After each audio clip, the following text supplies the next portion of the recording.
Good morning. Welcome back to Sidewinder Shed. It is Sunday, November 16th, and about 8:30 in the morning. And figured I'd pop on here again for a few minutes after yesterday I was on also. But yeah. Anyway, just kind of figured I'd pop on again. See how everyone's doing. Yeah, I went yesterday and yeah, had my ears lowered. Hair was getting way too long. It was getting annoying. And it always seems I do the same thing. Just as the weather gets cold, I get my hair cut so that my head freezes, and then Christ Almighty, usually I probably won't have time again to get it cut until the weather's about 90 degrees and 97% humidity, and I'm miserable, and then I'll get it cut again. But that just seems to be the pattern. All right. Good morning. Good morning, Philip. Yeah, glad to have you. Glad to see you back on. And you're more than welcome whenever you're ready. You just hop right on there, buddy. Um,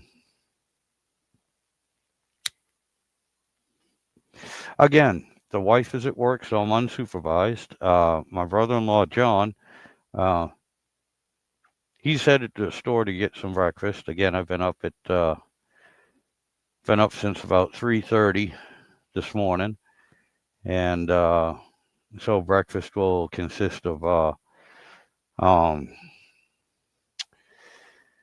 oh, beverage that has hops in it. Anyway, uh,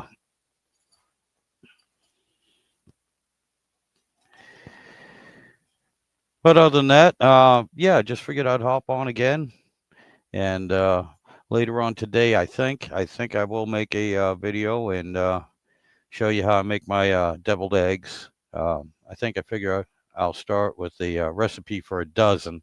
That way, there it's easier to either double it or cut it in half, and it'll make it easier for everyone to follow along and customize it to your own amount that you want.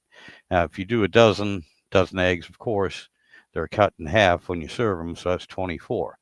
And me personally, I can usually eat at least a dozen of those 24 uh, by myself. The wife doesn't like it, especially if I have baked beans with it. Also, yeah, wife, no. Then I usually end up sleeping on the couch, or she does. Anyway, good morning, Kenneth. And my sister Carol, too, is here. Good morning, Carol. Good morning. Glad to see you both are here. Good deal. Good deal. Well, I'm just getting started here, so I'm still trying to figure out everything I want to talk about, and waiting on Philip. Philip's going to hop in here in a little bit, I think. Oh, the yeah, deviled eggs, Kenny. Yeah, no, not to worry, buddy. I'm gonna make some more batches of the deviled eggs for Thanksgiving. That ain't a big deal. So yeah, no need to worry about that. So we'll get those going. Oh, and I got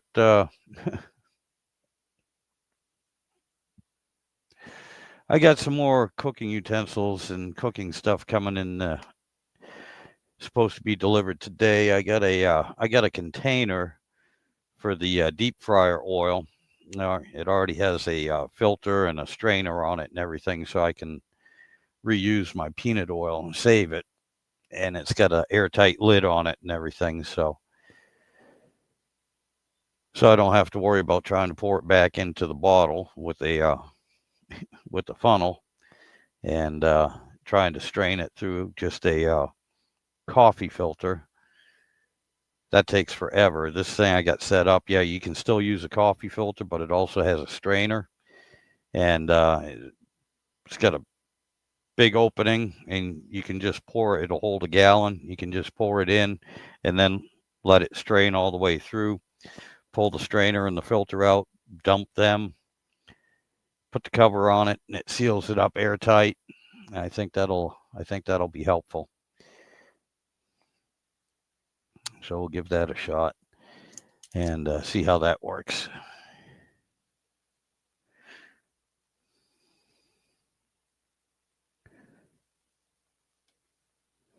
Ooh, making roasted butternut squash and salmon. Any hints like seasonings? Well,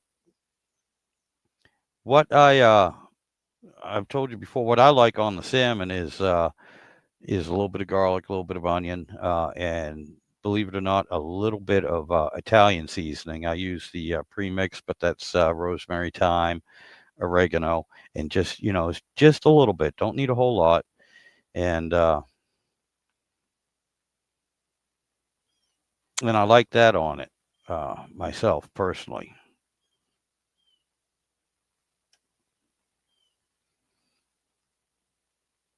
Oh, okay, Kenny, you having your coffee? Good deal. Good deal. Ooh, that wouldn't be bad. Oh, I'm not deep frying anything right now today. I just I got a new deep fryer and everything, so I figured I'd get the. I've had them before, they're just the small ones, one basket, and they hold about a little bit less than a gallon of oil. And I hate wasting a gallon of oil, and you can't really seal them up. So either I pour it back into the jug, like I said, after I strain it through a coffee filter, but that takes forever because it just drips. So this one here, I can just, once I'm done using it and it cools down, I can just dump the whole thing into the filtration system, and then it catches it in the bucket. And that should be nice for being able to save the oil. And I use peanut oil also, and that stuff is kind of expensive, so I hate wasting it. But the last thing I deep fried, was beer battered fish. That fish you gave me from Labor Day. We thawed some of that out, and I made a beer batter and fried that up, and that came out really good, really good.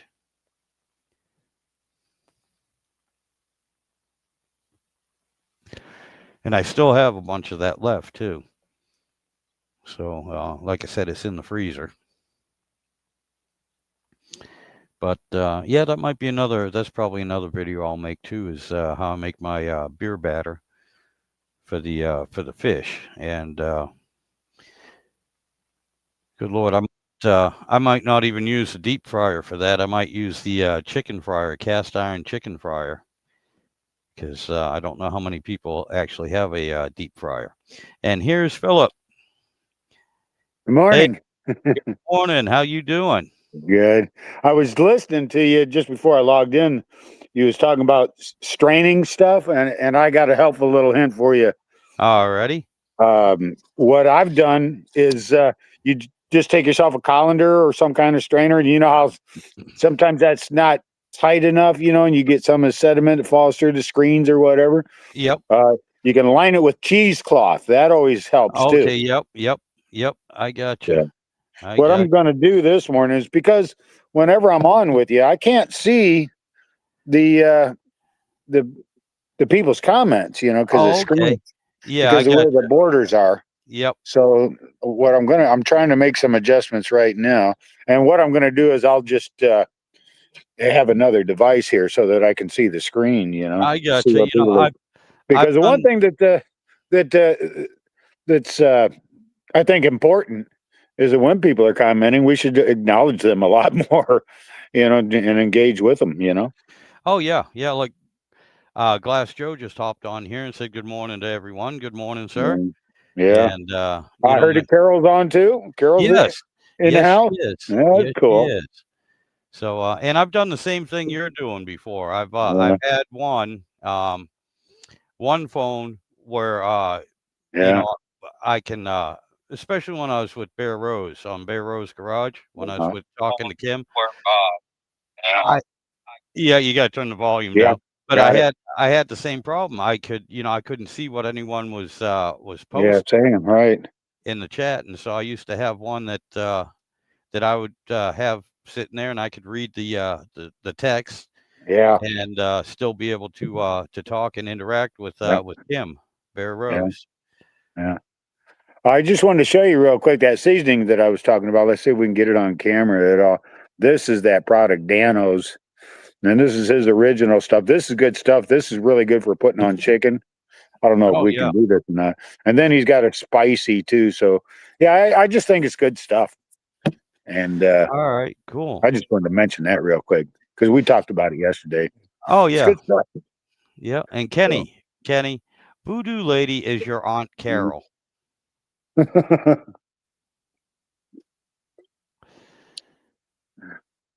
so, but yeah, it's another gorgeous morning here in Florida. High humidity though. I'm got you back on the hood of the truck, and the hood of the truck is just full of water droplets from the dew, Oh, because I it is got high humidity. But and I still didn't get everything done that I wanted to get done yesterday. And one of the things I got to do is I had to buy new curtain rods because the curtain rods I had were all bent up and messed up. So right now I've got the curtains in the washing machine and I've got new curtain rods, and so that's one of the things I'm going to do this morning. Oh, there you go. Yeah, Carol's asking about maple syrup. If you don't have cheesecloth, could you use a piece of old sheet, cotton only? I And don't see why not. yeah. Probably it'll drain slower than what cheesecloth would, but yeah, I always make it a point to keep cheesecloth because you can just do so much else with it. Oh yeah. Yeah. Everything from polishing your car to uh, draining your cheese or whatever you want to do. Oh my God. Yeah. Yeah. And One-Eyed Cat. Good morning, sir. Good morning. God, Yeah, we're getting holy a lot cow, of people on here. I haven't seen him in a while. Yeah. Yeah. And One-Eyed Cat, if you want to, you're more than welcome. Anybody, you're more than Yeah, welcome to hop on. The link is at the top of the comment I section. remember the last time that we seen him. I still had my one-eyed cat, but she's mysteriously disappeared. To give it by probably a coyote. But just as I was coming out the house this morning to get on with you, I scared off a bunch of deer standing right here in the yard. Oh, So good Lord. that's how it is around here. When you're this far in the backwoods, you're right up there with all the wildlife. Oh yeah, Matter no of fact, doubt. I even put peanuts out for the squirrels.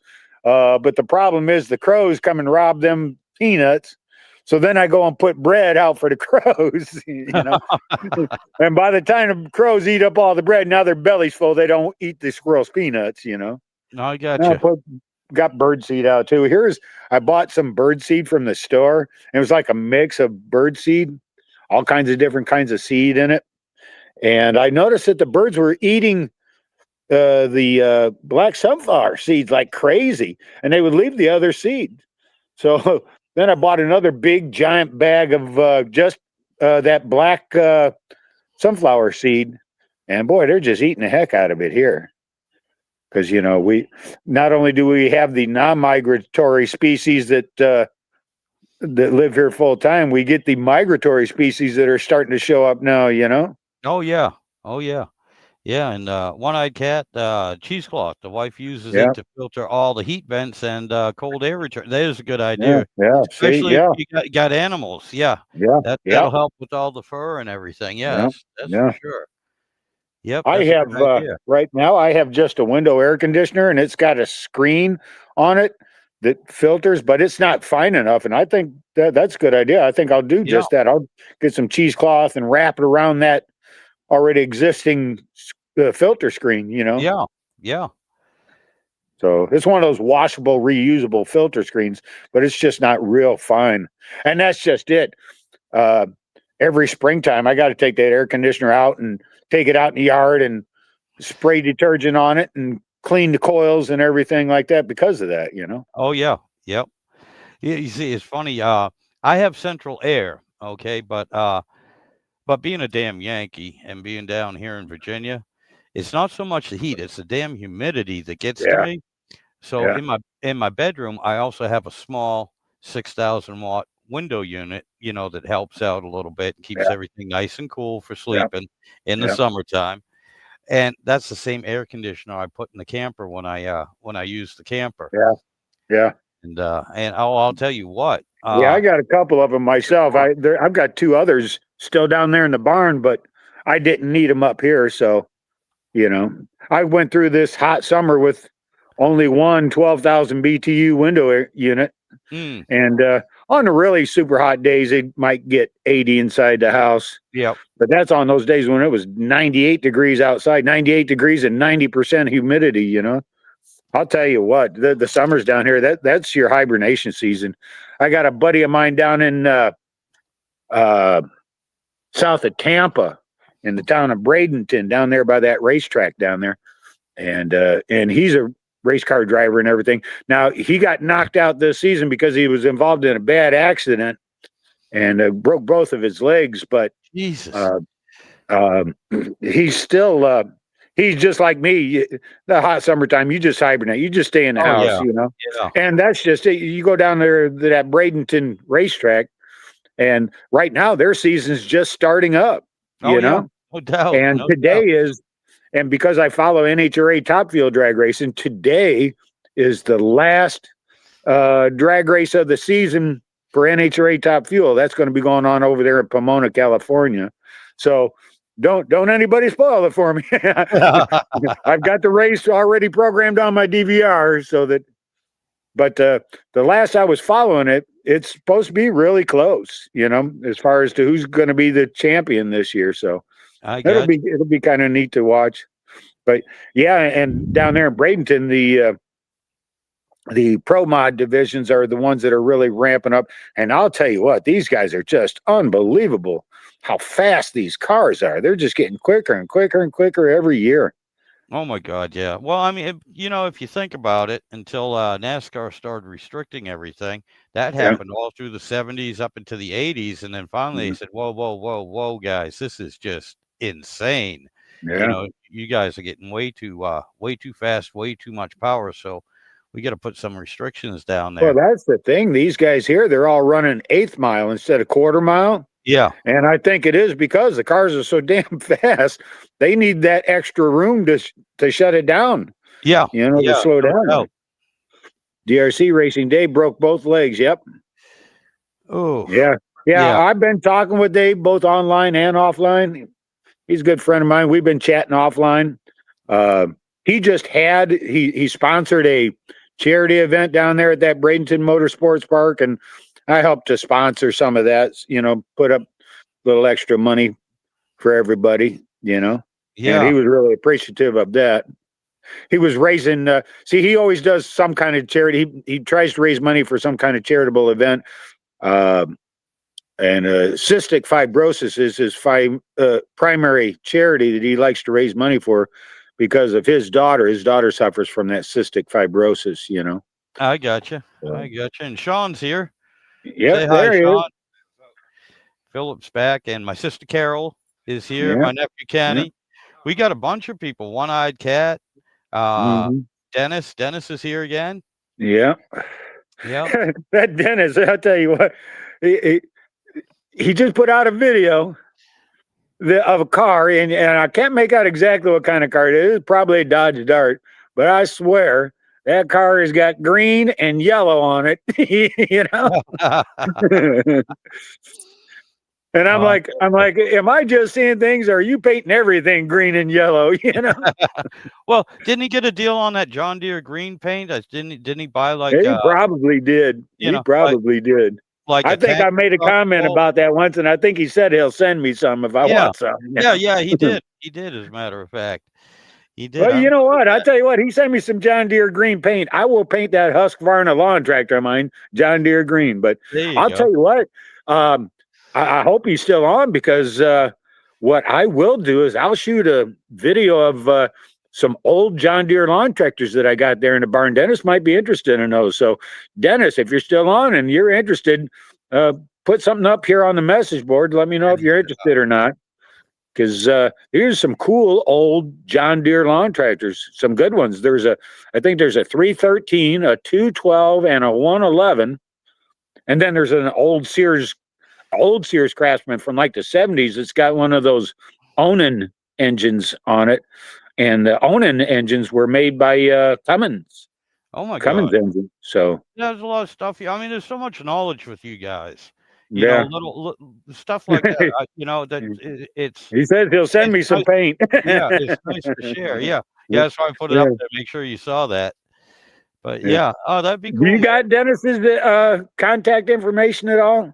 No, Or I no? do not. I do not. I do Okay. not have his personal Yeah. contact I'm information. not going to put this out here on this podcast, but No. I'll figure out something with him because I follow his stuff too. I'm subscribed to his channel and I watch what he does.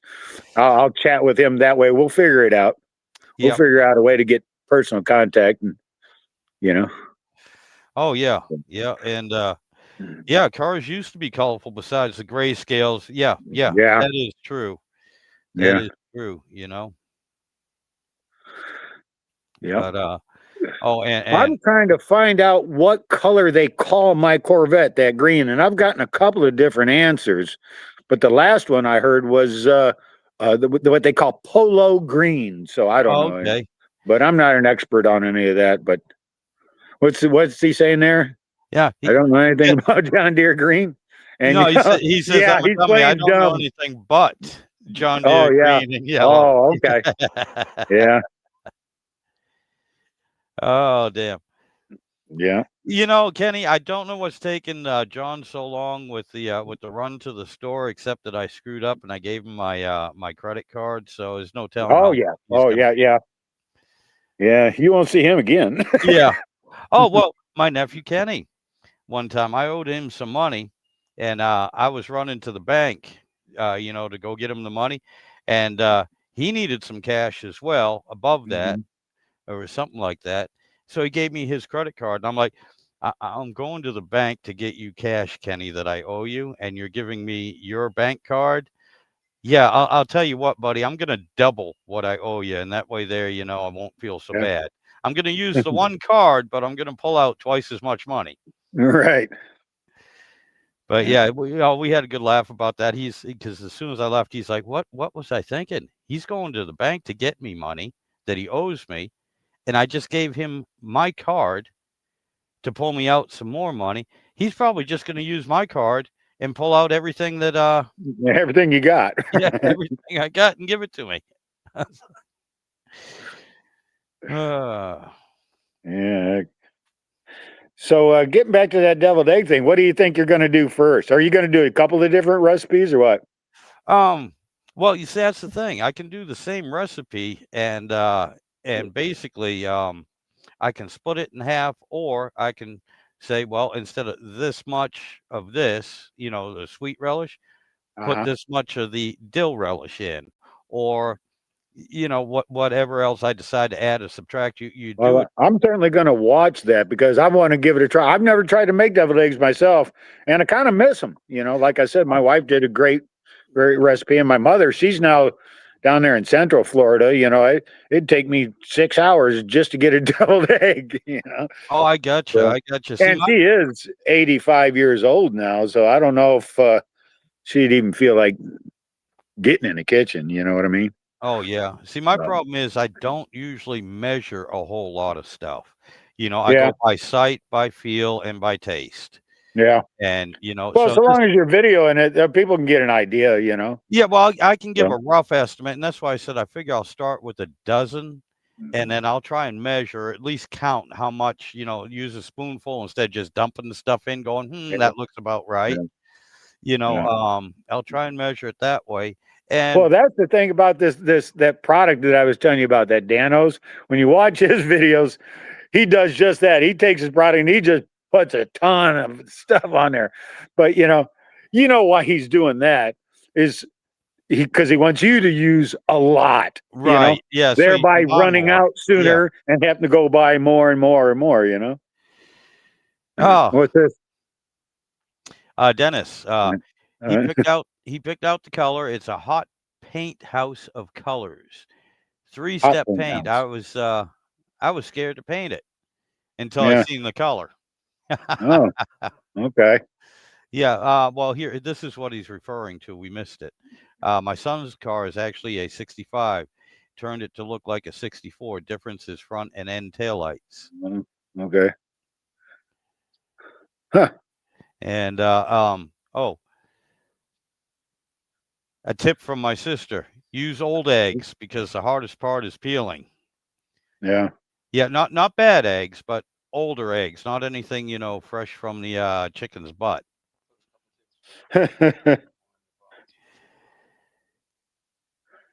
I've heard I've heard a bunch of stuff. One of the things is to put a salt in with your boiling water when you're boiling the eggs, Yep, Sean just said that.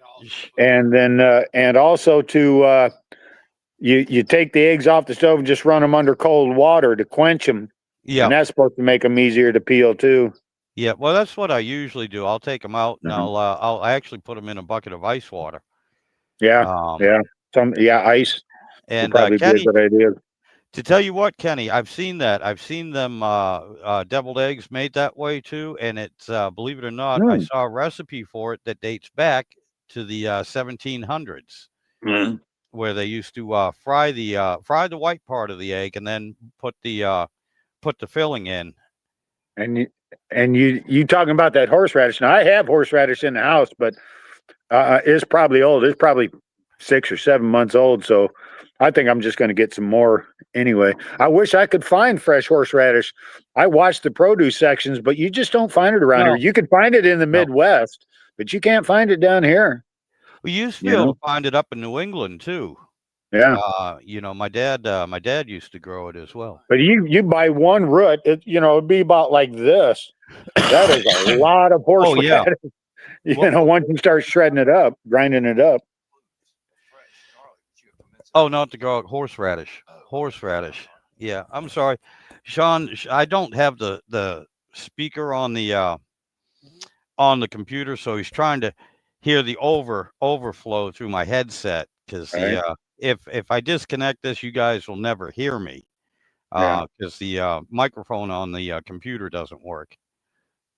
Yeah. Oh, Well, as a matter of fact, this other phone that I'm using to monitor, it's on delay. So, it's just kind of confusing. oh, I got you. Well, Carol says to grow it because my niece, her daughter, Sarah, grows it. Well, Horseradish. yeah, I wouldn't know how you go about doing that. You got to have the root to begin with to grow more of it, right? It's kind of like a potato in Yeah, that regard, isn't it? I have no idea. I have no idea, to be honest with you. Potatoes Of course, only. in today's day and age, I'm sure I can find somebody that'll, some produce market online where they send stuff to you. You can get everything Oh yeah. online anymore. There's a guy that I know here that he does that with his steaks. He orders his steaks from a real popular place. And my God, you talk about expensive, gets a little box in the mail and it's like $150 worth of steak. Used to Oh boil my eggs. God. Yeah. Yep. Oh yeah. Poke a hole in it. And Carol Yeah, says yeah. horseradish is seed. You can get seed. Oh, okay. Well, I have to look for it. Maybe I can find it in the seed section of the Home Depot or the Lowe's or something in the springtime. Yeah, I don't know. Well, he's in Yeah, it's Florida. people that like a potato that grow. Yeah, I knew that. Yeah, well, good. Look, like I said, we're getting all sorts of information out here Yeah, between vegetables, eggs, food, yeah. My seasoning, problem here is the pension. soil is so bad that I did have a garden, but it took years of cultivating that soil to get it good enough to grow anything. And the only thing that would grow good was peppers. The I got you. tomatoes would do okay. Corn, I can't get sweet corn to grow at all, and uh, I can't get watermelon to grow or pumpkin or I got to grow. I grew. Planted a couple of cantaloupe, and I got one lousy cantaloupe out of all them plants. Oh God, yeah. One, and it Well, wasn't even big. It was only about the size of a baseball or a softball. It wasn't a yeah. big cantaloupe. It's just a small one, but it was good. Well, I You mean, know. in Florida's hard anyway because you're surrounded by salt water, Yeah. the thing on either side, and so you get a lot of sand, you get a lot of salt, and Well, it's hard. this part of Florida is kind of funny about this part of Florida. Nobody wanted this land, Yeah, Florida yeah, said, "Oh, we don't want it. We'll give it to Alabama." Alabama's like, "We don't want it." Well, Florida lost the argument. yeah. I gotcha.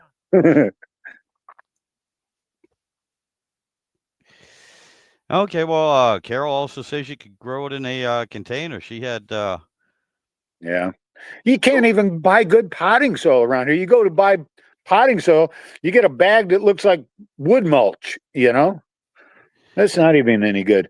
You can't get that black cow, you know, but here now, be, you try to start a garden around here, you're hundreds and hundreds of dollars into it, and it kind of defeats the purpose why you're growing a garden, you know? Oh, I gotcha.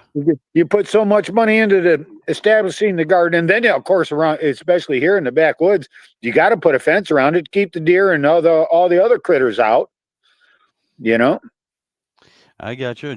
John you made got it back. you got $1,000 into growing a garden. You're not going to get $1,000 worth of vegetables out of it. Yeah, that's true. But you know, sometimes I can guarantee you there's a few people in the last 6 weeks that were like, man, I'm just about ready. If I had $1,000, I'd pay you $1,000 for some potatoes and vegetables, Yeah, anything, you know. yeah. So you know, I'll tell you what, though. When I was growing those Tabasco peppers, though, I noticed a particular type of insect infestation that was starting to eat on the peppers themselves. And I think to myself, can you imagine what that bug's got to taste like to the birds that are eating them? You know, oh my oh yeah, God. It's kind of like Mother Nature's own self defense, you know? yeah. Carol, I was talking to Carol yesterday, but all right, Carol, I'm going to pick on you because you say it every year. She says it every year. I don't think I'm going to do a garden. I don't think I'm going to do a garden. In the fall time, all I hear is, oh my God, I got so much, you know, Yeah. potatoes, tomatoes, peppers. Yeah. I don't know what to do with them. I'm not going to do it again next year. The following year, oh my God, I've got so much stuff from my garden. And Dennis, yeah, you have a raised garden. Yeah, that's what I've Yeah. been. All right, I'm just as bad as my sister when it comes to stuff like this sometimes because every year I say, yeah, I'm going to build a little raised herb garden, and I've been saying that for the last 5 years. I still haven't done it yet, you know. But yeah, no, I don't blame you, Dennis. That's great, buddy. That is great. Yeah. And here he's got another tip too. Find some manure struggling to grow stuff. Yeah. Oh yeah. Yeah. Put some lime in it. Yep. Yep. Yeah. Get the Yeah. pH right. Yep. Yeah. Yeah, that's the one thing too. I got this neighbor down the road. He's always kept one sort of livestock or another, and right now he's keeping cows. And maybe I can get some of that cow manure from him. Oh yeah. That's just right down the street here, you know. Oh my So God. maybe I will. In fact, here's the thing. Like I said, I'm making my own brand of Tabasco sauce, and I've got enough already put up to where I can make more. But I'm not growing any more peppers right now because my source for the peppers, uh, I've lost that. It was a nursery, and they've gone out of business. And so I didn't do a garden last year. Well, last year was altogether different. If you'll remember what I was going through last year, you know, Oh yeah. and the year before. And secondly, a lot of that growing that garden was for my wife, you know, and since she passed away, I just had no real desire to continue to do a garden. Uh, but if I were to start it back up again, and I should, you know, to continue growing the peppers to make my sauce with, because that's just it. See, you know, I'm not just going to the store and buying vegetables off the shelf and making a sauce out of it or whatever and trying to resell it. I actually go to trouble of actually growing the stuff in Oh my yeah. soil, in my garden. And Yep. it's a process. It takes about 2 years Oh yeah. from No the time doubt. I start to the time I have a finished product. It takes 2 years to make that stuff. So, No doubt. but No doubt. I'll tell you what, it's good Tabasco sauce. To answer my nephew Kenny, yes, you did see John. He finally made it back, and I even got my card back. So we're doing good there. But you know what? My sister Carol. Oh, good Lord. Her garden. She's. I've been trying to tell her. I've been trying to tell her all the time. She really does need to do some videos and stuff and pass this knowledge along. You know, I don't get up there. I can't see her. Yeah, Um, and there's and the thing is, she's like, well, these are not my ideas. These, you know, things I get from my. yeah, That's okay. Share it. Nobody cares. yeah, You know, yeah, just put in your video. I didn't come up with this idea, but yeah, somebody else did. and this Mhm. is me doing it, and I am sure Yeah. that they would. But that's just like that recipe that I was talking about for the cinnamon buns. And It's not Dennis my would, yeah. recipe. I've seen I've seen 3 or 4 different videos doing that same recipe. So it's out there and I don't need to make a video on how to do it, but you know, I like for instance I could just send you a link to the video that I watched, but to make a long story short, it's those cinnamon rolls are just Oh my God, yeah, delicious. those sound good. And yeah, Carol says she actually puts cayenne in with her bird seed, and Why it keeps the rodents away because the oh, capsaicin doesn't oh, bother the birds. oh, oh, I didn't know that. Yeah. Well, that's good to know.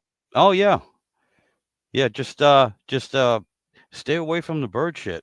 That's all. The You'll probably eat your skin. I know that here's a little trick that people down here use if they're raising chickens and they've got like a chicken pen, Mm-hmm. you know, to keep the coyotes and the foxes from getting to the chickens. They put chili powder laced all around on the outside of the pen. Oh yeah. So when these Yep. predators come up and they're sniffing around, they get that chili powder up in their nose. Yep. They learn to stay away from the chicken pen. You see. I gotcha. Oh yeah. Well, that's a good thing, man. I'm glad Sarah, my niece. This is Uh-huh. my other nephew, by the way. Glass Joe is my other nephew. That's Matthew. Um. Anyway. Yes, that's good. You know. Well, you guys remember my dad anyway. You know my family members here, and he always had a big garden. He loved gardening, and I hate I hate gardening. I really do, and it's a sad thing that you know I don't pass that along because I'm not overly interested in it, but I am so glad that my sister and her kids, you know, You her know, daughter's doing it. That is awesome. You it know, it wasn't keeps that it bad. going. It wasn't that bad for me. I'd get up in the morning and you know when I was ready to walk out and start doing something, it was just a matter of going out and watering the garden a little bit, and you know you spend 20, 30 minutes in it, and then you're done for the day. You know you do that. You just get into it like a routine, just like anything else, just like how you got to put on your shoes and you know or whatever else. You know Yeah, really wasn't that much time out of your day. Um, for me, like if there was a weeding issue, the trick to that was to get on it right away. Don't let them get bad. Don't let the weeds get bad before you do something about it. You just stay on it because if you spend 5 minutes as the weeds are first starting to come up, you spend 5 minutes pulling up whatever weeds starting to sprout. You can keep on top of it. You know, don't oh wait yeah. for it to get real bad, and then you got to spend an hour or two weeding. You know. Well, see, that's the problem. We got a flower garden out front, and I did have a little um oh, we had strawberries, and before years ago we used to have a little oh, and I just said it, you know, herb garden and everything. Yeah. But unfortunately, you know, and again with my job, I can't get into that routine. You know, I'm up at 3 o'clock in Yeah. the morning. I leave Well, yeah. before the sun Yeah, comes with your up, job, sure. and then you know a lot of times I'm not back home until 8 o'clock at night. Yeah. And so that, and by then, the last thing I want to do, you know, when I get home, I hate to say it, especially now I'm getting a little older. It's like I said the other night, I came in Friday night, I came in, I kissed the dog, petted the wife, and went straight Yeah, to bed. right. That was it. You know, That I've was it. just been blessed in that uh I I haven't had a job in years, you know. Yeah. I, I'm just in a situation, I'm in a position in my life where that's not an issue. However, I'm concerned about it now because of that three-ring circus that we call Washington D.C. Oh, yeah. Uh, Yep. and some of the things coming out of there, like I'm going to lose my Social Security, I'm going to lose my health care coverage, uh, you know, and that's because of a bunch of goofballs up in Washington D.C. that are so worried about fighting with one another Yep. that they're just got no concern for the American public. And that's not right because it's not just me, it's everybody my Oh age yeah. and a little older. What they're doing is they're going to have to, what's going to happen is everybody who's in retirement is going to have to go back to work because you just Yep. can't live in this. I just received a flyer in the mail about this new uh, uh, senior residence uh, facility that they just built in town. It's meant for retired people, uh, and it's supposed to be quote unquote affordable living. Well, but the rents start at 12, 13, 14, 1500 a month. Now, I don't know of anybody, I don't know how they consider that affordable living, at least not in this area, you know? And I know in Oh other yeah. places in the country, they're charging even more than that for rent. Well, I'll How is tell a you what. person supposed to? Well, I don't know. here's another thing too that my sister knows, and I wish she would share more and more. Is like what she says right here. Some of the weeds in her garden are more nutritious, and they're good for Yeah. your health and everything. Yeah. And Personally. Yeah. she's Oh, not yeah. being a smartass. She's Yeah. being serious. It's Oh, yeah. we have gotten so used to taking a pill and everything, and Yeah. a lot of the drugs that come from the pharmaceutical area, they Mhm. started out as natural drugs in the plants, and then they just Yeah. made them a little bit stronger, Yeah. and everything. Then they started making them artificially, Yep. themselves. Yeah. But yeah, you can still find natural aspirin. You can still find Yeah. penicillin, Yeah. mold, uh, Yeah. stuff like that. That's still around. Yeah. Okay, and as long as you have not been bombarding your body with all these manufactured pharmaceuticals, they Yeah. still work on you. The Yeah. natural stuff still works on you. I didn't know this until just a few years ago, but taking vitamins, these store bought vitamins, they really don't do you any good if you're not eating the food with it. Right, right. I didn't know that. I thought you Yeah, could just take vitamins and you'd be okay. And I know why I was under that misleading information is because many, many years ago, uh, Amway products, they had that nutrition supplement oh yeah. program where they would claim that you can just take this and be fine. Yep, You don't yep. have to eat. If you want to lose weight, just take our product. But Oh that was yeah. all marketing. But back in those days, I bought into that BS. But yeah, I don't even know if they're even still in existence. I haven't seen or heard that name in a long time. Hey, listen, I need to take a break for just a minute. I'll be right back. All right. All right, buddy. All right. Oh, good Lord. Yeah. Yeah, Dennis Amway or One-Eyed Cat. Yeah, Amway. Oh my God. I had friends that got caught up in that pyramid scheme for Amway as well. And not to mention the people using the products and everything. But yeah, that goes back. That does go back a while. I remember that in the 80s, I believe. Um, and again, to me, the 80s was only 10 years ago. So sometimes I don't catch on to you talking about old stuff. But yeah, St. John's wort is good for depression and anxiety. Yep. Yeah, I have heard that. I have heard that. But yeah, there's a lot of this is interesting. There's a lot of good information coming out here. A lot of stuff we're sharing. And that's awesome. I like that. I like that. Philip and all you guys, One-Eyed Cat, Dennis, everybody, Carol, uh, Matt, y'all don't realize the knowledge that you have that we have gained, one through life experiences and that's been passed down to us. And you know, uh, it's one of the reasons why I started this YouTube channel too, is just to pass along the stuff that I personally do on a daily basis. And I never thought anything of it until you know uh, my younger my nephews here, John's family, John's kids and their friends, and even my daughters started looking at me and going, "How do you do this? How'd you learn it? What are you talking about? How do we do all this stuff?" And I'm like, "Well, here, let me let me start a YouTube channel, and I'll just show you the stuff that I do that I take for granted because I've done it my whole life. Um, I don't know. One-eyed cat. I don't know if it's me. I mean, this computer's so old it doesn't show me the. No, I got a good signal. I got a good signal. That doesn't always mean anything though. But anyway, like I was saying, and to have like I was saying, to put out the information, just stupid stuff that I do on a daily basis that I didn't think anything of. Um, a lot of people find that interesting, and then when we can all get together and you all start putting this stuff out, there's a lot of good information. We take it for granted. We think it's simple, but it's great to share it.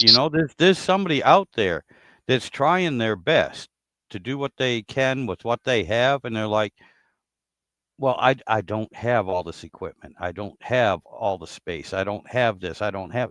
You can still do most of the things you need to do, even just improvising, just doing the best you can, and that's one of the things that I try to get across because I'm not an expert on anything.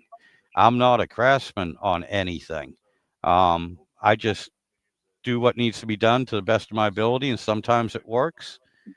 Sometimes it doesn't. Sometimes it works after the 8th try, But but anyway, and Matt, thank you, sir. Yeah, I'm endangered species. Yeah, especially if I ice my wife off, I might not last too much That's longer. how I feel. I feel like I'm an endangered species. Yeah. They don't make them like me anymore. Of course, I always joked with people. I told them when God made me, He broke the mold. He's like, oh hell no, we can't make this mistake again. I got you. I think. Yeah, I hear you, man. I hear you. I also, I was in the hospital. I had to have this operation. You know how the doctors want to know all this information about you, Oh, you yeah. know? And I was joking with him. I told him, I said, look, there's a reason why both me and the birth control pill came out at the same time. You know? After I was born, the doctors are like, oh, no, hell no. No, we got to stop this. You know? Yeah. Let's invent a birth control pill, you know?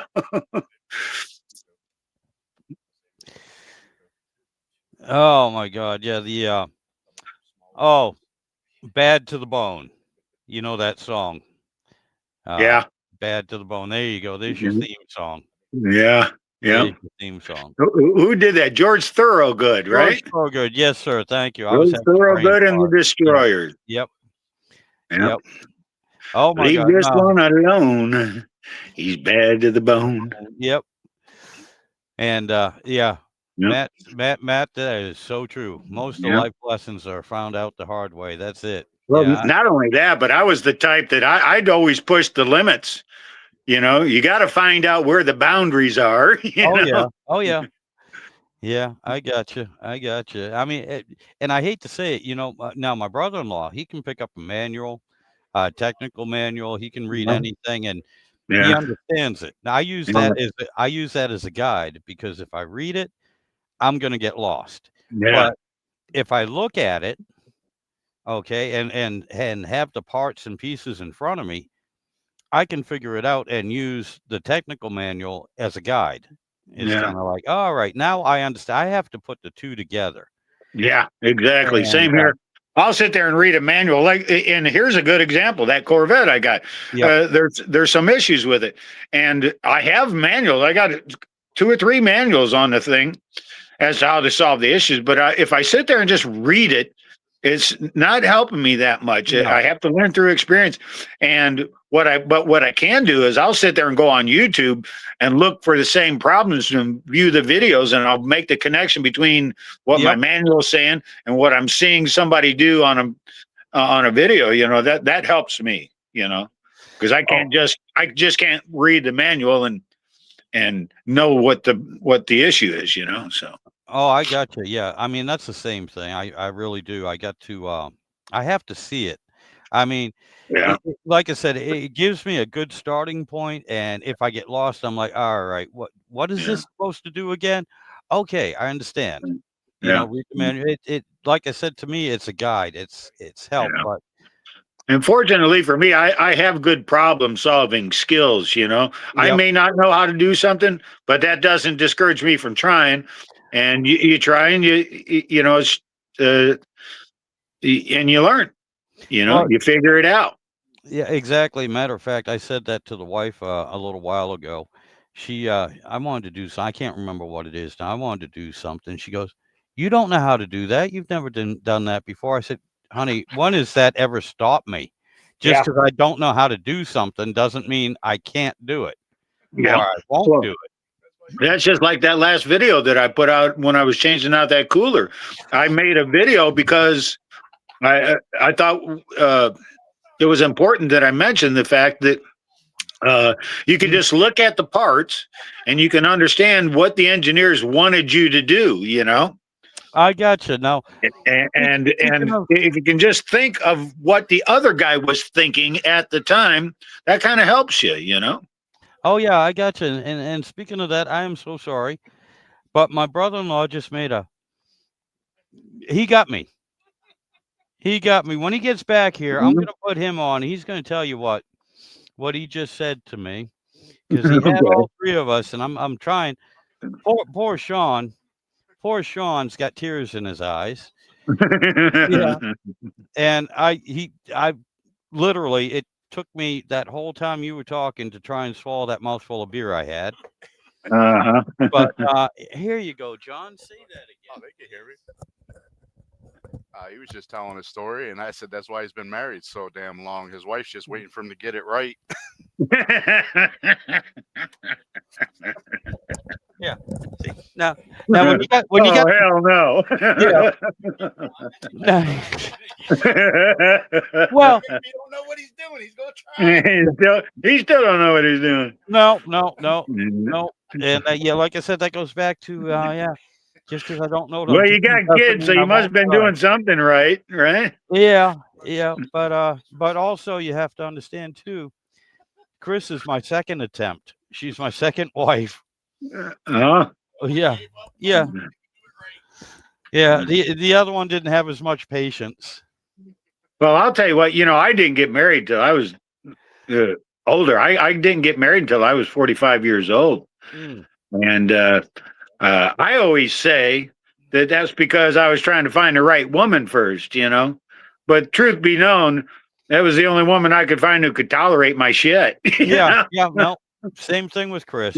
Same thing. It's the only one I found that was desperate enough to stick with me. Yeah. You know. I always say that my wife settled. I tell everybody else that she got lucky.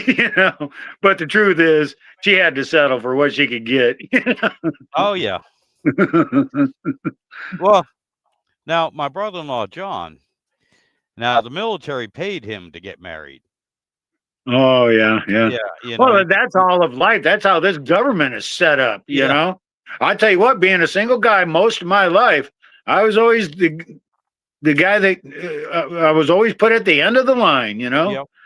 And my life has always been a struggle, but I'm reaping the rewards of that struggle now. Now I don't have to struggle anymore. Yeah, I gotcha. I gotcha. That's a good thing. That's a good thing. And one idea, yeah, we were talking about the YouTube and like I said, that's why I made this channel. And then Philip, we're talking about the reading the manuals or doing it by hand and then actually watching the YouTube videos also. And yes, YouTube is Yeah. a big help. It gives you that visual. And again, that's Mhm. why I try to do a lot with my channel too. And that's what I'm trying to get across to my sister Carol as well. Even Yeah. though a lot of stuff you do, Carol, you say, well, it's not your idea. You saw it somewhere. Well, that's a person that already knows because they came up with the idea. Yeah. A lot of people want to see somebody take that person's advice and put it into practical use, be it a recipe, be it working on your own car. Yeah. Yeah. Like Philip and Yeah. I were talking, hey, we watched a YouTube video of this guy doing it. Watch that video. And it's like, all right, yeah, that's cool. I learned something. Now watch me do the same thing on the same type of vehicle, but different thing, because I might run into different problems than he did. Or I might just screw up. And having myself on video, and I have several of them, where I have screwed up, and thank Yeah. God there's been my viewers Yeah. that have told me, "Hey man, you did this wrong." I'm like, "Gotcha, thank you, Yeah. thank you, Yeah. thank you." I You know, appreciate I'd that. like to talk for a minute about the whole reason why I started with YouTube. Oh, that'd be great, man. We'd love to hear it. Yes, please. It starts with this that many years ago, when my wife and I first met, before we were even married, we was out in town, and there was a used car dealership that had a little PT Cruiser for sale, and it looked pretty cool. It was a black PT Cruiser, and it had a flame paint job on it. It looked pretty cool, and my wife just loved it. She just had to have it, so we bought it. Now let's fast forward a few years later, and understanding these cars. As soon as I popped the hood on that car, I thought to myself, uh, one of these days I'm going to have to do work underneath the hood of this car, and I wasn't looking forward to it. And at one point, what you got to do with those PT Cruiser engines, with like most of these small 4 cylinders, is that it's got a timing belt on it. And whew, man, I got a beef buzzing around me. But uh, at one point, I knew I was going to have a timing belt replaced. I got to get this bee out of here. Oh shit. And Yeah. and what I did was, when it came time to do that, I just sent it off to a mechanic and charged me about $1,600 to replace a $50 part, you know? And so the next time I needed to replace that, I'm like, well, I'm not going through that again. Just because I don't want to deal with this engine, I'm not going to spend that kind of money to fix it again. So what I did was I got on my old laptop, and by this time I had known of YouTube, and people were saying, you can go on the internet and find out anything you want.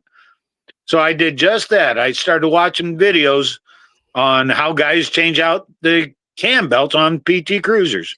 Right. And and I watched a couple of videos on YouTube, and one of the guys was this guy he works for a Chrysler dealership up in the Atlanta area. He calls himself the online mechanic, and he's really good. He's an ASE certified dealership mechanic, and he produces good videos, and we've just kind of established a relationship ever since then. And I clown around and joke with him on his channel, just like I do with you, Oh, I gotcha. And yeah, and that's what started the whole YouTube thing. I just started getting into that. I'd start watching YouTube videos on how to work on a PT Cruiser, and one thing led to another, and then I started engaging more, and producing my own videos and that kind of stuff.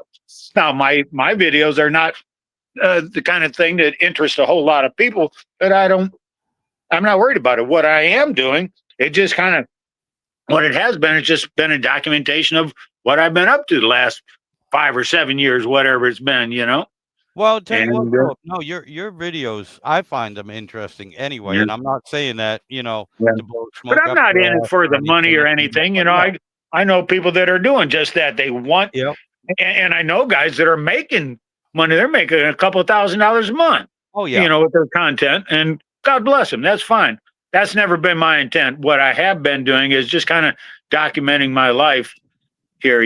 My wife was the kind of person, she was very much a private person, and she was trying to be real discouraging of this kind of activities, but since her passing, I thought, what's the harm in it? If it wasn't for this, no one even know I exist, Oh, I gotcha. So, I gotcha. And well, let me interrupt for just 1 second. My nephew here, Matt Glass Joe. He said, "I know I'm a king, but definitely been dethroned by YouTube." One of the things is he was on a podcast. Him and his brother had their own show for a while, and that's one of the things that got me into actually paying attention to YouTube and some other things, going online. Was that they got me into it, and I'll tell you what, my nephew Matt, he is funny. It wasn't just him. He was playing a character. He had his own, yeah, personality I get it. on the show and everything. So totally different than what he Yeah. is in real life. Yeah. Oh my God, he was a riot. Him and his brother playing off each other. As brothers too, fighting and this, that, and arguing and everything. It was a riot. It was a good show, not kid friendly whatsoever at all. But They used to have a good show, and they got me into it, where I didn't feel so self-conscious, you know, putting my stuff out there. But but man, yeah, what you're doing, Philip, is the same thing I try to do, Yeah, yeah, and the other thing is too, especially the hot rod community that we have friends yeah. with. It is one of the most open It is. YouTube I communities, enjoy one it. of the friendliest Yeah, ones. And yeah, like you said, you can talk to guys with huge channels yeah. that's their life, that's their income, That's and where I and they enjoyed talk right Barrow's to you. Garage so much, Oh you my know, God, yes. because he'd come on like every Sunday or something, you know, Yep. and you just hang out for a couple hours, just shoot the shit, you know, and it was a lot of fun. Oh my God, And yeah, yeah, that's actually the core. He was actually the core of a group of people because especially with the what was it, the No Name Nationals yes, and that yep, group of people, you know, yep, and that's fun. And I was recognizing a lot of the names of the people that were on there because of other videos that they're putting right, out, you know, right, because I just that's the kind of content that I view, you know. yep. And at one point I realized, well, these guys are no different than I am. You know, I might as well just jump in the mix here Oh yeah. and start talking with them, you know, just to engage in that community, you Oh know, my God. and it's fun. I think it's fun. I got a pretty good sense of humor and sometimes I can be pretty witty, you know, Oh and I yeah. get a Oh, lot of likes for definitely. that kind of stuff. And in fact, I think it really is because of my comments is one of the reasons why I got the number of subscribers that I do. Because I mean, for the longest time, I wouldn't get any views, I wouldn't get any subscribers, but eventually and slowly over time, it's grown. You know. Oh yeah, Now I'm same not here. to a level to where I'm going to be making any money, but I don't care about that. You know, No, it's about engaging with a certain community, having fun, shooting the breeze, yep. laughing, cutting up, making jokes, and just guy things. You know. Yeah, Kim, Bear Rose Garage, Kim, uh, definitely. Now, I had a small YouTube channel before, but then I got in and I got to Yeah. talking to him. He's the one that got me set up with the StreamYard and where Yeah. I could do what I'm doing right now, which is the live streams and everything, and talking to everybody. I mean, I can't say enough about him Yeah, and, yeah, and I that like the whole guy, community and he that, knows what he's doing. yeah, one-eyed cat, Dennis, everybody, Yeah, they're just they're awesome. And the thing is too, especially with Kim and Bear Rose, if you noticed, they talk about everything. I mean, they start yeah, out talking about the cars and the hot rodding and yeah. everything, but ooh, pardon me, he's open to talk about anything, everything and anything, and he used to love the stories. A lot of He's times, knowledgeable, and he'll share good information with you, oh my, stuff that you really need to know. Like he's talking about here about that Corvair that he's been building. yep, I'm following that real close. And the yep, last video I same saw here, of him was he was talking about making sure that you get the center line of your engine correct, you know, for yep, weight distribution and stuff like that. And that's kind of stuff that some people probably really don't think of, you know. Uh, not at this level. All the professional race car builders right, know it, you right, know, but yep, and that's yep, just it. That's why I think that he can build a really good car that can go down the track and be oh, impressive, good you know. lord, yes. Yeah, And I'm I'll tell sure you he what, can. if he Yeah. does make the No Name Nationals with that Corvair that he's doing, well, I hope he does because that'll be cool, you know. Yeah. So Oh, yeah. Yeah, and, a couple other guys too that were really, inspirational to me as well. Not that, I have a big channel. Those guys have got much bigger channels, but Slantfish 65, Slantfish Garage now, I think he changed the name.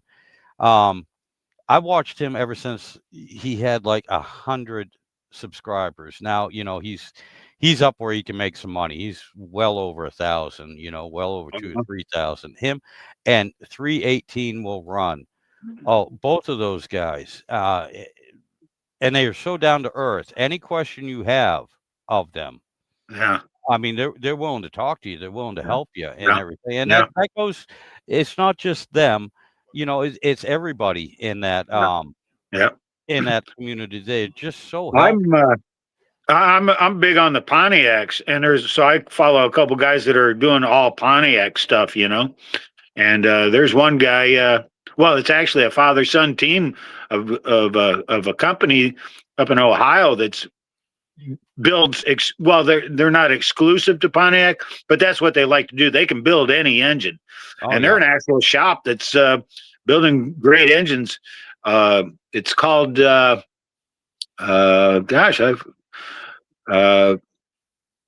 I forget the name of their YouTube channel now. DCI Motorsports, I think is what it's called, DCI Motorsports. And I've been hanging out with those guys. They do a podcast every Wednesday night, and I've been hanging out with them for years now, Okay. where we're like regular friends. And I've got the old man's phone number, his personal cell phone number, and talk with him. And in fact, I've even put in an order for a set of some Pontiac heads that he does. That he's the only guy doing it. It's called the Ram Air 5 cylinder heads, which was a experimental prototype that Pontiac built back in the day and then quit producing.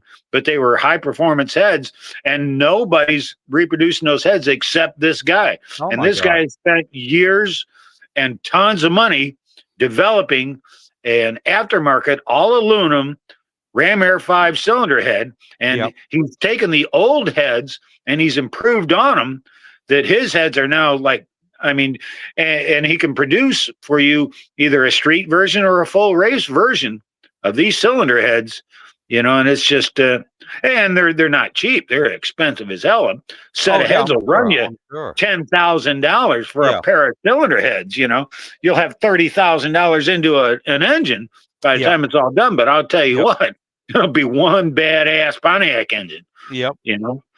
So. Oh, well, here, I've got to share this tip from my sister Carol, because it brings back memories, because I remember, I know what she's talking about, and she's learned this from experience. Never put cayenne pepper in your kids' socks and send them to school so their feet will stay warm.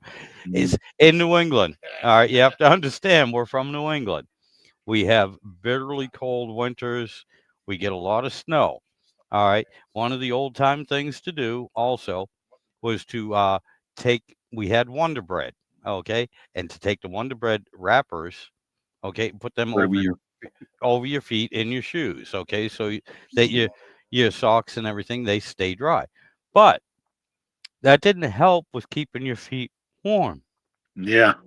And so somebody came up with the bright idea, we'll just pour a little bit of cayenne pepper in the kids' socks, and that'll keep you. Oh no, that'll take the skin off your feet. Yeah, I would imagine. Yeah. Oh, and my God, my my sister did that to her kids. Let me back up for just a minute. Here, go ahead. Right here. This is my nephew. This is her son. She did that to him. He had to walk home from the nurse's office barefoot. Yeah, in the snow. All right, this is New England, and this is years ago. So yeah. And I'm sorry, but I'm sorry, guys. I had to share that. That was good. I'm sorry, Philip. Go ahead. I won't cut you Well, I off. was just going to say, let's back up for a second to what when I was talking about earlier about the No Name Nationals. Kim's got plenty of time because the No Name Nationals isn't until September. But I'll tell you what, that time slips by real fast when you got a project like that going on. Oh yeah. You got to dedicate so much time to it. Unless you got every single part you need on hand already, it's still going to be a challenge to have that car ready by the No Name Nats. Because 9-10 months, that's not a lot of time. That's not a lot of time to take a car and build it and get it ready for a race. No, especially if you have a life to live, work. Yeah, and everything exactly. Else. Like that group that those two fellas, that father and son team I'm talking about. The father runs the company, but his son is the heir apparent, right, to the business. But his son also keeps a full-time job working for the D-Bolt company, you know, Yeah. and they always try to make the Pontiac Nationals in Norwalk every year, and it never fails. That they're always and they think about it every year. Right now is the time to be working on your project just to make it in time, and it never fails. That it's always comes down to crunch time. It's crunch time. You get 2 months away, and you realize you're 3 months away from being done. You know, Oh, I it's got not. you. It's not that easy. It's not that easy, and a lot of race teams are just that same way. They're just not prepared. In fact, the guys that are really well organized, they're already looking at the 2027 season. You know, so Oh, I got you. Hey, welcome, One-Eyed Cat. Good to see yeah, you, buddy. well, good to see you. Good to see you. Good morning. Now he Good started morning. talking about No Name Nationals and it's getting me going. Oh, Yeah, there we well, go. There we Go go. ahead, share with Go us. ahead, buddy. Oh no, Sando. I remember when John Wilburn first come up with that idea about No Name Nationals. Because we Yeah, I don't know the whole history of it, but I just know that it's become so popular. You know, Yeah, it's been 4 years now. This year will be the 5th. Yep.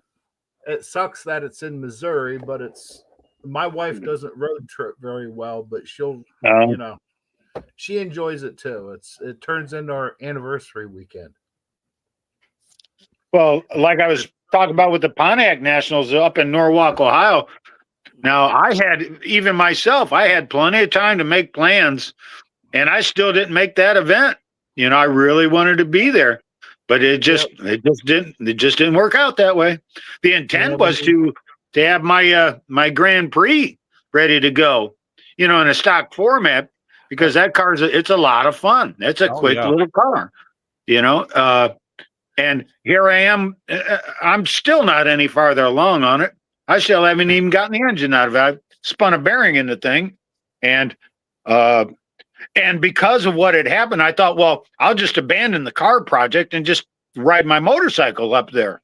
And that ended up not working out. So then I thought, well, I can always fly up there at the last minute. So let's get online and let's try to get a ticket booked, you know, and that didn't work out. I'll tell you what, you just can't get anything done.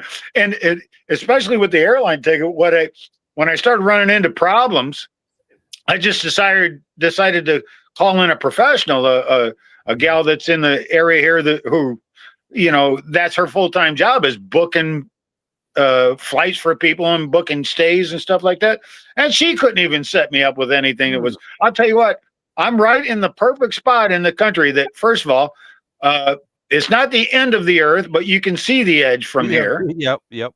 I'm 2 weeks from anywhere, you know, and you cannot get a direct flight. If I want to go to Chicago, I got to go through North Carolina first, or something, you know, or stay over in Atlanta or something. It's just I'm just stuck here.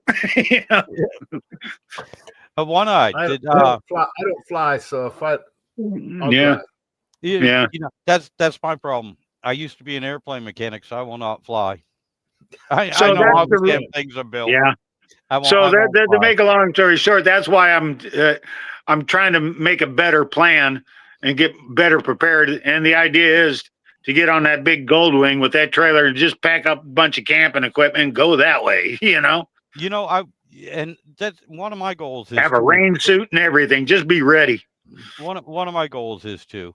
I'm not going to build anything for No Name Nationals, but before I get too big and famous, I want to still go up there. And you'll still be a little guy like us, man. Oh yeah, I have no doubt about it. But I want to take the damn truck up there with that camper, because I love that camper. And just hang out, you know, and just hang out and meet everyone that I like. You guys, you know, that I talk to. You know, there's 700 on site, so you don't even have to leave the track. Oh that's one of the questions. That was the thing about Norwalk too. I knew that about Norwalk. That's why the idea of getting on the bike and going up there was ideal, because once you get there, you can camp out at the track. So I even bought myself a tent that was big enough for both me and the motorcycle, you know, and an air mattress. You know, I gotcha. But yeah, I do remember when John started that, came out with that idea for No Name Nationals, and another thing, John Wilborn, Hmm. he's pretty well known, he's pretty well Yeah. up there. Not Well, and he's made a name for himself just by being himself, right, And right, I have heard of, and I know of people are haters of him. yeah, And Oh yeah, well, what yeah. is there to hate? What is there to hate? They hate him because he's become somewhat successful. Come on, yeah, back off. yep. But no, what I was going to say, to me, I'm a nobody. He was still. I talked to him and everything. And he's so damn helpful. Hmm. Yep. He's willing. Yeah. Any stupid. Same with Mopar Joe too. Oh, good lord, Oh, Mopar I know Joe. him too.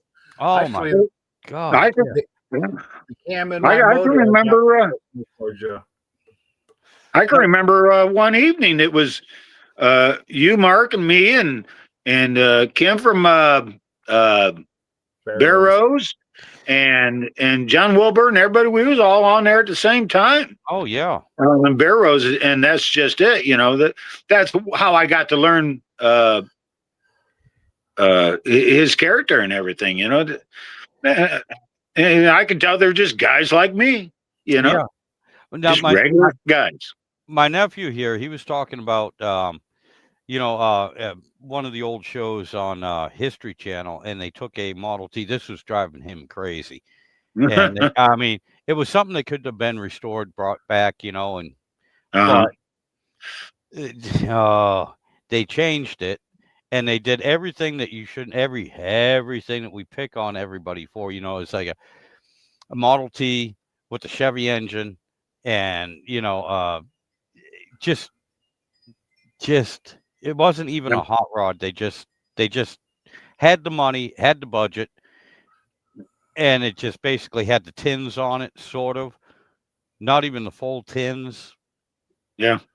And that just bothers him. And he was wondering, because I can picture it, but I can't remember. He was wondering if you guys, I didn't see it. I didn't see that episode. yeah, if you guys If remember. you're it asking all, my and opinion about how I feel about issues like that, it would be this: that first of all, yeah, when it comes to certain cars, like for instance, my old '73 Trans Am, that car was in absolute original factory condition, Yeah. and because of that, I didn't want to do any modifications whatsoever.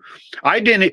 That car was a '73, and it was a 1 year only for the unitized ignition, which was a major failure. I didn't even want to change that,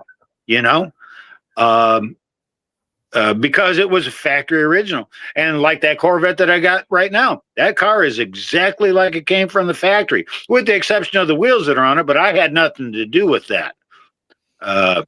They're the wheels that were on the car when I bought it. And it's just... And that's fine. And I don't care to modify it or try to make it any faster. And if I want a hot rod or a race car, I'll build something, Yeah. But And I mean, that's just it. If the car's already good, it's good. If you got to pull something out of the junkyard, it's got a half a ton of rust on it, and you got to cut all of that out and replace it with stuff. Well, that's fine. right. I'm good with that. If you got to cut up an old car because there was tons of rust on it and make it into what you want, or do like a pro mod car or what do they call it, resto mod or something, Right, I'm good with that. I'm good with that, because that's another thing. That's like that story I was telling you about that old man that had that old Model T and that old war Jeep. When he took me into his garage, he was trying to explain to me that when he started, he had nothing, and what it is this what guys do. They'll get a hold of an old car. Yep. They start with an old car and they restore it. Well, this old man didn't even have a car. He just found a part. Yep. One part. And then he bought another part that bolts to. Then he bought another part that bolts to that part.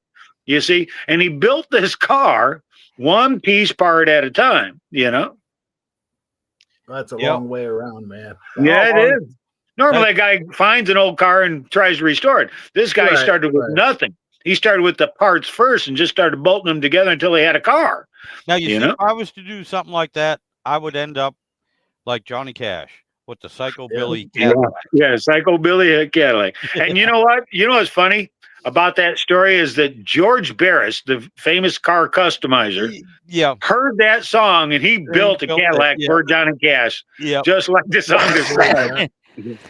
The funniest part about that song that cracked me up was he talked about the headlights, how he'd have two on the left and one on the right. When you pull out the switch, all three would come on. Yeah, that's right. Yeah.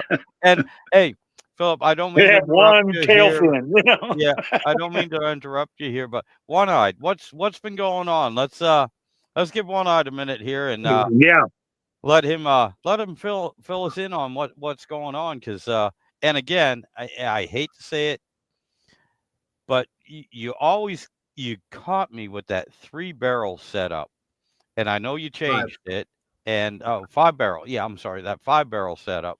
Yeah, and I know you changed it, and so that's why I always ask about it. Anytime I see you, I'm like, how is that? How is that doing? Well, it's saying that I bought the car as a 5-barrel off my uncle. Right. And I drove it that way for 10 years because it was on the road when I bought the car. It's always been on the road. And that's just No Name Nationals. I ended up the first year for No Name, we win the spectators just because, you know, the way you promoted it, it looked like a good time. And it was. Right. Yeah. Yeah. It turned into, it's like a homecoming at a drag strip. Yep. You know, most of the people, you know, on a first name basis. And you know what they got, and you see what they're working on. And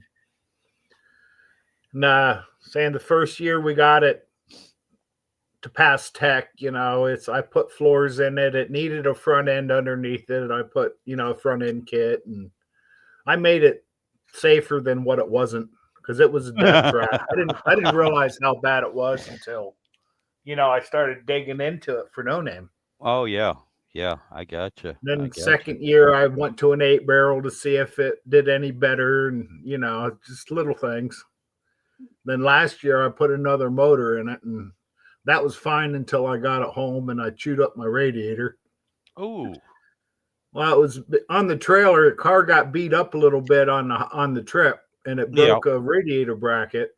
Oh, it laid over against the fan, and we pushed the car off the trailer, and I was going to put it away. And as soon as I turned the key, I broke this motor at No Name Nationals last year. Oh, okay. It was that fresh. All right. We cut that deadline down to 0. Yep. Yeah. Oh yeah. That kind of rings a bell from what I was saying a minute ago. It doesn't. Oh yeah. What I was saying, as soon as I turned the key, motor fired right up, and it made a god awful noise. Oh yeah. Screwed that radiator up, huh? Yeah. Oh yeah. I had it record. I don't recommend that. That's a ton of money. Yeah. Not with what's in the aftermarket today. You can just get something sent to you, you know, if you can afford it. Yeah, but the way this front end was cut apart to fit this big block, and I gotcha. I understand. Oh damn it! He locked up. There we go. And I knew if I got this one recorded. Yeah, see, he's coming in and out. Oh, damn! Tired of me buying parts twice for this thing. Oh yeah, no doubt, no doubt. You know, speaking of the wife getting tired of buying parts and doing stuff, that's one of the reasons why my engine is purple. Okay, that's her favorite color. And basically, that was me sucking up to the wife. That's right. The little things. Oh yeah, yeah. Oh, and it was so funny because I know I've told this before, but I did it to be a smartass. But she loved it so much, and it psychologically, and emotionally, she's like, purple. That's my favorite color. You spent so much time on your engine, and you're so proud of your engine that you did yourself, you know, in your shed. And I hadn't done an engine in 40 years, you know, and.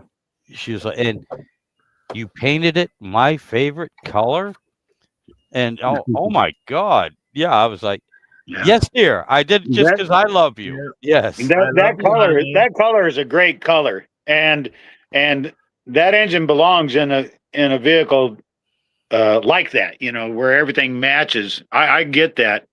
For me, I've always painted my engines black, and the primary reason for that is so that you can't see the oil leaks. Yep.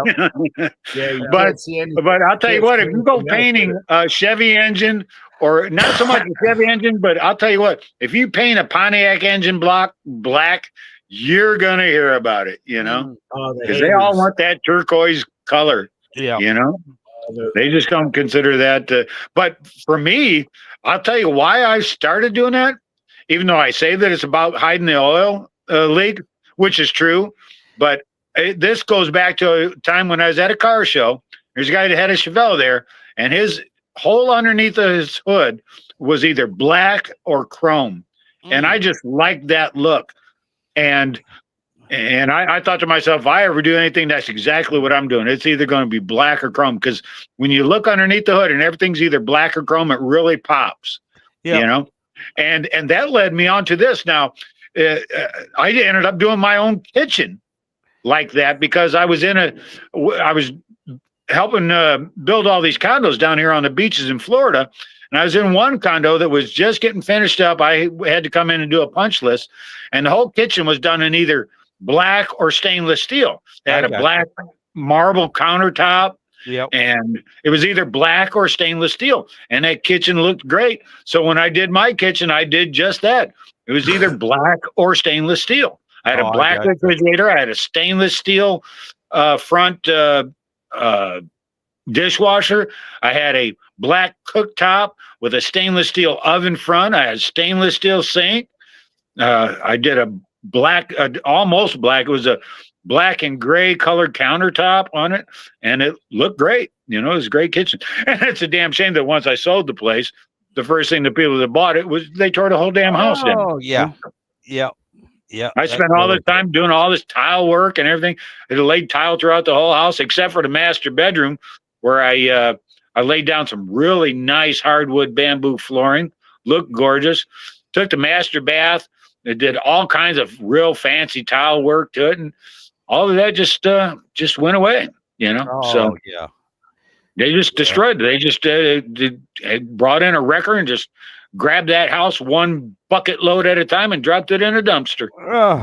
You know. Yep. But you know what? I got paid. Yeah. So, That's right. and I'm of the type that, you know, if it's, especially in today's day and age, if you own a piece of property, you really don't own it. You know, you're paying, you're renting it from the government. And the proof of that is just stop paying your property tax and see how long it takes them to take it from you. Oh, yeah. You know, and I'm of the opinion that I think you have the right to do whatever the hell you want. And there are so many places in this country, communities and towns and whatever, and HOAs where, Jesus, you can't even paint your house any color you want. You know? I was renting a room out of a place in just outside the Chicagoland area. The house was in a historic district, and the old man that owned it was telling me that the city actually dictated to him what color he could paint his house. You know. Yep, they had to keep everything period correct. Yeah, exactly. On the porch, if you got the because I work for a contractor. We got a historic district here, and they are really particular about. Oh yeah, and that's I just don't like that much government intervening. No, in personal lives. No. Now, let me tell you something too, especially with my nephew on here talking about the government. Yeah. Okay, and everything. He's the same way we are, guys. He might call just too much encroachment now. Right. You know, there's overreach at every extent now, and I think as the people and the citizens of this great nation, we need to take it back. You know. Well, you know that's the problem. It's been such a slow burn that. You know, this little infringement here, not a big deal. This one here. Yeah, I apologize. I don't mean to take this whole show off into that tangent. You know, we try to stay politically free. Yeah.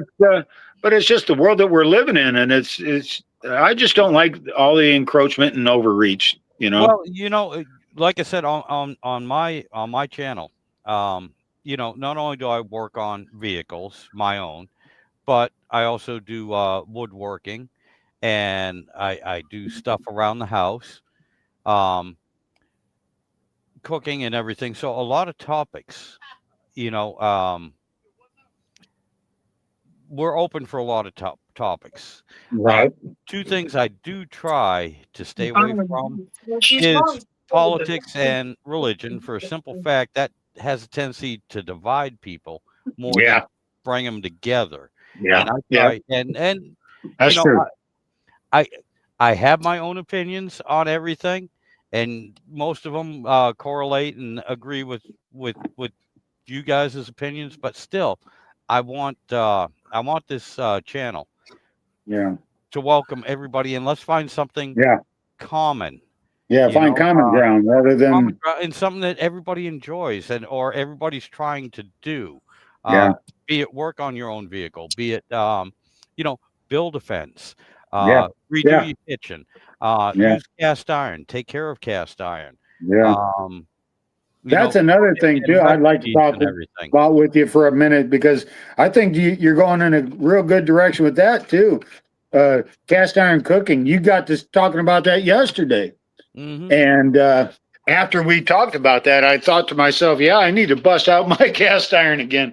In fact, one of the things I'd like to do, even though I can't eat it, would be to do just that. Take out my big giant cast iron skillet and do some fried chicken and do some hot wings on it, Oh yeah.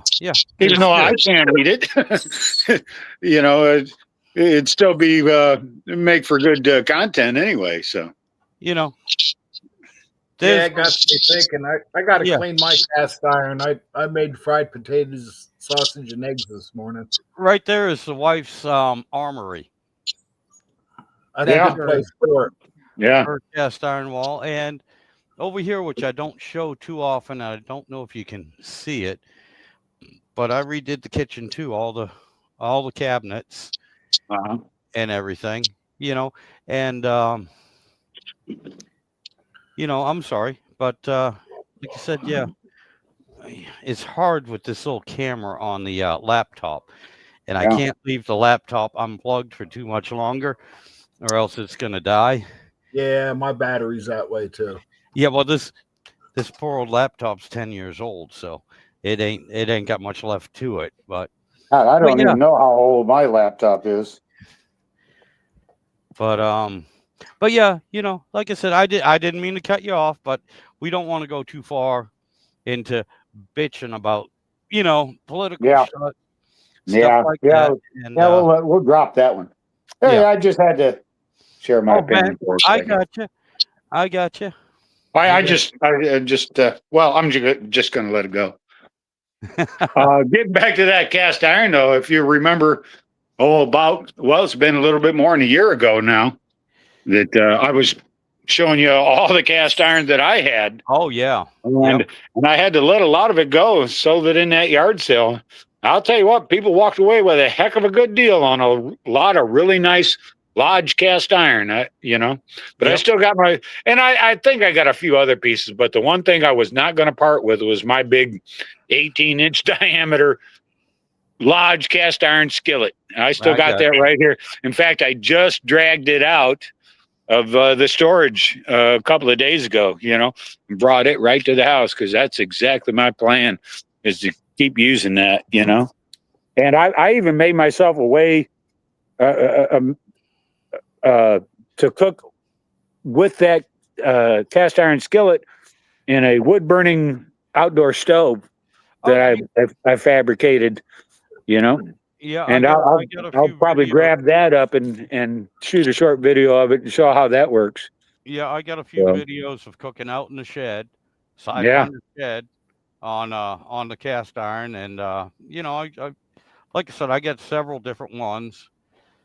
But here, my nephew wants to know this about us guys. What's our feelings? He was talking about that Model T that was chopped up and everything. And I'll speak for myself here. What would I do with the working Model T? I would drive the damn thing, to be honest with you. I don't believe in leaving something set just to look at. Yeah. I would definitely drive the damn thing. And no, if it's in working order, even if it needs work, no, those are one of the things I would not take apart. It's and modify too much because it is part of history. Now, Yeah. It's if I history, found, what it yeah, is. if I found a body, and then I found a frame, and then I found, the fenders, and then I found the wheels.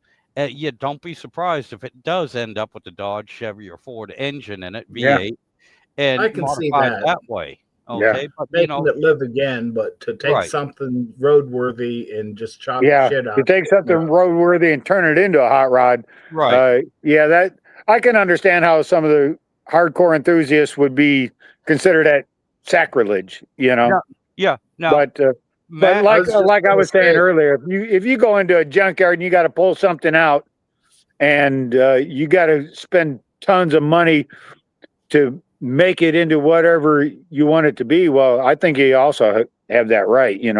I'm not like, for instance, let's take a '68 Firebird. You find one that's half rusted out. now, Rather than trying to restore it back to factory original condition, make a hot rod out of it if you want. right now, Philip, hold on for a second because Matthew, this man right here, Turbo Tom, check Turbo out, Tom check out his YouTube channel, and saying check out, Turbo Tom. yeah, and His check model, out, he brings his Model T to oh my No God, Name yeah. Nationals. Yes, yeah, He's check run that that down out. the drag strip. Yep. Here's a humorous story I'd like to tell you about Model Ts, if you give me a minute. Oh yeah. So there's me and this girl. This many years ago, before I was married, I was dating another girl, and her and I and one of the fellas that I was working with, who was also a car guy, we was going to go to one of these swap meets where they had all these car parts, right? And we set out. It was a few towns away. It's supposed to have been like a 45-minute to maybe an hour's drive away, and it was actually held in the town of Romeo, Illinois. And for some reason, I had a heck of a time trying to find a place. And I was trying to take a lot of back roads, and I ended up getting lost. But at one point, while we're going down the road, there's these two Model Ts putting down the road about 40 miles an hour, which was wide open throttle for those things. Oh yeah. And in like brand new condition. And I had to pass them. And we're going on, and I'm trying to find this swap meet, and I can't find it. I get lost. But eventually I found it. And just as we're pulling in, we got pulled in, and we parked, and we got out of the car and was just starting to go to the swap meet when here comes these two Model Ts pulling into the swap meet, and that gives you an idea how long I was lost, that these Model Ts almost beat me to the swap meet. Yeah. So I just wanted to share that with you for a second. Oh my God. Yeah, that's cool. Like I said, I've told you all before, my father's first car was a 1914 Model T Ford. And he's from the backwoods of Maine, way up north, about 32 miles away from the Canadian border in Masardis, Aroostook County. And my God, he was telling me stories. Now, he was born in 1914 too, so he didn't buy the car when he was born. Don't get me wrong here. All right, don't mean to mislead y'all, but that was the first car he ever had, first car he bought, and he took the damn thing down to Florida. And this is before the interstate. They don't run on the interstate very well. No. Well, there was. I no don't think you can legally run one on the interstate because there's a minimum speed limit. Yeah, but I mean, didn't have to worry about, because this is before World War II. Yeah. And there was no interstate.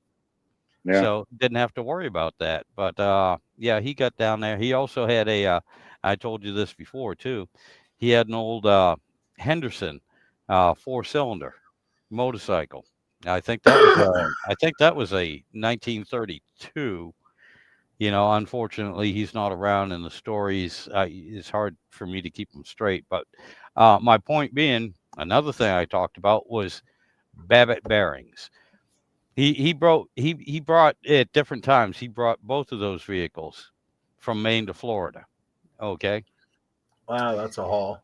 Yeah, and both times he had to pour his own Babbitt bearings because he had wiped the bearings out. I got a story I'd like to share with you about my grandfather. And here's the story that this was back during the Depression, and their family. He grew up on a farm. And he had a bunch of brothers. Yep. And this was during the Depression, and they was young men, and they was looking for work. And the idea was because California seemed to be thriving at that time, and everybody was going to California during the Depression. In fact, there was even a movie, I think it's called The Grapes of Wrath, where they talk about that, where there's a family migrating to California. But anyway, everybody was going to California at that time. And my grandfather and his brothers decided they were going to take this old, I think it was like a 1929 Model A, like a Vicky or something. It was one of the four doors with the canvas top. They was going to take it from near Peoria, Illinois, and drive all the way out to California. And the car would keep breaking down on because they weren't meant to go that damn far. But he said we got out to like Kansas or someplace, and the car broke down on this road. And there was this farmer. They broke down in front of this farmhouse, and this farmer came out from the house and was trying to help them fix their car and get it going. And my grandfather says to the farmer, he points at these clouds in the sky, and he says, it looks like rain coming. And the farmer says, no, that's the empties going back. He's nice. And see, you got to be of that generation to understand that joke, because it's in reference to like the old milk delivery man. He'd bring you your milk and you'd give him the empty bottles and he'd take them back, And that was just the joke, the old man saying, no, those are the empties going back. Oh, yeah. I gotcha. Anyway. But Granddad did make it out there. And the story goes that once he got out there, he was trying to get a job doing anything. And he got a job working in this automotive service garage.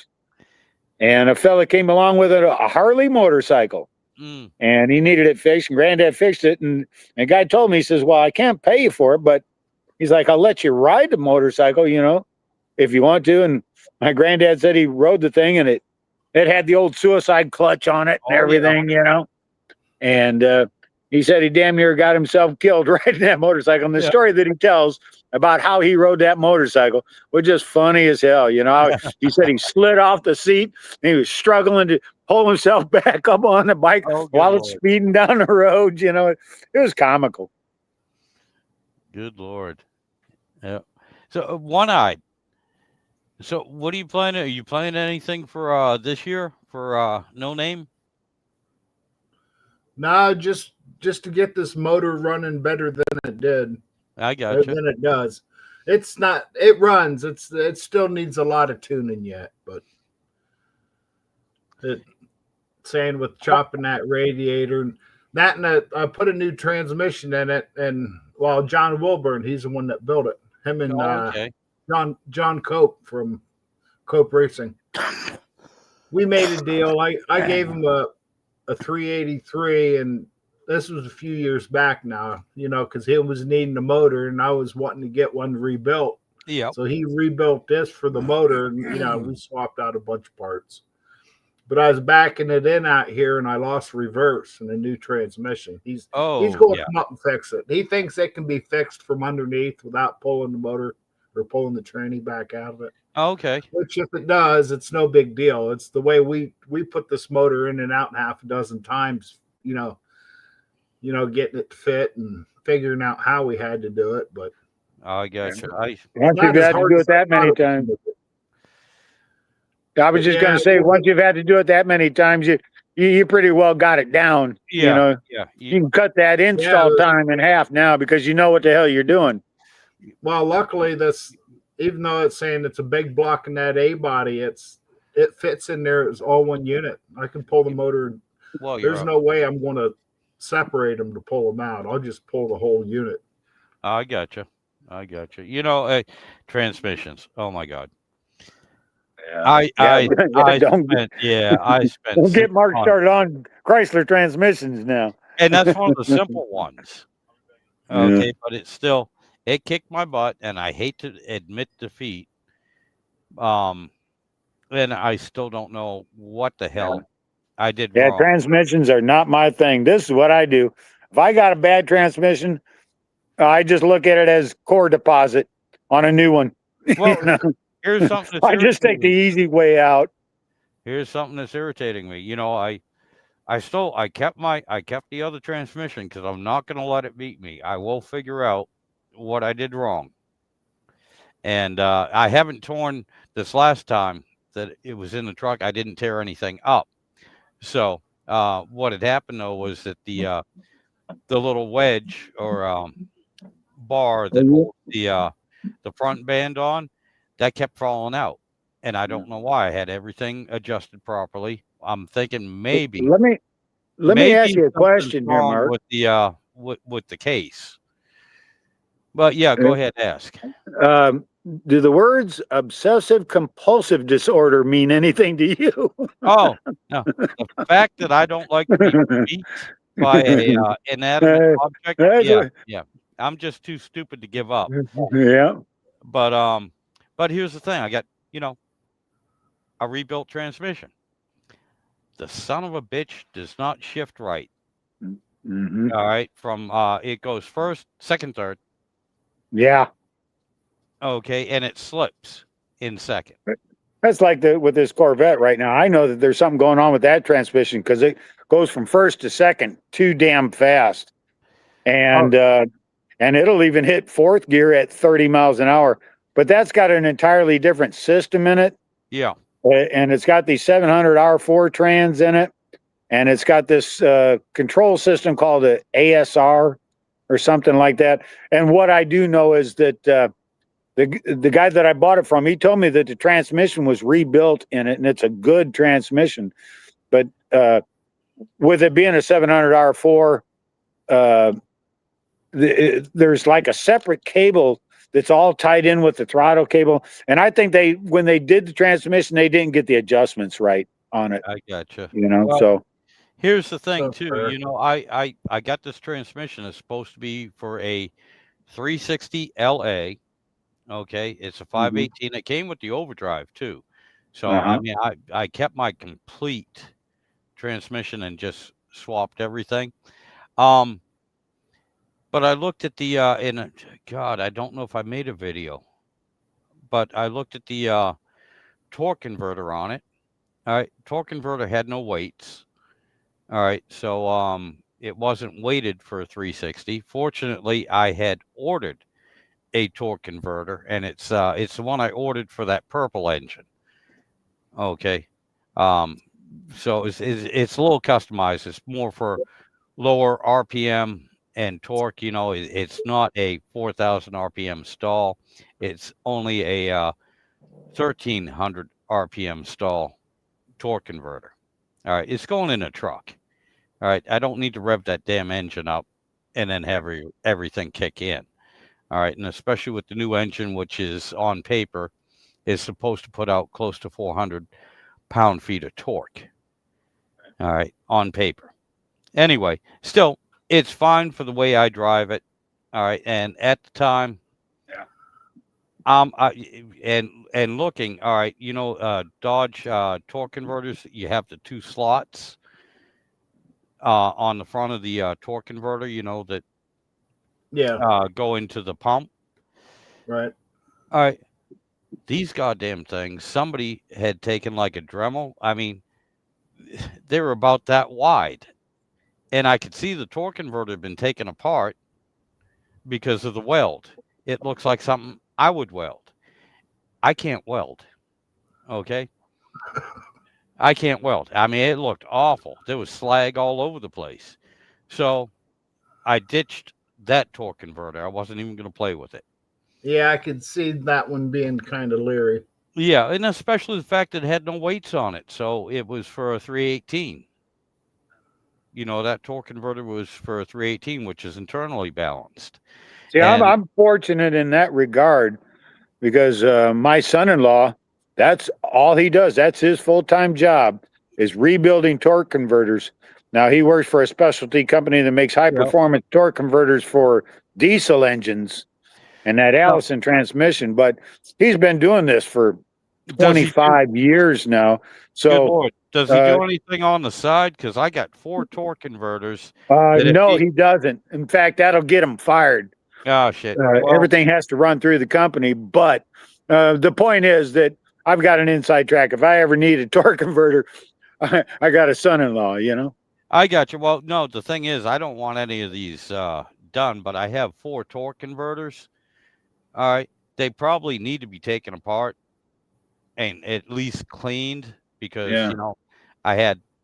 they've been in the transmission Well, 4 times. That's when it let exactly what go. he does. His company, they Right. know how to modify all kinds of torque converters.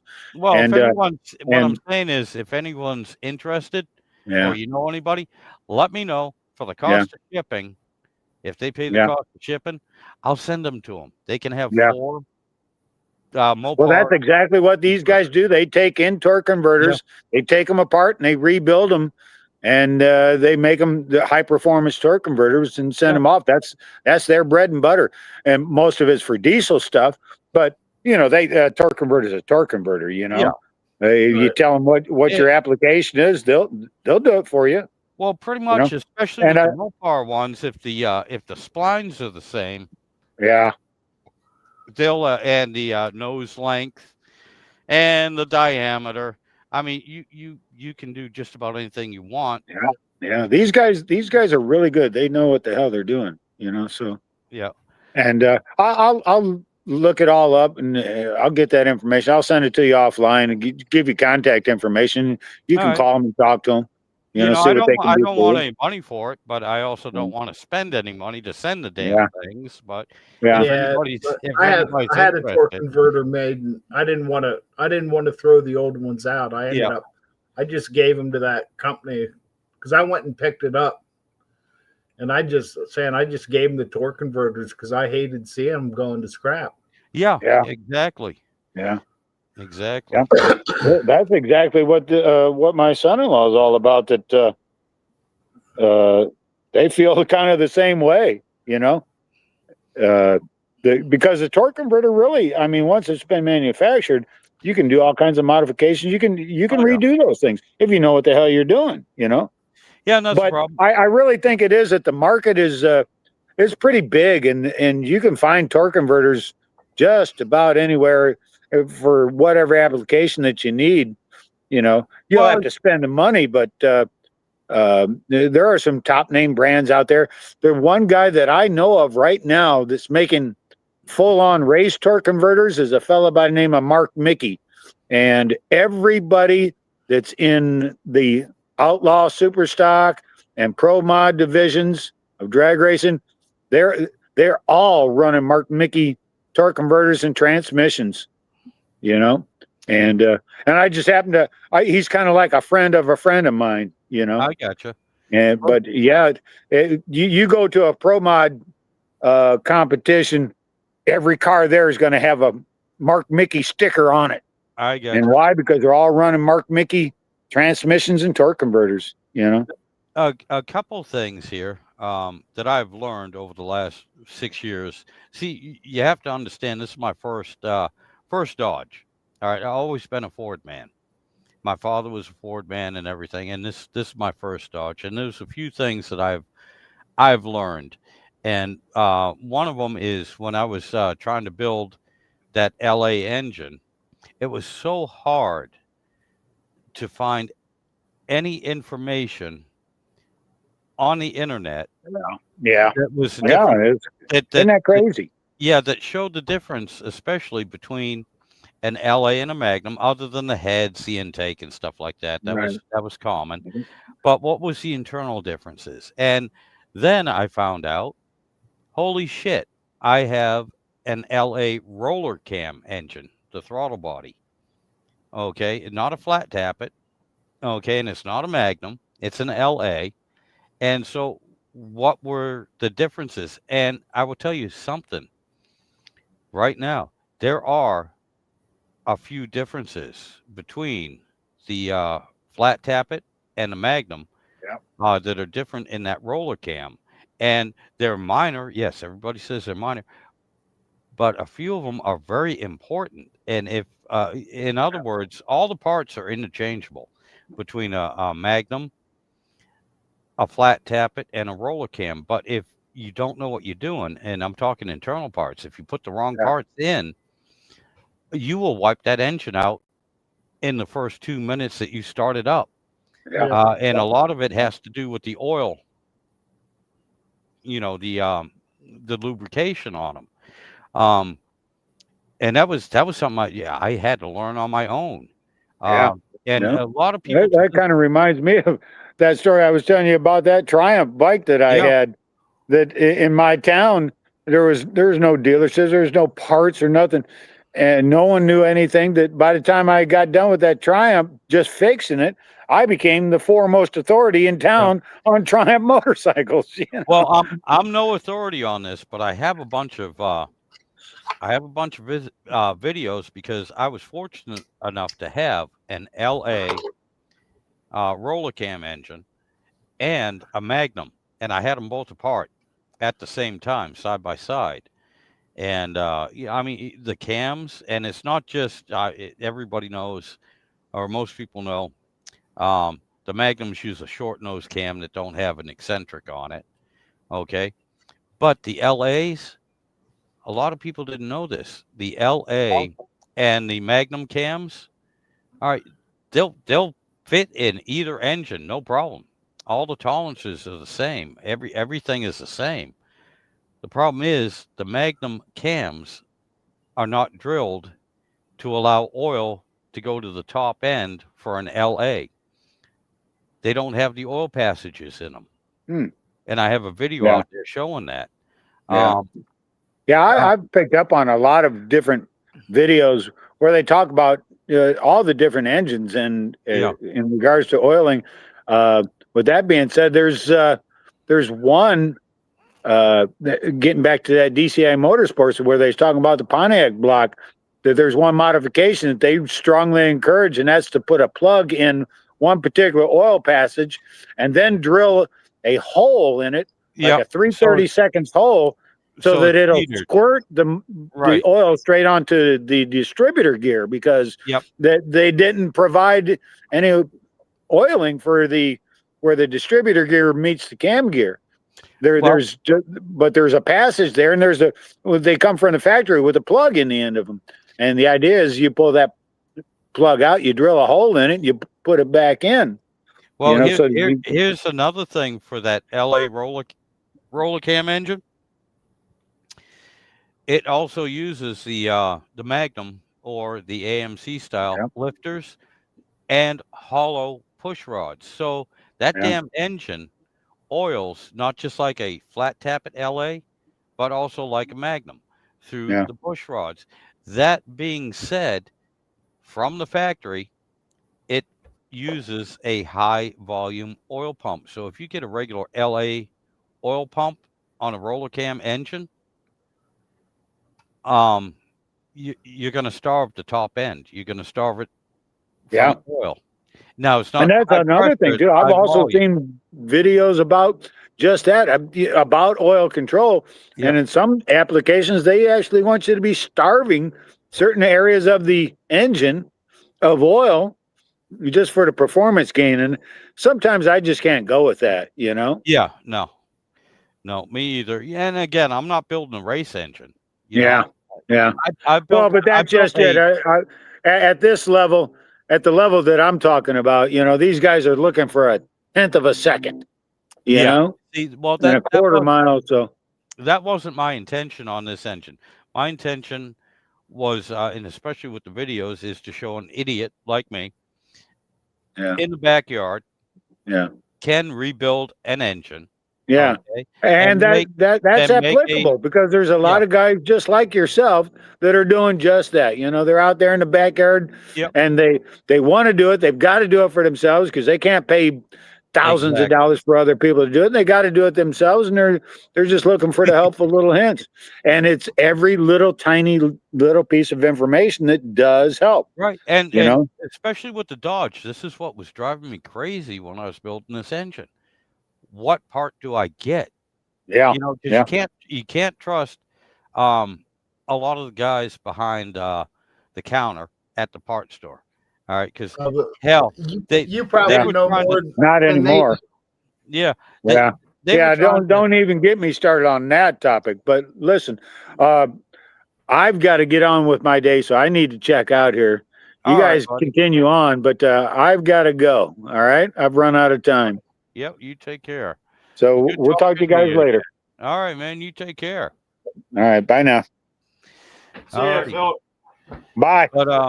But yeah, one-eyed. That's one of the things, you know, that I had to go through research and find, and that's why I tried to make the videos on that engine build, was mostly to point out a lot of the differences between the three types of engines. The LA flat tappet, and I'm talking small block too. I don't know anything about the big block engines.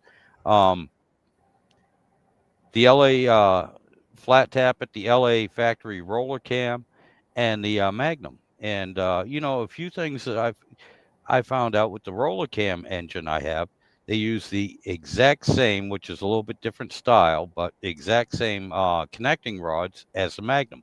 Part numbers stamped on it exactly the same. Pistons are different because the roller cams use the later flat tappet type pistons with the big um oh shit oh inset, you know, they got you know, yeah, I'm having a brain fart. Brain fart. Dish, they have a big dish, a full Right. dish piston. The Magnums only have like an hourglass looking dish in them, and that's a difference of I believe almost 10 cc's between the pistons themselves. Um, the cranks, there are 3 cranks, one for a flat tappet, one for a roller cam, and one for the Magnum. All 3 are different, and that's just the stock. We're not talking the forged camshaft or crankshafts. We're talking, you know, the just the regular cast Right. crankshafts. There's 3. The LA roller cam takes its own crankshaft. It's separate. It's different from the flat tappet, and it's different from the Magnum. Same with the like I said with the oil pump. Those are different. And what this will do is it changes the balance, obviously on the 360s. Right. So if God, yeah, if you put the wrong crankshaft in, you got to change the balance on it, external balance. If you put the wrong oil pump in, you're going to wipe out the top end. Yeah, because it's not fading enough. Right. You know, so I mean, these are little things. So that, you know, and nobody had that out there. And I really had to do a whole lot of research. And unfortunately, at the time I was building that engine was right during COVID. And all the older guys, I mean, seriously, the 3 older guys that knew, they used to be, they used to build race engines. They used to do this shit all the time. They got taken out by COVID. And so I lost my offline Right. mentors and everything. And it's a damn shame. So again, I'm sorry. This is a long tangent on another reason why I started this YouTube channel, was to try to put out some information. Now, I had already had it going before I did this, but there's actually a lot of good information that I learned that do side-by-side comparisons between the LA roller cam, especially, and the Magnum engines. Yeah, a lot of people like to have that visual. Yeah. I mean, like you can read in a book, but if you don't have the visuals to go along with it, a lot of it's hard to pick up. Or Yeah, saying just in a visual, you can pick stuff up on your own without having to, to yeah. a point. The other thing I like too is since I had both engines apart at the same time, because I've seen this, and the answers are out there now because people have done it. But when I was looking at it, another thing I found out is that you can take a Magnum engine, and if you want the water pump housing, the timing chain cover, they're interchangeable between the two engines, and it all depends on whether you want to run a electric fuel pump or mechanical. If you want to run a mechanical fuel pump, yeah, you can't use the Magnum timing cover. It has no place for a mechanical fuel pump. And they're also set up for the difference between the V-belt and the serpentine. Same with the water pump. The water pump on a Magnum turns the opposite direction because it's run by a serpentine than the water pump on a LA. The thing is, they will both bolt on to either engine, to either timing cover. So if you get a rebuilt water pump that doesn't have a the pulley on it, yeah, you got to make sure. You have to look at the impeller and see which way you got to see which way the blades are bent. Yeah, ask me how I know this. Ask me how I know this, because I was getting ready to say, yeah, the guy behind the counter swore up and down it was for a 92 W250. Okay. But no, I got a Magnum water pump. So the impeller is trying to push the water the opposite way through that LA engine. No, it did not work. It doesn't work. No, the water will not flow backwards properly and keep the engine cool. You run into problems. To be, you could trust the guy behind the counter. You could ask him for knowledge, but nowadays, no. That was a thing back when I was a teenager. I had an old Ford F-250, 4x4. I can't remember what I needed, but I had an old family-owned parts store called Halloran's. I went in there. Actually, it was a Sunday, and back then we had blue laws in Massachusetts, so everything's closed down on a Sunday except for the bars. I knew what bar they were hanging out in, so I went down to the bar and said, "Hey guys, I need this. Can you help me?" And their shop was right across the street, so they finished their beer, went across the street, and he goes, "Damn." He goes, "Oh, I don't have it in stock." He said, "But I do have something that'll work." And I swear to God, it was like from an Edsel, or it might even have been a Dodge part, or a Hudson part. But he said, "Look, what you need to do, this little tab right here," he said, "file that down." He said, "Look at him," because I brought the old piece in. He said, "File that down, elongate this hole. It'll bolt right on. It'll work." I said, "How much you want for it?" He said, "Nothing. It's been sitting there for 30 years. I ain't sold it yet." He said, "Take it, get out of here so I can go back and have another beer." I said, "Thank you." Yep. Yeah, that's saying back in the day, that's where you got a lot of knowledge, was from behind the parts store or the parts counter. Back when all they had was the books. They don't have the computer. And half the time, they didn't even pull the book out because they had the part memorized, especially if it was a regular part, regular maintenance part and everything. They're like, "Yeah, okay, this is what you need." Yeah, that, and they could cross-reference in a heartbeat. Oh, yeah. Nowadays, you walk in, all they do is ask you what year, make, and model. Yeah. You look it up in the computer. Exactly. I need windshield wipers. Is it automatic or standard? What the fuck does that matter? Right. Oh, good Lord. Oh, matter of fact, I had one argue with me that told me the Dodge does not have U-joints on the front axles. They have U-joints on the front drive shaft. I'm like, no. I went in, I actually brought the whole front axle and I said, look, it's not a CV joint. See this? It's a U joint. See how it's doing this? Right. It's not supposed to do this. But look Flop, at it. flop, flop. It's a Yeah. friggin' U joint. It's not a CV joint. And that's not a drive shaft. No, it's the front axle. He's like, oh, well, I didn't scroll down far enough. Really? Right. Really? You know, back in the day, I would have slapped you because you didn't turn the page in the book. Right. But now your finger, you didn't have the energy to scroll down, another few lines. And I'm like, Jesus Christ. I'm sorry. I don't mean to pick on him, but that's some of the aggravating No, I things, get it. I get it. you know. But man, I'll tell you what, there was as far as I'm concerned, there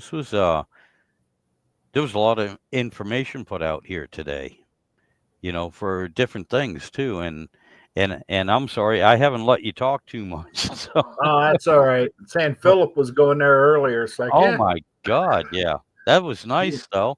I know now how Kim felt a few times when I popped on, and it's nice though because I didn't have to do anything. I'm just sitting right. here. You It's guys, like sometimes I'll get on these lives and it's like I just sit here like I'm just yeah, taking up the square because yeah. there's a lot more knowledge out there than I know. Oh my Then God, some people you can't get them to shut up. You can't get a word in edgewise, yeah, which is fine. I get that I'll just way. sit I get that here. way. Yep. Yeah, no. But my, I was going to tell Philip there. He's saying about either keeping one factory or chopping it up into a hot rod. I got yeah. the best of both worlds. I got one got chopped up into a hot rod, and I got a factory slant 6 push button still. So I still got both. Oh, that is awesome. That is awesome. It's like I said, my nephew Matthew. I know how he feels too. That was killing him to see them take a operational good Model T and chop it up. Yeah, those are almost You know, fighting words. yeah, that's. I mean, look, we all know there are certain cars, even the old ones, that you're like, oh, it's a damn shame it's in such rough shape. Right. But at this point, it would be better to turn it into a hot rod than try to get it back to original. And it would be more useful too. So Yeah. there's a point where you have to decide that, and I understand that.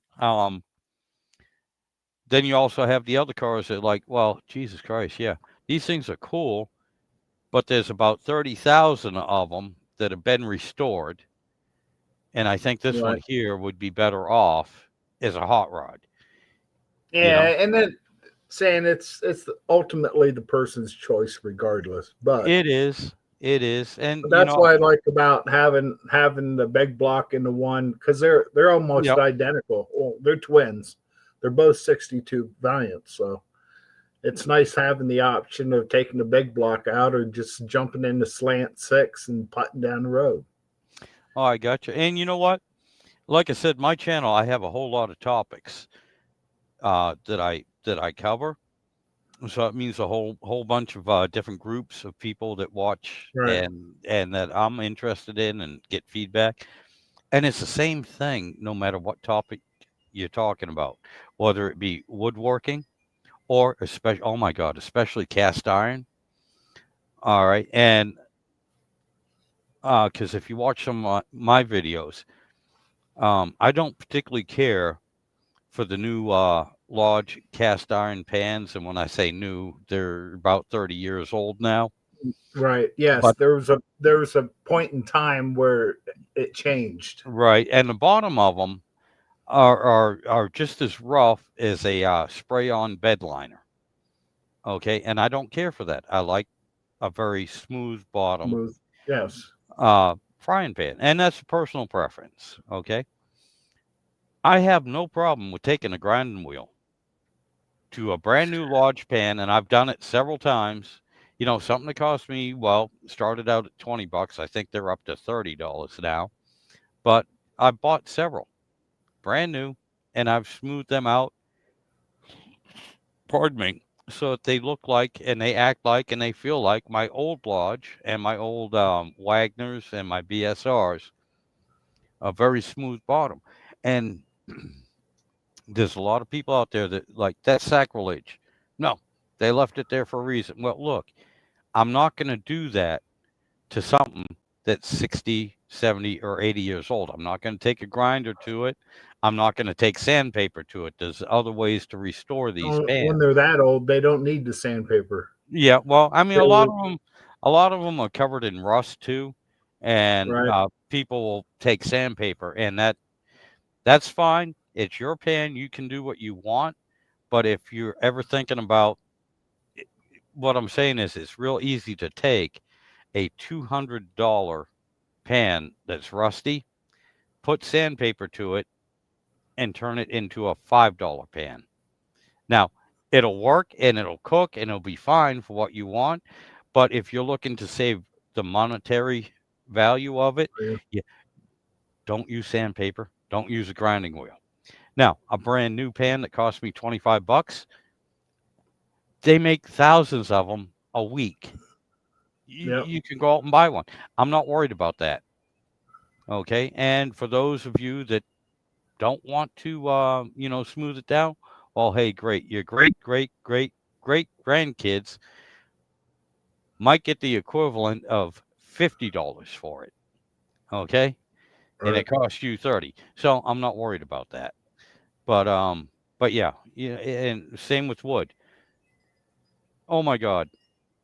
If you ever watch the um New Yankee Workshop with Norm Abram, I loved watching him. I loved the things he built, but something that drove me crazy, he would be like, "Yeah, well, I'm gonna build this armoire or this chest of drawers out of this cypress that was recovered from the swamps in Louisiana.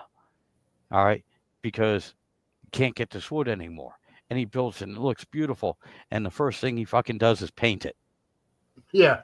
He'll paint it. I'm like, are you crazy? You might as well use pine if Fine. you want to paint it. Exactly. Yeah, exactly. That drives me crazy.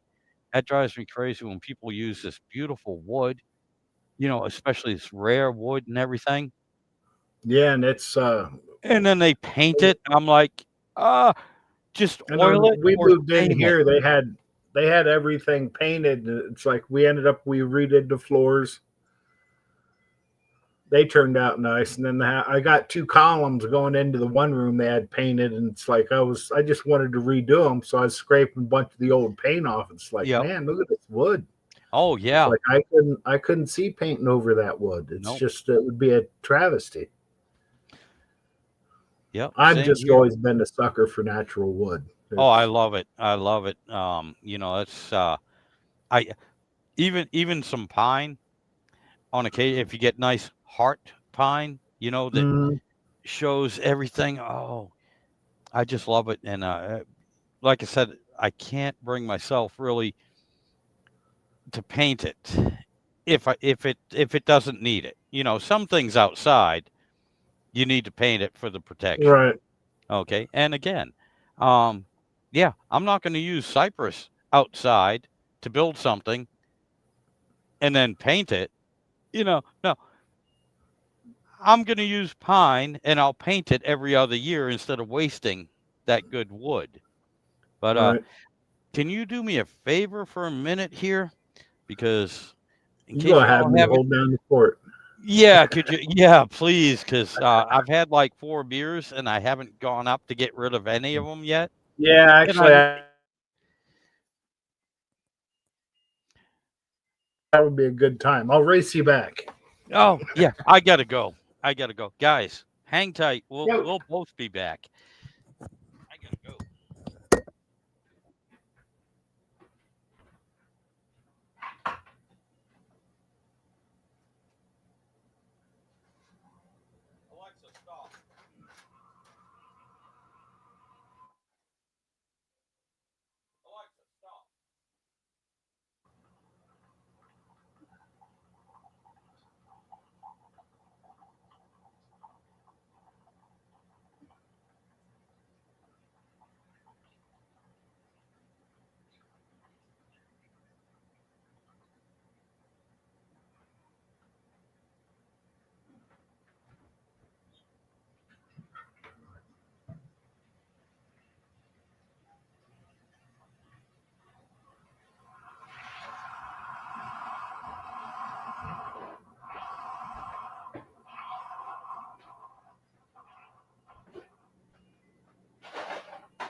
Yeah, I see your comment, Joe, about modifying cars. Saying I got fortunate. My uncle sold me a 62 Valiant. He had a pair of them. One he turned into a hot rod, big block little car. And the other one's just factory slant, still push button. Had it out yesterday. I had to wash it before I put it away for the winter. A lot of cat footy prints, dust. All I got's a carport to work with. Give me a second. I'm back. Shut the door here. The wind's picking up.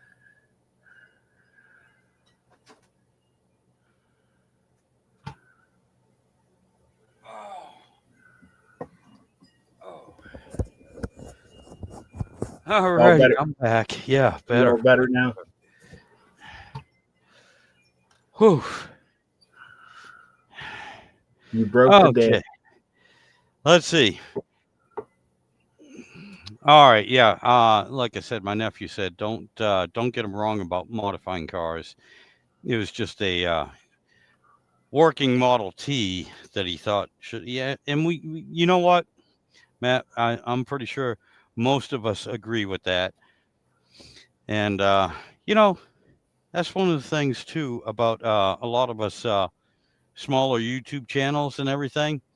We were inspired by watching all the back in the 80s and 90s and everything, watching all these car shows, or you know, where they're working on the cars, but they had an unlimited budget and they could do whatever they wanted. And a lot of them also, it was kind of cool to see what they could do, but most of them, they were just throwing parts.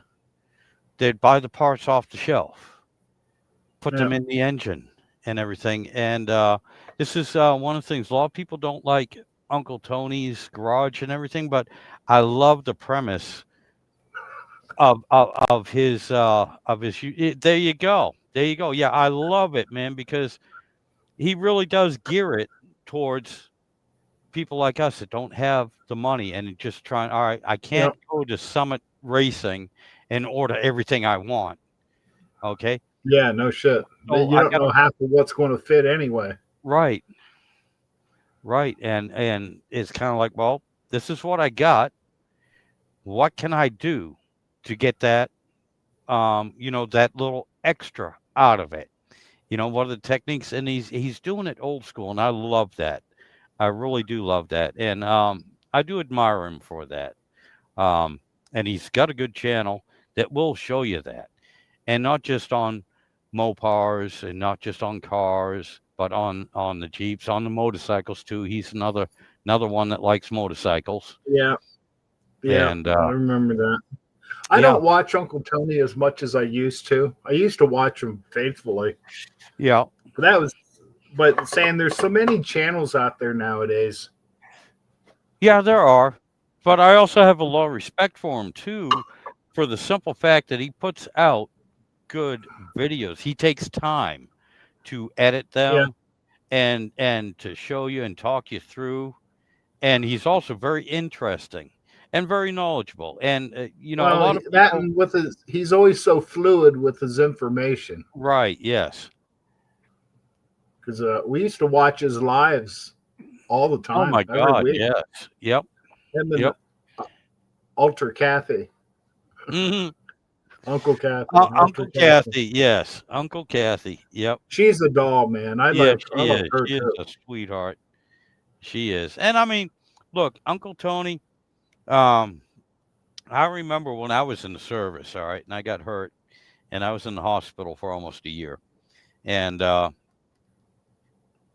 back then, there was a few of the doctors and nurses that were gearheads, and they had subscriptions to Motor Trend and Hot Rod magazine and all the magazines back then.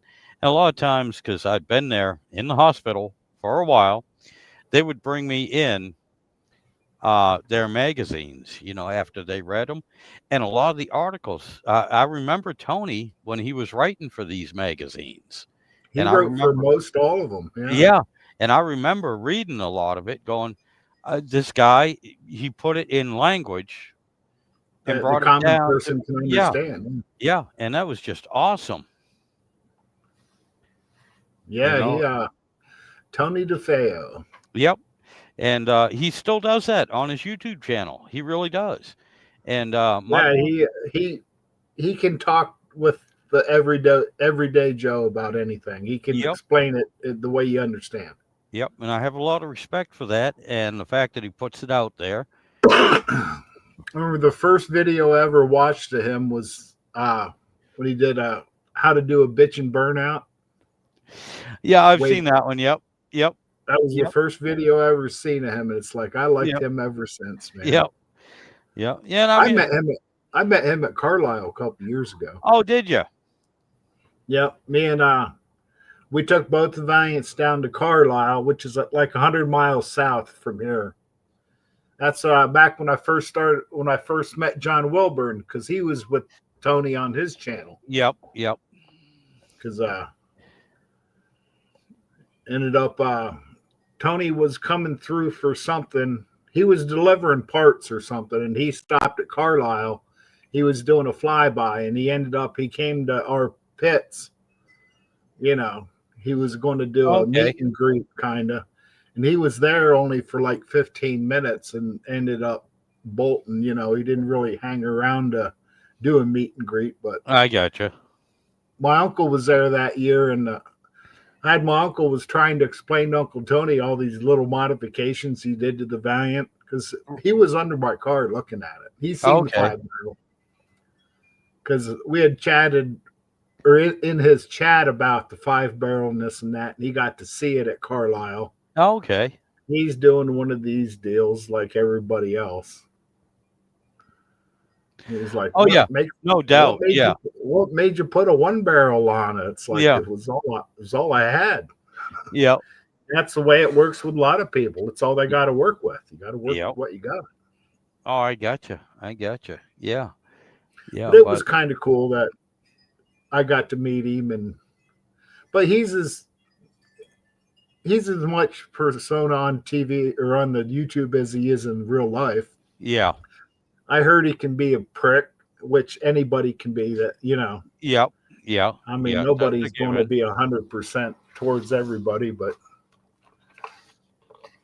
well, Eh. except for me, you know, I'm just perfect. That's all there is to it.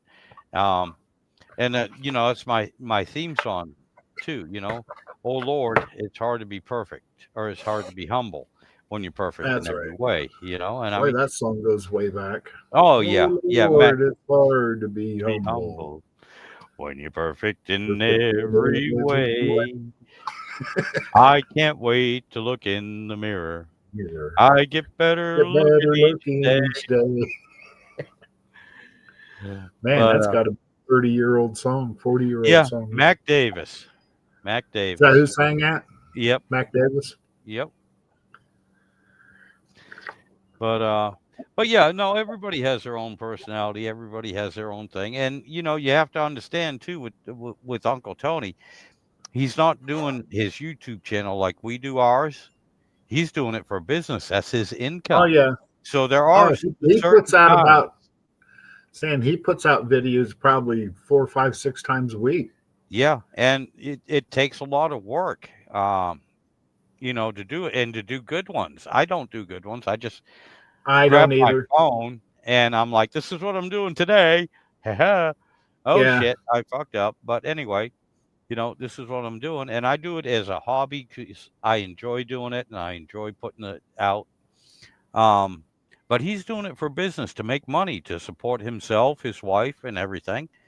You know, Yeah. and so that's a different level altogether. And sometimes in that level too, honestly, you are forced to be a dick because you just can't have, you know, everybody taking advantage of you and this, that, and the other. Sometimes, you know, it's a business. And he Well, has that's that like going to work mindset. every day. You don't Yeah. go to work to meet friends. You go work to make money. You Well, can actually- make friends while you're there. Yeah. Actually, I But- just go to work to get away from the old lady so she don't kill me. But, you know, That's a different story right there. Yeah, I feel you, brother. I feel you. Not that I You don't need want to to get be around her. that I just, separation. You got to get that separation in there. yeah, and that's just for my survival. I have no problem with the old lady, but I know that I piss her off on a regular occasion, especially if I want the house cleaned. I'll piss her off on purpose because when she gets mad, she cleans. Oh, awesome. So I'll do that on purpose, and I'll go to work, you know, so that she doesn't strangle me while I'm sleeping.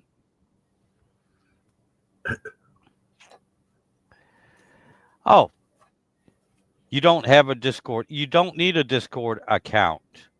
All you have to do right here, go here, hold on. Matter of fact, Matthew, hold on a second. And you don't Pop have to that do link back video. up there. You don't have to do video either. But right here, As long as you coming up got a in the camera. yep, coming up in the chat. Well, I mean my sister calls in all the time without video, just voice. And all you have to do is oh, come on. I hate not having a real mouse.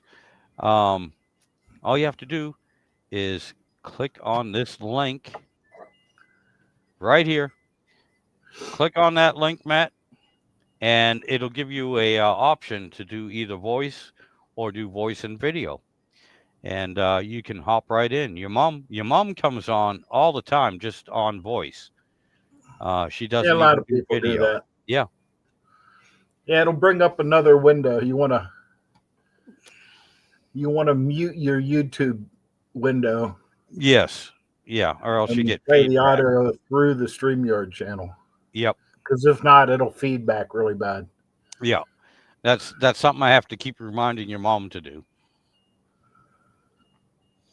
But yeah, you can hop in and talk just like we used to do on the podcast. You don't even have to have a video. Just hold your phone up. Just like Long one time I said. listener, first time caller. Yeah, there you go. You remember? Yeah. We're old. Yes. But yeah, all you have to do is just click on that link that says Sidewinder Shed H StreamYard. Yeah, I started coming into lives just that it doesn't beat up my elbows typing on the keyboard. Yeah, and you can keep up because things are dynamic, especially if you have that's what I hate being in the chat. It's Yep. like there'll be a conversation going. By the time you get a sentence, there are already two subjects down the line. Then you delete it because you're already past that conversation. Don't want to jump back into it. Yep. And speaking Voodoo of which, lady, you're still texting, so yeah. Well, here's the thing. No, I did not shut her down. I was ignoring her because she said last call talking about my beer, so I was just ignoring her. And anyway, here is Glass Joe. Here's my nephew. Can you hear us? I can hear you. Can you hear me? Yes, sir. Perfectly. yeah, sounds fine. Yeah, you did Oh. awesome. All right. Yeah. Well, thanks. Yeah, buddy. So what's up? Nothing. Sorry. To One Eye. I tried. To sub to your channel, but I couldn't find it. But anyway. Yeah, it's tough. There's so many one-eyed cats out there. Yeah. If you look up all one word, one-eyed cat 3072, it'll take you to my channel. Mark, type please, it into the just link it in the in the YouTube chat. Yeah. Type it in the chat there, buddy, and put it up. And if it don't show a link, at least you have something you're looking for. Matt, you should be able to copy and paste it. Yeah, that's if I knew what the hell I was doing, sir. Right. Yeah, but anyway, that's just look that up on YouTube, One-Eyed Cat and 3072, and that should bring you to his channel. You might have to manually type it in. Look, I'm not really, well, you don't have to do a it right now anyway, but just out of like a common courturity.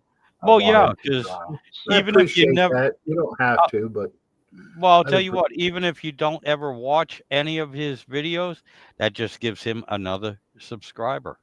Yeah, exactly. Yeah, yeah. And I mean, I do that to a lot of my subscribers from all over the place, the ones that are interested in woodworking, cast iron, cooking, automotive. It's all good.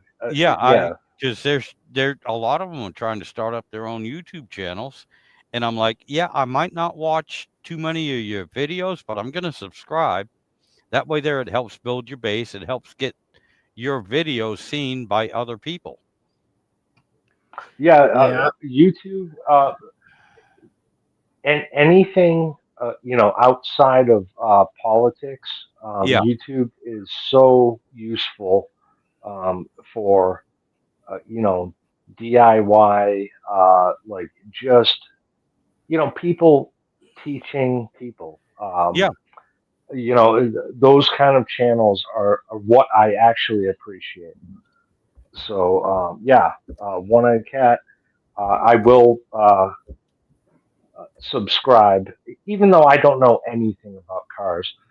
My question is, at what point um, do you consider an automobile to be a, a historic, uh, you know, piece of machinery that should be, preserved so that future generations can, witness it without being modified?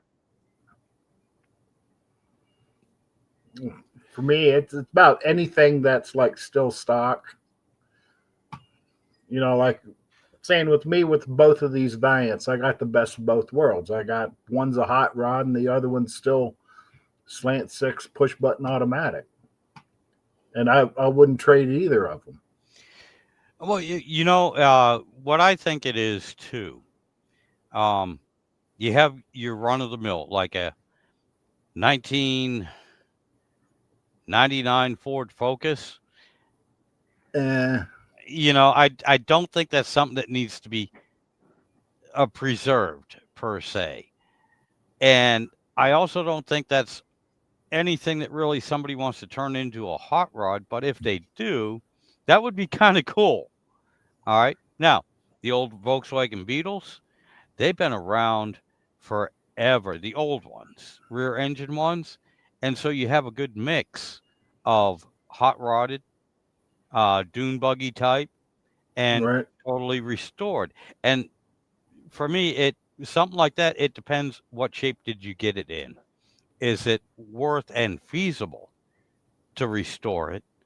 Or are there enough bones there that it would be better off as a dune buggy, Right. as a hot rodder? It kind of depends. Like you were talking about, Matt, that that friggin' Model T that needed some work but was still restorable. No, I'm with you on that. They should not have torn that thing down and because to be honest with you, especially nowadays, and I know this is about 20 years ago, actually you're talking about, but Yeah. Model T parts, you can order them online and build a Model T Yep. from scratch. Okay. Uh, so if you have something like that old Model T that's pretty much original, okay, and can be restored, yeah, don't touch it, save it. Um, Yeah, there should have been No, no. protests going on out in front of that shop. but My question is not. My question is the difference between restoration and modifying. Like, I have no problem with restoration, yeah, but at what point, like at what point do you, as a gearhead, um, consider something to be historically uh, like museum worthy, something that should be preserved for future generations to see how it was built, without modifying it? And again, restoring it is, I have no problem. Well, Yeah. again, that also depends on the individual vehicle as well. Okay, because look, Matt, I've had several 69 F-250 4x4s. Okay, and a few of them, I mean, that's again, that was a run of the mill work truck. Nobody was interested in those damn things when I owned them. But I had a couple that would have been candidates for being restored. Okay. I also had a couple that were not worth restoring because there's too much wrong with them. And to replace the parts with original parts, it wasn't worth it. And it wasn't what I wanted either. So we modified them. Lift kits, different engines, different year engines and everything. And it was cheaper to do that to get what I wanted. So a lot of it depends on the vehicle itself. I mean, you can have a 1955 Corvette that, is an iconic vehicle. But if it's so tore up that it would cost more to restore it and keep it original than it would to turn into something like Corvette Summer, where, it's right-hand drive and it's got a different engine. Well, then that's a better thing, and it makes it a one of a kind. Not to mention that there are also 10 or 15,000 old Corvettes that have been restored, or even if there's two or I 300. So a lot of it depends on whether you should, whether you can, and what you want. It is actually seriously an individual car and choice, no matter what the car is, no matter what the vehicle is. And Yeah. you're the owner of it, so obviously Yeah. it's up to you. Model Ts have, they have been preserved. So yeah, ultimately it is a choice. Yeah, and I could see all Model Ts being restored. There's not a Well- lot to hot rod on the Model T. no, and Other than the cab, fenders, setting it on a different chassis, it's about all you're limited to. But if it's a running Model T, it's like, why would anybody want to take that away? I mean, Yeah. that's Well, 100 years. that was the dilemma, and that was the controversial show. I forget what it was called. It was on the History Channel, and even the guys, technicians in his workshop were like really conflicted on this guy's decision to chop a working Model T that they found on a farm in like Kentucky.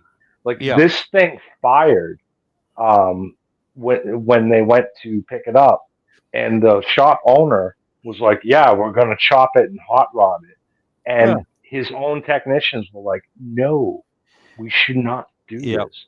I mean, so where is the line? I'm surprised the guy was even willing to sell it, knowing that he was going to chop it. Yeah. Well, you have to consider, it is television, and but the matter of fact was, it was a working, firing Model T, original, no modifications at all, and the shop owner made the decision to chop it, and his own, employees were like, "This is wrong."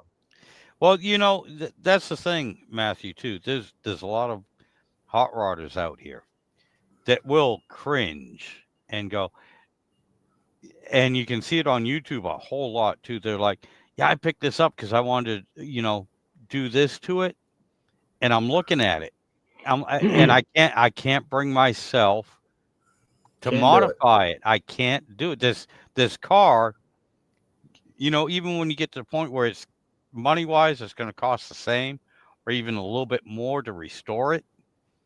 And they're just like, I can't cut this thing. I can't Right. do it. Well, what You I know? would is it not sacred? Like, Some are, and look, and there are people, like I said too, that would look at a Ford Pinto in pristine condition and go, I can't do this. I can't cut it. There's others like, it's a fucking Ford Pinto. Who gives a shit? So a lot of it too, Matt, there's no straight answer. There's no point. There's no cutoff line. It's the I individual car, is what I'm saying. there It's the has to individual be. car and it's the individual person. And then again, too, you also have to understand the era and the decades. My dad took a Model A Ford and pulled one night. Him and his friends pulled an engine out of the. It happened to be the doctor in town. They pulled the engine out of his Lincoln and put it in the Model A, and that also reminds me of another song, the Hot Rod Lincoln. Yeah, they pulled the big engine out of the doctor's fucking Lincoln and put it in their Model A that had a coupe that had a rumble seat because they were running fucking moonshine and they needed the bigger engine. Well, isn't that how NASCAR was uh, Oh yeah, founded? It was yeah, taking an ambulance engine. yeah. But look, It was all about weight. right. But let Um, me ask you this, Matthew: if you ran into that car that my father modified during Prohibition, would you restore it back well, to the that would be original, an artifact or of, would you of keep of it as history a as hot well. rod? That's yeah, exactly. That's what I'm saying. So it Yeah. all depends on the individual vehicle as well as the individual that owns that vehicle. Well, look, I'm not saying that gearheads are wrong, but No. for modifying vehicles at all. What I'm saying is, do they respect the purist? Oh yes. Um, A lot of us do. Yeah, that's why I just said this. You will find a lot of the hot rodders that will pick up an old vehicle, look at it, and go, "I can't do this. I can't Yeah, modify and it. you got some I people I that just can't don't do it." care. Yeah. right. Well, like I'm, from the uh, regrettable generation that grew up on like MTV, uh, like Pimp My Ride. When I just watched them literally destroy like all the engineering of a beautiful vehicle just to like put some whatever spinning lights and a Oh yeah. PlayStation and flat screens Yep. into it. Those cars. I don't really care about.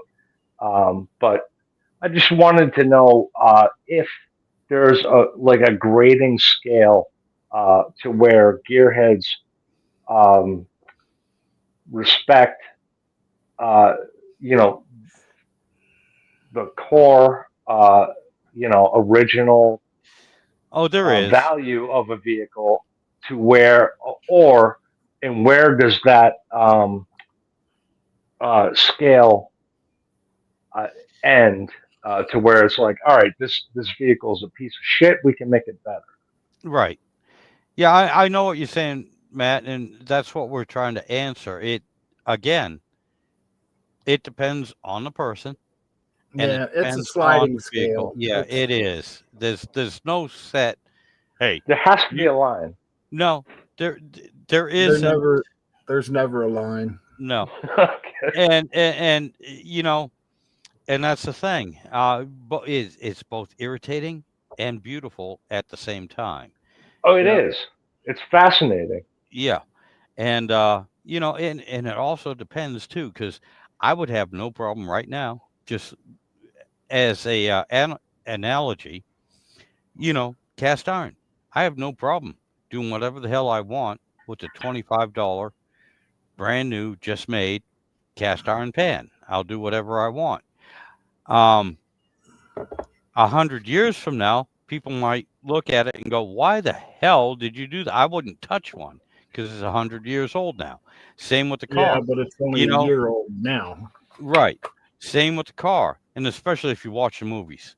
A lot of the old Right, 60s movies with the hot rods or with the stock Mustangs and Chargers and everything, and how much damage they did. You know, they'd go through 10, 15 cars to make a movie and wrecked them.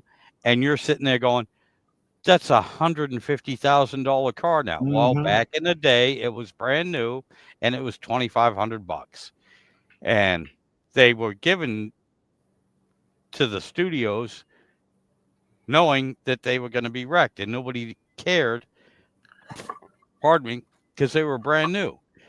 All right. But Yep. now, 60 years later, we're sitting there and we're watching these old muscle cars getting destroyed and we're crying. We got It's like, what literal were they fucking, thinking? yeah, Yes. Yeah. yeah, you know, Watch so the yeah, Blues Brothers. right. Yeah, a lot of it is your perspective and the era you're in at the time, too.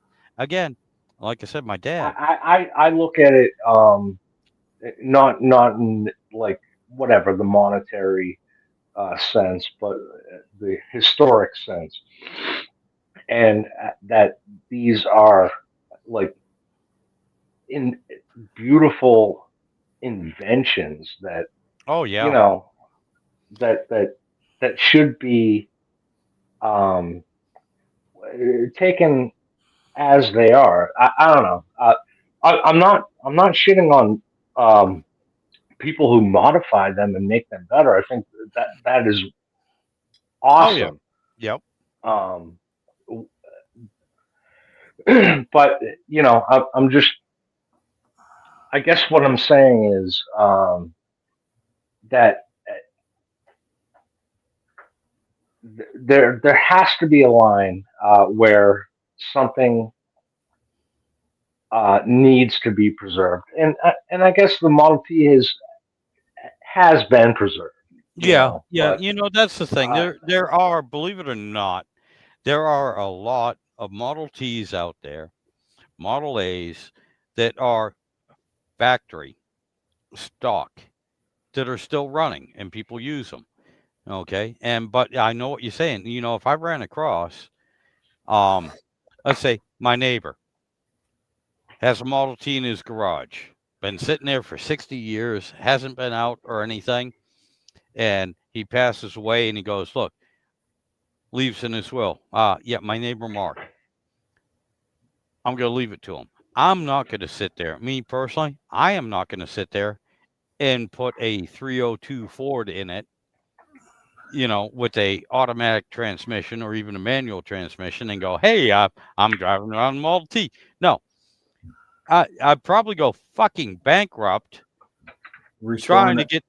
trying to restore it and get all the dust off it and everything. Whereas Kenny, your cousin, would probably sit there and go, I'm going to put a 302 in it with an automatic and drive around in a Model T. I got a set of Kragers that'll fit on that. Yeah. You know, A lot of it has to do with respect for the car and respect for the old owner. right. And everything. And But- yeah, you know what? I would sit here and honestly, Kenny would never do that because I would shoot him before he ever get a fucking chance to. And they'd never find the bullet either. I'm that good of a shot. I'd just wait till he bent over to pick something up. And yeah, they'd never find the bullet hole. You still there, Matt? sorry if sorry if there's background noise. It's very windy here. Yeah, well, no. I was being a smart ass, buddy. I just want to make sure you caught that because, you know, You know, me and Kenny, we grew up together. I love Kenny to death, but I'd still shoot him right in the ass if he ever did that to a Model T. Oh yeah. Oh, of I mean, course. a Who car doesn't that love old, Kenny? And yeah, and I who can see wouldn't not. want to shoot him as well? Yeah. Morning, Lyle. Oh, hey, Lyle. How you doing, buddy? Oh, I'm breaking up. Oh, no, you're still here, buddy. You You're sound good still on. here. Yep, you still sound good. But yeah, no, Matt. No, I'm glad you popped in, buddy. It's good talking to you. Stay for a bit. Matter of fact, uh, here's another thing too. One-eyed and Matt, if you don't mind, carry this for me for a second, because unfortunately I Again, got older. Yeah, I only got the one kidney, and it processes the beer quickly. So yeah, carry on for a second. I'll be right back. Matt, please talk to One-eyed. I'm sorry, guys. I'm gonna mute. It's so windy and it's roboting. I think I have bad Wi-Fi. Sorry. that's all right. I know it's breezy here today. We're expecting gusts of 40 or 50 miles an hour. It's that time of year. Luckily, there aren't no snow squalls today, so Well,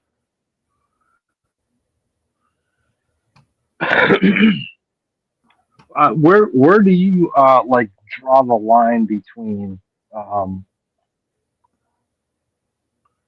between cutting one preserving up, like an engine and modifying it? Yeah. an engine, Sorry, I'm I breaking. really won't. Well, I'm yeah, not all and that. anything.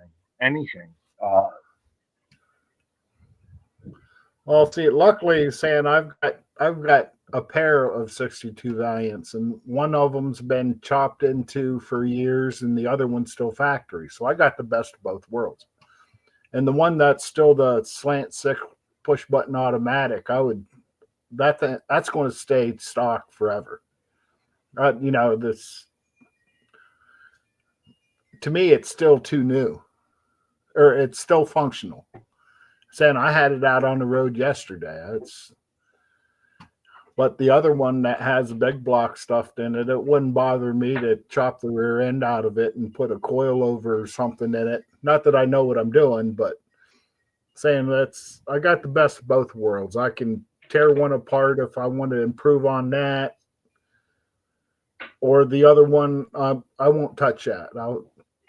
I'll keep that factory as long as I own it, at least till I'm gone. So gearheads do consider certain things sacred. Oh yeah, Okay, yeah. that's really my question. And a lot of it's their mentality. If they're into drag strips, they want to make it faster and this and that. And a lot of people, they're purists. They want to keep it down right to the right nuts and bolts. But a Right. lot of it's on the person. A lot of it's on the stage that the vehicle's in. Is it worth preserving? Is it too far gone? Can you buy Right. parts? No, And that's I mean, keeping them factory, it makes it easier buying parts because you're only buying parts for one car. It's like my other Valiant. It's got the brake system out of a 72 A body. It's got the rear end out of a B body. It's the motors out of a mid 70s Chrysler LeBaron. It's depends on what part of the car I'm working on is what I got to buy parts for. And that really turns into a pain in the ass when you're trying to go to the parts store and the guy's like, "What do you need?" It's like, oh, "Okay, brakes. We'll go with a 76 Chrysler New Yorker, Yeah. or whatever." It's like that if you Johnny modify Cash a song. car, then you gotta remember what you put into it so you can buy parts when you need them again later. Oh, good Lord. You know what? Here's a good example, Matt. Now, my truck that I have right now, it's a 92 Dodge W250 4x4. Okay. Pretty much stock at one time. All right. The guy bought it from. He put a lift kit under it, and I got that engine that I built for it. Okay, and if after I pass or get rid of it, if I get that engine in, uh, it's a modified vehicle. It's not stock anymore, and whoever gets it after me, all right, when they go to the parts store, if the parts are still available, all right, we'll just take for granted that they are. They're still going to have to get figure out what modifications I did because I went from a throttle body back to a 4-barrel. I have a different intake manifold on it. Something as simple as the thermostat is a different size. It's a 1972 style thermostat instead of a 1992. It's 20-year-older thermostat size. There are little things like that, and they might look at it and go, "Oh, what the hell? I'm not going to try and figure this shit out. I'm going to put a Chevy engine in it, or I'm going to take it back to stock." You know, even on something that's not so overly modified, sometimes it's a pain in the ass. Well, I think modifying, technology is the most like American or whatever, just most Oh yeah, awesome thing that you could actually do. Um, and please don't get me wrong with what I was saying. I just think that like whatever a Model T, a working running oh yeah, Model T I should know. not be modified. No, no, no. I It, mean, it should most be of it us should be here. driven to a museum. Yeah, well, no, it should be driven. That's my personal Yeah, opinion. it needs It to should live be forever. driven. It should be used. Now, when it comes to a point where it's not drivable anymore, but still looks good, then it goes to a museum. Okay, and that's Yeah. me. It kind of another analogy: cast iron, the pans. None of them I have are for wall hanging. You know, for art or to make the Right. kitchen Right. look rustic. Every one I have is usable except for one that fucking. Anyway, it got a crack in it because I let somebody use it, and when it was hot, they put water in it. Oh Yeah, cold water, no. and it cracked. And so anyway, that's the only one I have, and that belonged to my folks. So that's the only one I have that's still up on the wall that we don't use. Okay, that's the only ornament I have. Other than that, unless something like that happens to it, that's my whole point. Right up until it got damaged and it cracked, it was usable and it wasn't just sitting there to look at. And that's the way I feel about cars. If All right. if it's something that's usable, you use it for what it's intended for. Be it a hot rod, a dragster, a race car, or a daily driver, or even a weekend putter, you know, because you want to try to maintain it as long as possible. Take it out on the weekends, but use the damn thing. Don't put it in a museum where it just sits, because the worst thing you can do to anything mechanical is Leave it let set. it sit. Yeah, Well, Seal. yeah, they do maintain the yeah, vehicles. Like some do. Like if you remember, Matt, the old Jay Indian. Leno does it. Oh yeah, and if you remember, even in Massachusetts, in Springfield, the old Indian Museum, every single one of those motorcycles that they had in there was started up and run and used on a regular basis. It might only be Yeah. once every Yeah. 2 months, but But they it were keeps all the seal, yep, keeps all the gaskets and seals oiled yep, and and lubricated, and everything was usable. Yeah. No, no, Yeah, if I you're know. talking Like about a you can't museum just. like that, Yeah, I it's not like understand. a Yeah, Tutankhamun's fucking, right. motorcycle. Like, yeah, that's not going to work. But it should be. I don't know. Maybe I'm wrong.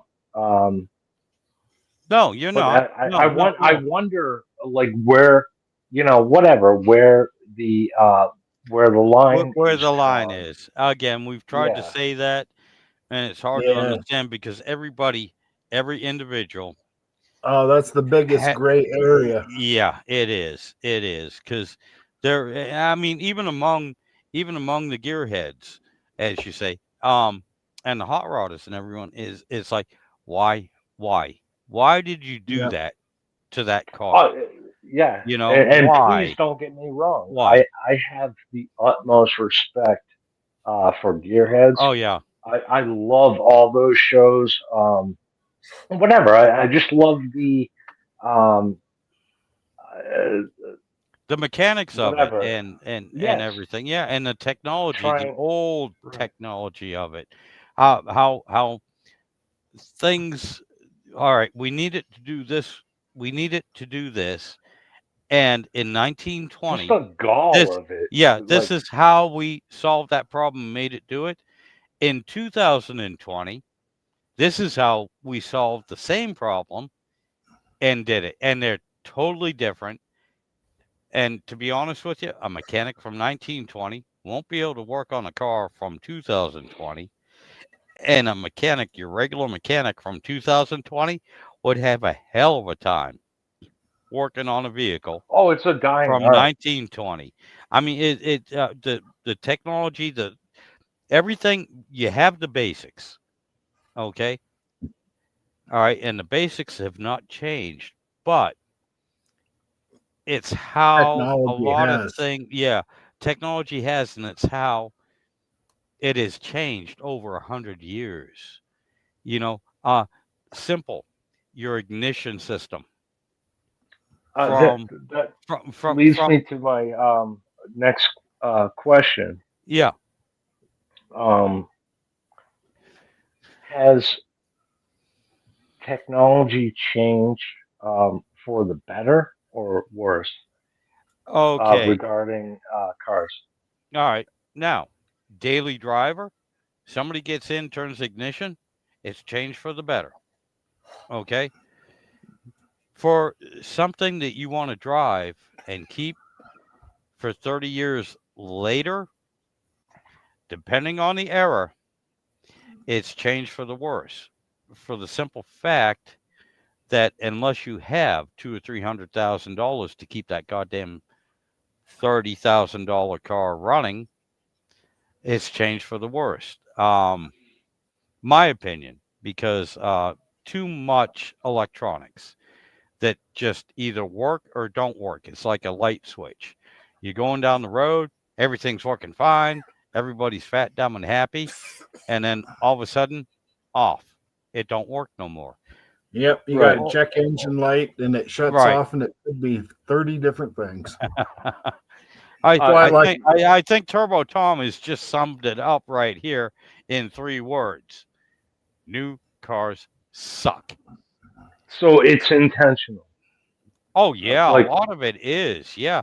I mean, yeah. dude, if you have your whole business on, all right, every 5 years I'm going to sell 100,000 pieces of product, but you make it so that every 20 years you sell 50,000 because you made it too good, you're going to step back and go, I'm going out of business because I'm not making any money. So we're going to intentionally make it so that it fails.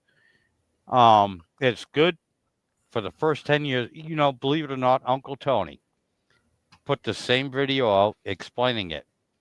Who's Uncle Tony? It's another YouTube channel that you need to check out. Oh, all right. Never. Okay. No, I thought it was within. No, Sorry. not within our family. But All right. he's a boomer. Okay, Matt, he's a boomer, but he's an old I have boomer. nothing but respect for boomers. I'm being a smart ass. But anyway, he explained this. Look, for a while, America made such good products and everything that they were putting themselves out of Yes. business. Okay. And it used to be you'd buy a car, you're the first owner. All right, cool. You keep it for a little while, then you turn it back in, and somebody would buy a used car, and then they would keep it for a little while, and then they wouldn't turn it back in, but they would sell it to their or give it to their kids or whatever, and they would keep it for a while, and it would stay on the road. And then sometimes the fourth person would buy it either for parts or to put it back together because they had a bunch of other parts, and keep it going. The way it works now, you buy a new car. 5 years, That it's in the junkyard. Yeah, that's about it. The second person might get a couple years out of it, but there's no third buyer. There's nobody like me, One-Eyed Cat, or a bunch of people we know I that are remember going to your get a. father's odometer flipped how many times? Oh, well, back then he was happy when it flipped over once. Yep. Everything Yeah. after that was a plus. Nowadays, you buy a car that has You 120,000 miles on it. That's low mileage. Right. Well, saying yeah. back 60s, Yeah. 70s, cars were only made to run 80, 90,000 miles. They didn't, saying the motors didn't have the technology to run for 300,000. Yeah. Granted, a lot of them would run forever, like the Slant 6. They're saying this motor is 60 years old, and as long as it's getting gas and spark, it fire right up. When I got this Valiant, I drove it home from Cleveland, 300 miles, Slant Yeah. 6. Well, I mean, that's the thing too. I mean, I it's a two-edged sword, Matt. Um, the newer vehicles will 100,000 miles. Yeah, that's a given. That's expected. Is it Yeah, Oh, it yeah. yes, it is. on No a new problem. vehicle? Is it expected to go 100,000 miles? Mm-hmm. They're made to run longer than they run out. They'll Yeah, rust out Okay. before they quit, yeah. as long as you maintain Well, they it. cost like $100,000. Whatever, Oh, maybe yeah. not.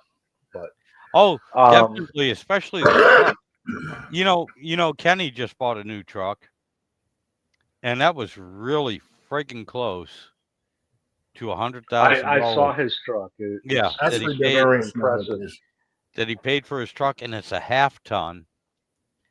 Um, 4 doors, small bed, and to me that kind of exemplifies what this country has come to. Also, because I grew up in the day where you had a 2-door truck that was affordable. All right, it didn't take 2 years worth of friggin' your annual income to pay for the damn thing if you didn't spend Annual it on income. anything else. It took about 3 to 6 months, depending on the options you had, and you could get a 3/4 ton 2-door, held 3 people, 4 if you were small, and you had a bigger work area. You had an 8-foot bed. Okay, nowadays, you got something that can hold 6 people, but only And enough room to carry enough work and tools and supplies for 2 of them 6 people to work. yeah, and that won't fit a sheet of plywood anymore. Yeah, that's Well, yeah. Look, I'm not going to impress either of you for remembering, the good old days. But I do remember, when uh, things were respectable, I guess. Um, you know, there was a semblance of, honesty, I guess, in the 80s. Um, I don't want to get into, politics or, any of that shit. yeah. No, we Matt, you and I do that on our own, and we do Yeah, it yeah, yeah. It's a side. on different things. I try to stay away from that on my YouTube. I get it. I get it. But I do remember one thing that was very funny to me as a kid in the '80s was your old man um, bringing us to uh, the campsite in New Hampshire. And there's Oh a my God, certain yeah. point, Echo Lake. uh, Yeah. yes, where he said, and I don't know, one I might have to um, join in on this. Your old man said that the basic wind, and whether or not there was any push at all, he could put the camper in neutral and Oh my God, and go up the coast hill. uphill. Yep. Yes, and, Yep. Dan swore by that.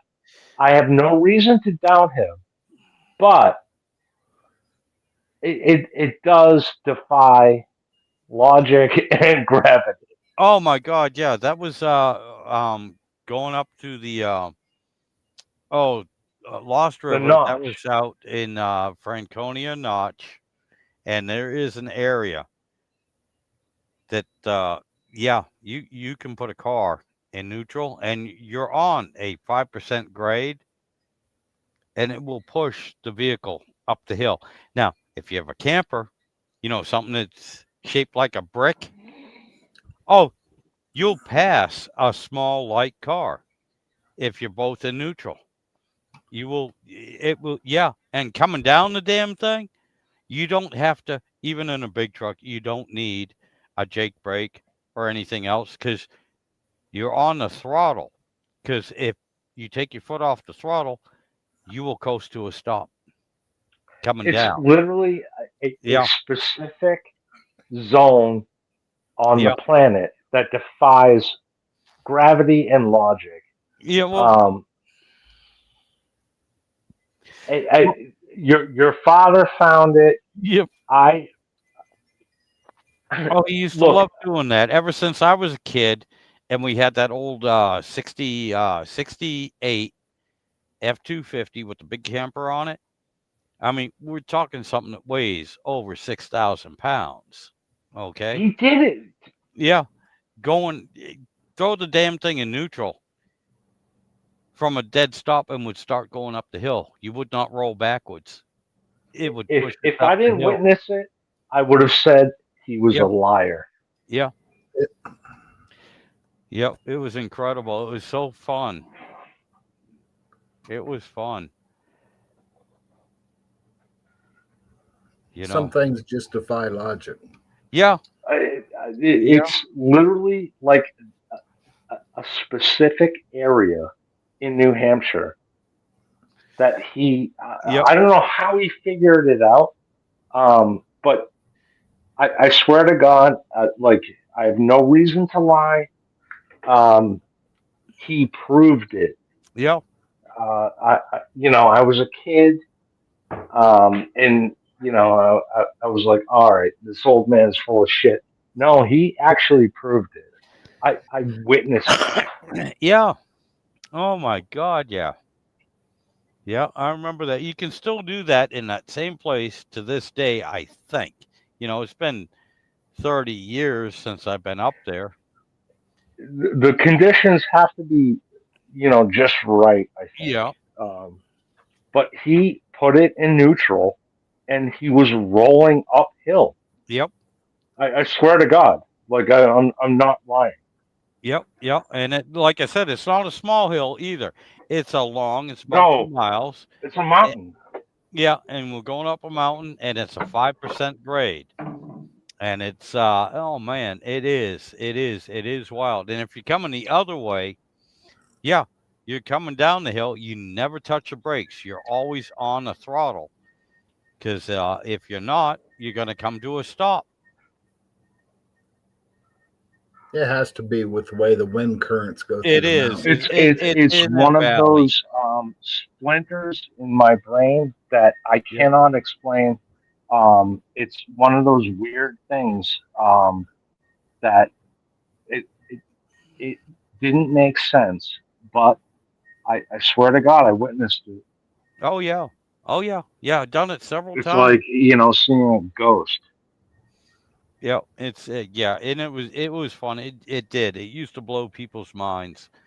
Um, and again, um, as a kid, we went up there all the time. So Do I you think always he thought was I thought it was you cool. know pulling our chain a bit?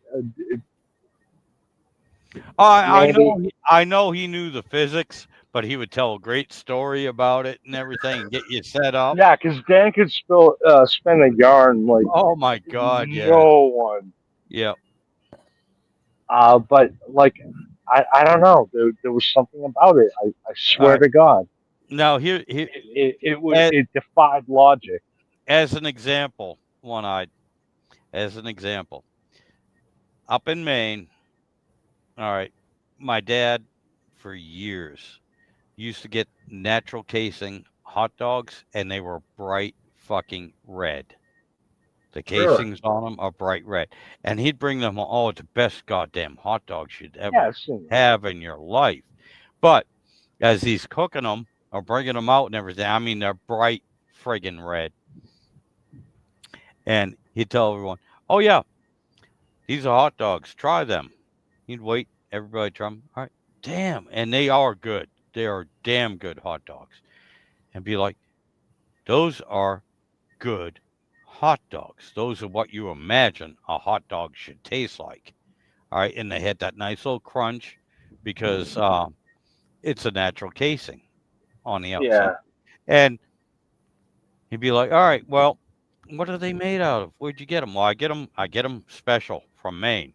And they're made out of bear meat and beaver and anything, squirrel, anything he could think of off the top of his head to tell you. And this is after you ate it already.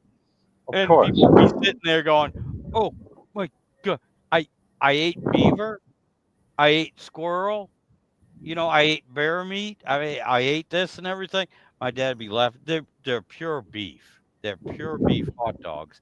It's just the casing and the way they made the casing came out bright red. It was a natural casing. And he goes, "Yeah, that's what that crunch was. When you first bit into it." He goes, "That's the asshole lining from a bear." Well, hey, listen. Do you know where raspberry flavor comes from? Where? A beaver's asshole. Oh, that's not raspberry, buddy. That's Oh shit, no, no, Yeah, it is. no, no. Because I will tell you what. No, that is that purple All right, look it up. purple flower. Oh, No, our artificial raspberry flavoring is literally from a beaver's asshole. is it? Well, look, I'm not going to argue that point It with is. you. Yeah, you probably know that, but I remember my dad. I want to know where they harvest all the beavers. Well, here's Well, the thing. it's just one of those weird, side effects of harvesting beavers that they were like, oh, yeah, this tastes like raspberry. I don't know. Oh That no, that is a historical fact. no. The only reason why I even said anything, argued with it, is because I've had beaver before, and it is Who sweet. hasn't? Well, it's very sweet, but it was it had. I'm gonna say a color, and it's not the color, but it's violet. There's a name for it. I don't Yeah, know. it's more of a. It's not grape. It's not quite raspberry, but They it's like, use it for raspberry. yeah. Oh, I could see how they would. Oh my God! And there's a flower that's named after it, and it tastes just like the flower smells. And I can't think of. I'm having a brain fart right now. I wish they would, find an alternative like raspberries. Yeah, no shit, huh? Well, I'll tell you what. You know what? There's two things I do down here, Matthew. Um, I have mulberry, and they're not bushes. These damn things are 40-foot tall trees. Okay, and the mulberries off of them, and they're just like a black raspberry. Okay, and I make wine and I make preserves out of them. And the biggest problem is they're only in season, and they're only ripe for about two 2 to 3 weeks out of the year, and I have to fight the fucking birds and the goddamn squirrels and everything else to get them. With that being said, 90% of them fall into my goddamn pool and make a goddamn mess, and they turn everything purple or magenta. Magenta. Oh, Yeah. A reddish purple color turns everything that color. But man, are they good and they sweet. And not only do I love them, my kids loved them, and now my grandkids love them. Because we'll go out there and we'll pick them. And there's something like that. Yeah, unfortunately, I had to trim the trees back because it was hanging over the shed and it tore part of the roof off of the shed, so I had to cut it back. But oh man, I will tell you, and the wine, oh my God, the wine that it makes, oh, it is so nice. Really? Yes, any fruit with enough anything I thought actually. you could only. Yeah, no. I guess you can. Yeah, Whatever from anything with anything. enough sugar in it will ferment. But Yeah. oh my God, yeah, the wine. The only problem is I need like, Just headache feel. well, no, I need like 6 5-gallon buckets to mash Yep. the things down and then ferment them to make a pint, maybe a little bit more, maybe almost a quart of wine. It just Yeah, it, it's a it process. disappears. Yeah, it is. But oh my God, is it so good? And of course, I'm also talking not your regular 3% alcohol in the wine either. We're talking, close to 90 proof wine. Woo! So that yeah. No, it's not wine at that point. Oh yeah, it Right. still is. It is. It is. No, it isn't. Oh yeah, it is. It'll fuck you up in a heartbeat, but yeah, it's still wine.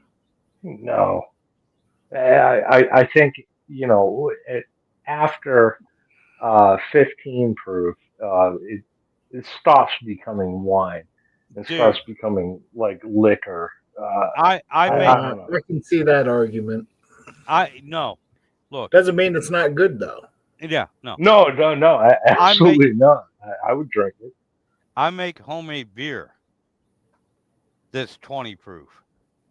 Yeah, no, but that right there's another like distinction where after a certain point it stops becoming beer and it No, starts becoming it just starts becoming something else. illegal to sell it and make money, is what it is. Yeah, well, yeah, But no. and it starts becoming distasteful too. Oh no. Here is the thing, because I don't No, make high I don't make your pilsner. alcohol beer is disgusting. No, it is not. Not Yes, the one it I is, make, Mark. because you will never taste the alcohol in it, and that's the Bullshit. danger. No, that is the danger. Because I make a dark beer. It's a heavy beer. Yeah, you're not going to sit here and drink 6 or 7 like you would a Budweiser or a Pilsner or a lager. These are the heavy porters and the heavy stouts.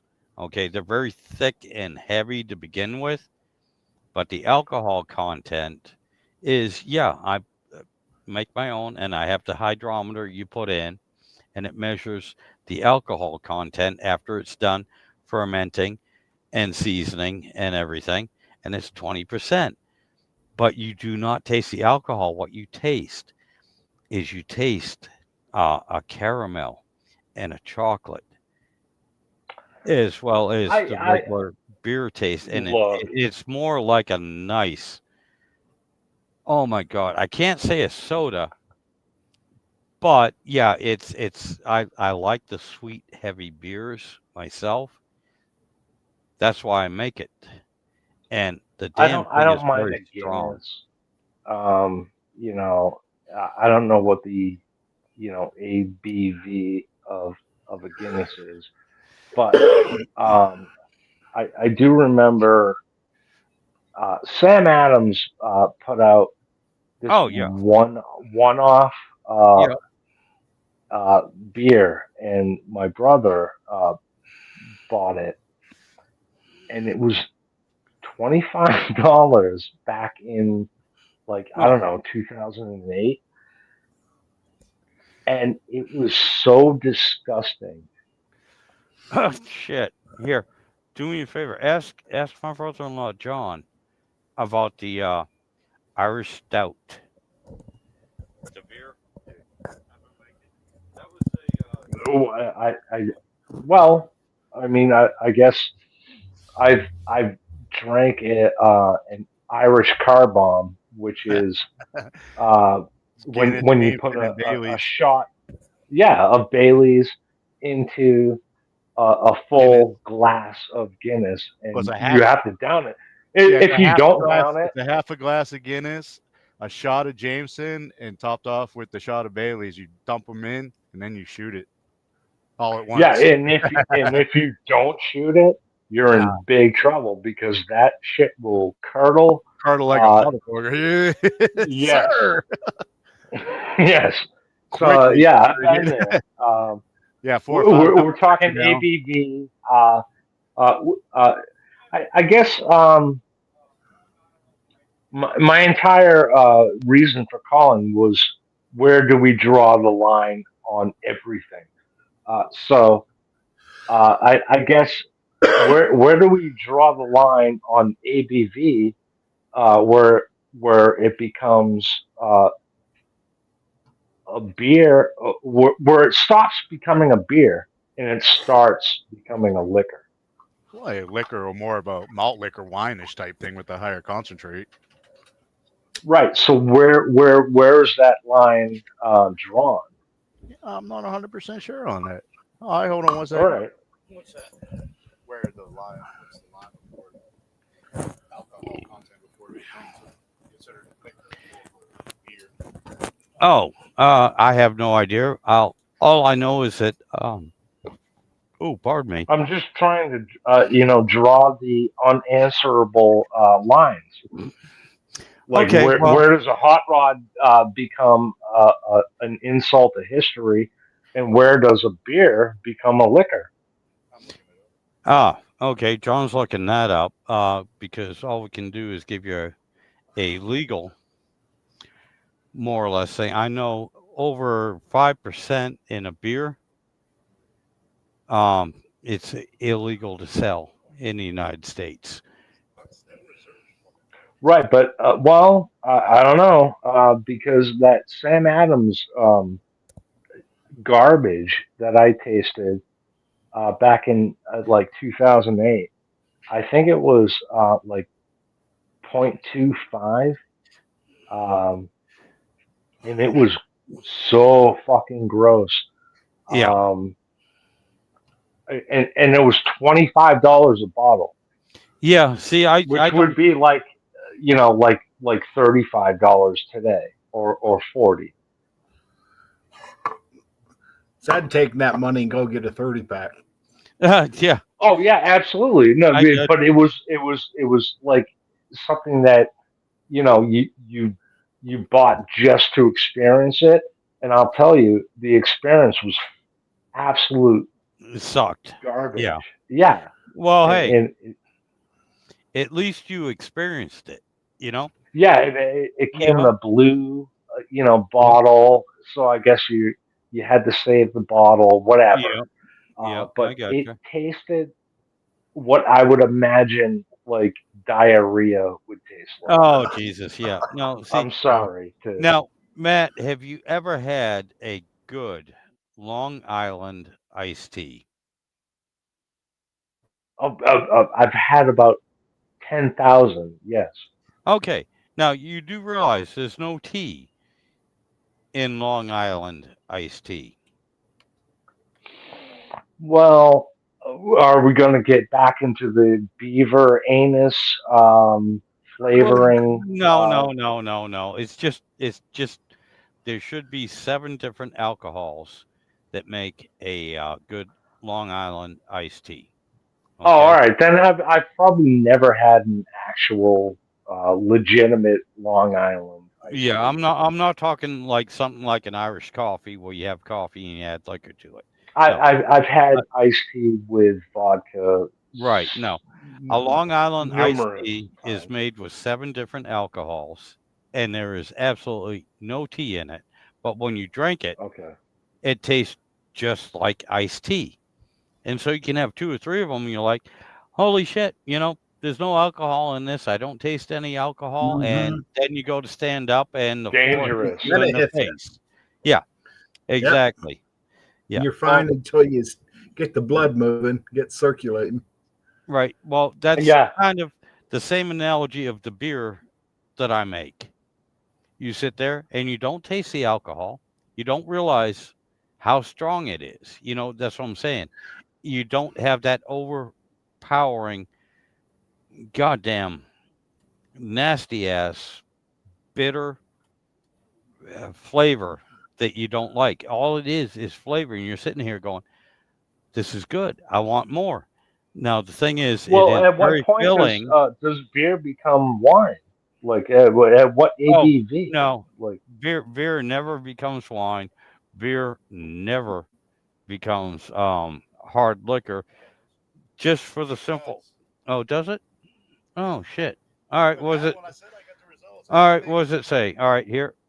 We'll read this from Google. I think after 6% or something. 15%. After 15%. All right. There's So, Okay, then it becomes wine.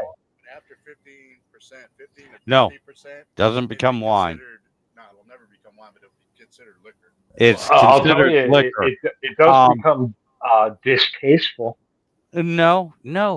That's what I'm trying to say. No, it didn't. It does, Mark. Oh, you'll have to try mine then, and then give me All your right. opinion. Well, then, all right. Fair enough. But I've tasted whatever. Look, if you're a better brewer than a multi-billion-dollar industry like Sam Adams, Yeah, then I am. look. I'm not saying that you're not, No, because I have my shithead brother grab me another. had made the best beer I've ever tasted. Yeah. Out of his basement, Oh yeah. Same and here. I do it out in the shed. it was 1,000 times better than Sam Adams. So Yeah. I'm not discounting you. Well, I'm just saying that at a certain ABV, it does become distasteful, and it starts tasting what I would imagine, bottled like diarrhea would taste. yeah. No. Here's the thing. That's what And the Sam Adams Matt, whatever blue bottle beer tasted like, and it cost $25 for a Matthew. bottle. Here's another thing to think of. All right, I'm making small batches that I worry over constantly. Oh Okay. yeah, I have no I doubt that don't. your beer is Yeah. fantastic. I don't. Not like a big company that has, and I give credit to the big companies too because they make the same. It tastes the same, batch after batch after batch. And they're very consistent. Mine do change, okay, because I don't have the control that they do, but I worry over it. And I'll put it to you this way: it's like carrot cake. Okay. Aunt Edna made the best fucking carrot cake you ever had in your life. My mom makes good carrot cake, not as good as Aunt Edna's. Hmm. All right. There's a little difference. Yes. Their mother, Nana Orm, all right. You never Do you know had, the yeah, you history of never the R? had her carrot cake, but this is where her two daughters, my mom and Aunt Edna, learned. Okay. But there was still something missing if you were to take a piece of Aunt Edna's, my mom's, and then Nana Orm's carrot cake. I mean, basically, you'd be in heaven with Nana Orm's carrot cake, food heaven. Aunt Edna, you'd have a food orgasm, and my mom, you'd be really on the edge with it. Okay. All from the same recipe, but different people. And that's what I'm trying to say with the beer and the wine I make. Yes, it's all good. And each batch is just a little bit different. And that's a personal touch. And yes, when you ask, am I a better beer maker than the big ones, than the big companies and House of Busch and everything?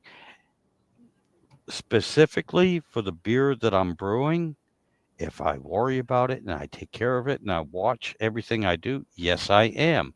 And that's Yes. good for maybe 24 beers. It's not good for 18 million gallons. No. Of course. And No, I was never doubting. What, like I said, um, my brother, uh, oh, yeah. one of the best beers I've ever tasted was from his simple, Yeah. recipe from his basement. Yep. It was way better than any Sam Adams beer that I've ever tasted. Uh, and but that's whatever. That's Oh, yeah. No.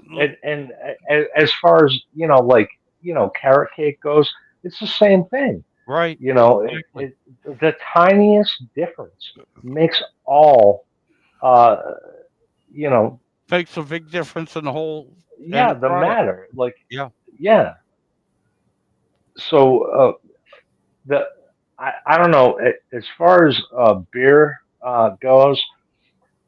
I, people, whatever, these micro brews. Oh, yeah. They they try to make things complicated where it doesn't have to be. No, Like I it don't. said, Sam's uh, beer, the best tasting beer like I ever had. Simplest, like three ingredients. Oh, yeah. Yep. Yep. Matter of Yeah, fact, I that's make I that's all make you need. what I also call a cowboy lager that seems to be a big hit. And that's because if you want a nice golden, yeah, golden beer, okay, but it has that full flavor that where your mouth, w- when you finish a beer, your mouth Yeah, is not mouthfeel. dry. It's still your mouth is watering, and you're like, damn, that is what a beer, what a lager is supposed to taste like. And again, with that being said, yeah, that's only about a 7% alcohol beer. Is not, over the edge. That's something that Yeah, you can have four or once it five starts or getting six. over 8%, Yeah. it's gross. Again, with my Um, like with the even stout, these. with the Irish stout I make, okay, yeah, it's not one of those ones you're gonna pound down. You're gonna sit there. It's kind of like an after dinner beer instead of having coffee. You're gonna sit there and you're gonna, Right. oh, this is good, Yes, yeah, and of and course, it's light. yeah, it's gonna take you, 20 minutes to drink a 16-ounce beer. you know, and enjoy it, because yeah, it doesn't have that gross alcohol flavor to it. Is I don't know how to I don't know how else to say. It surprised the fuck out of me and John when I did it, and we were like, "Damn, this is good." And between the two of us, I only made 5 gallons. No Um, doubt that is and we better than yeah. any beer I could buy off the shelf.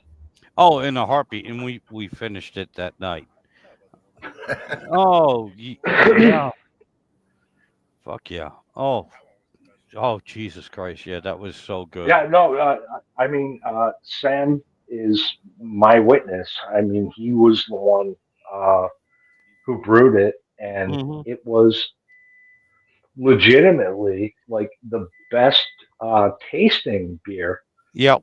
I've ever had. It was so good, and the reason was because it had so few ingredients. You don't need these flowery like bullshit Nope. uh, infused shit ingredients that all these micro brews Oh, tend yeah. to do. Yep. Like, but it tasted like beer. Like Budweiser doesn't taste like beer No, anymore. no, but no, no. Budweiser is It fucking tastes like weasel seltzer. pants. Like it's. Yeah. I did. Oh, was that your mom? Yes. Oh, okay. I'm sorry. Is my microphone like picking up everything? Oh, yeah, a little bit, but that's okay. All right. Yeah, I'm you're gonna fine. mute it. No, you're fine, dude. What, are you actually using a microphone? Well, no, just Bluetooth. Oh, okay. I gotcha. Well, let me ask you this, Matt. Are you oh, yeah, hear your mom calling. Answer her. But I was gonna ask you, are you interested in ever doing a another podcast or anything again? Well, no. Hang on. No. Sorry. Well, I'm, no, that's a damn shame because I was thinking I might set up another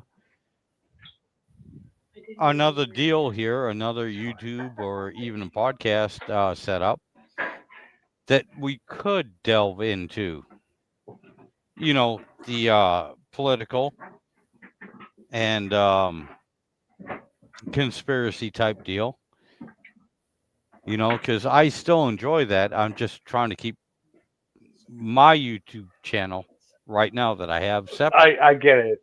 Yeah. No. I'm so at this point like doom pilled Oh, to the point where none of my thoughts would be acceptable on any platform. So, yeah, Sam has tried to resurrect the old podcast, I but gotcha. it's just there's no platform where I wouldn't f up and be automatically canceled. Uh, for what I actually feel, which is the honest truth. Yeah. you know, it's not that I'm so like unacceptable, or like my beliefs are so verboten. It's just the honest truth, and we are really in a sad state of affairs. So I don't know how to. I've been doing a good job so far, um, but I don't know how to censor myself I got you. in that kind of like scenario. Yeah, that's it's a shame though because with the old podcast, and this is in the early days, kind of everyone getting online. I really like the fact that what Wush had done was that we could talk about anything, any topic, uncensored, open, live, whatever. I do miss that. I do miss that. Well, Now, like I I will said, say, well, go ahead. I'm sorry. Well, no. As far as like Whoosh is concerned, I do regret um, my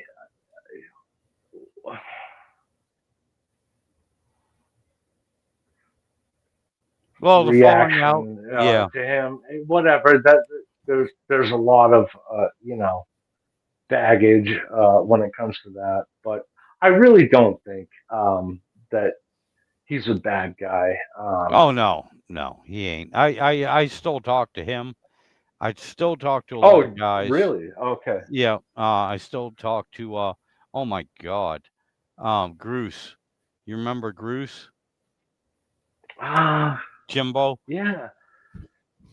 Wow. Yeah, I These, still yeah, talk to him a lot. those names. No Um, shit. All yep. right. No, they're all good people. I really like. Um, I think we had like a whatever the whole falling out thing. I think was overblown. And whatever hyperbolic. But anyway, But all right. Let me change this before we get too deep, and also tell One Eyed here. This is one of the reasons why I got on YouTube, and I also started doing live streams and having talks and everything. My nephew Matthew here right now. Like I said, he had his own podcast with his brother, and oh my God, the stuff we talked about, it was wide open, and talk about anything too. Most of it was political. Um, a lot of it was wild, crazy conspiracy. Well, what most people would think is conspiracy, even though I'm I not wearing a consider it fact. yeah. Well, even though I'm not wearing a tin hat, tinfoil hat. It's in his closet. Don't Yeah, let him lie. yep. I was still there, and again on my YouTube channel, this one right here. I don't want to go into that too much. I just want to give a little backstory, and one of the things is too. Uh, my nephew Matthew here is very intelligent. He's also hasn't shown it that much right now, but he is a riot too. He's also very funny, has a quick wit and everything. So Thank you. and I enjoy talking to him as well. As a matter of fact, um, when I after almost 4 hours, when I end this live stream, if you don't mind, Matt, I'm going to give you a call. Well, my phone is actually at 18% right now. Yeah, what But charge? I wouldn't mind, taking the call. Look, it, I was just calling in to, discuss where the line is drawn on automobiles. Yeah, well, But Matt, I appreciate it. yeah, you're more than welcome anytime. Usually on the weekends, and it's usually in the morning early. But I usually try to get I on. feel like I've Do a live hijacked chat. No, the Edit conversation, too. and yeah, I no. didn't mean to do that. Good Lord, no, you didn't. Look, this is how. This is one of the reasons why I started uh, to do a live stream, is because and One Eyed knows this. Um, we have a good friend of ours, online friend, named Bear Rose Garage. Another one, if you want to subscribe to, is awesome. But he used to do a live stream every Sunday night, well, Saturday night, then Sunday night, and I would hop on, and I just started babbling about everything except for automotive, which is what his Well, team, I don't. his thing was about. So, I mean, it was great. There are people out here, and you know what? You show up to a live stream, okay, and when it gets off the normal topic you're expecting, that's what makes it interesting. That is, Oh yeah, going off and on these especially, tangents. yes, sir. Yeah, yeah. Please That's help me out, all One Eye. Please. that's all I do. I That's the best part everything about I've these lives. ever It done doesn't have to is stay to going one off on a subject. tangent. And I mean, I will guarantee you, Matthew. Like I said, this is almost a 4-hour live stream. I will guarantee you, with everything we've talked about, everything other than gearhead shit, and even that, uh, yeah, that's going to hold a lot of people's interest.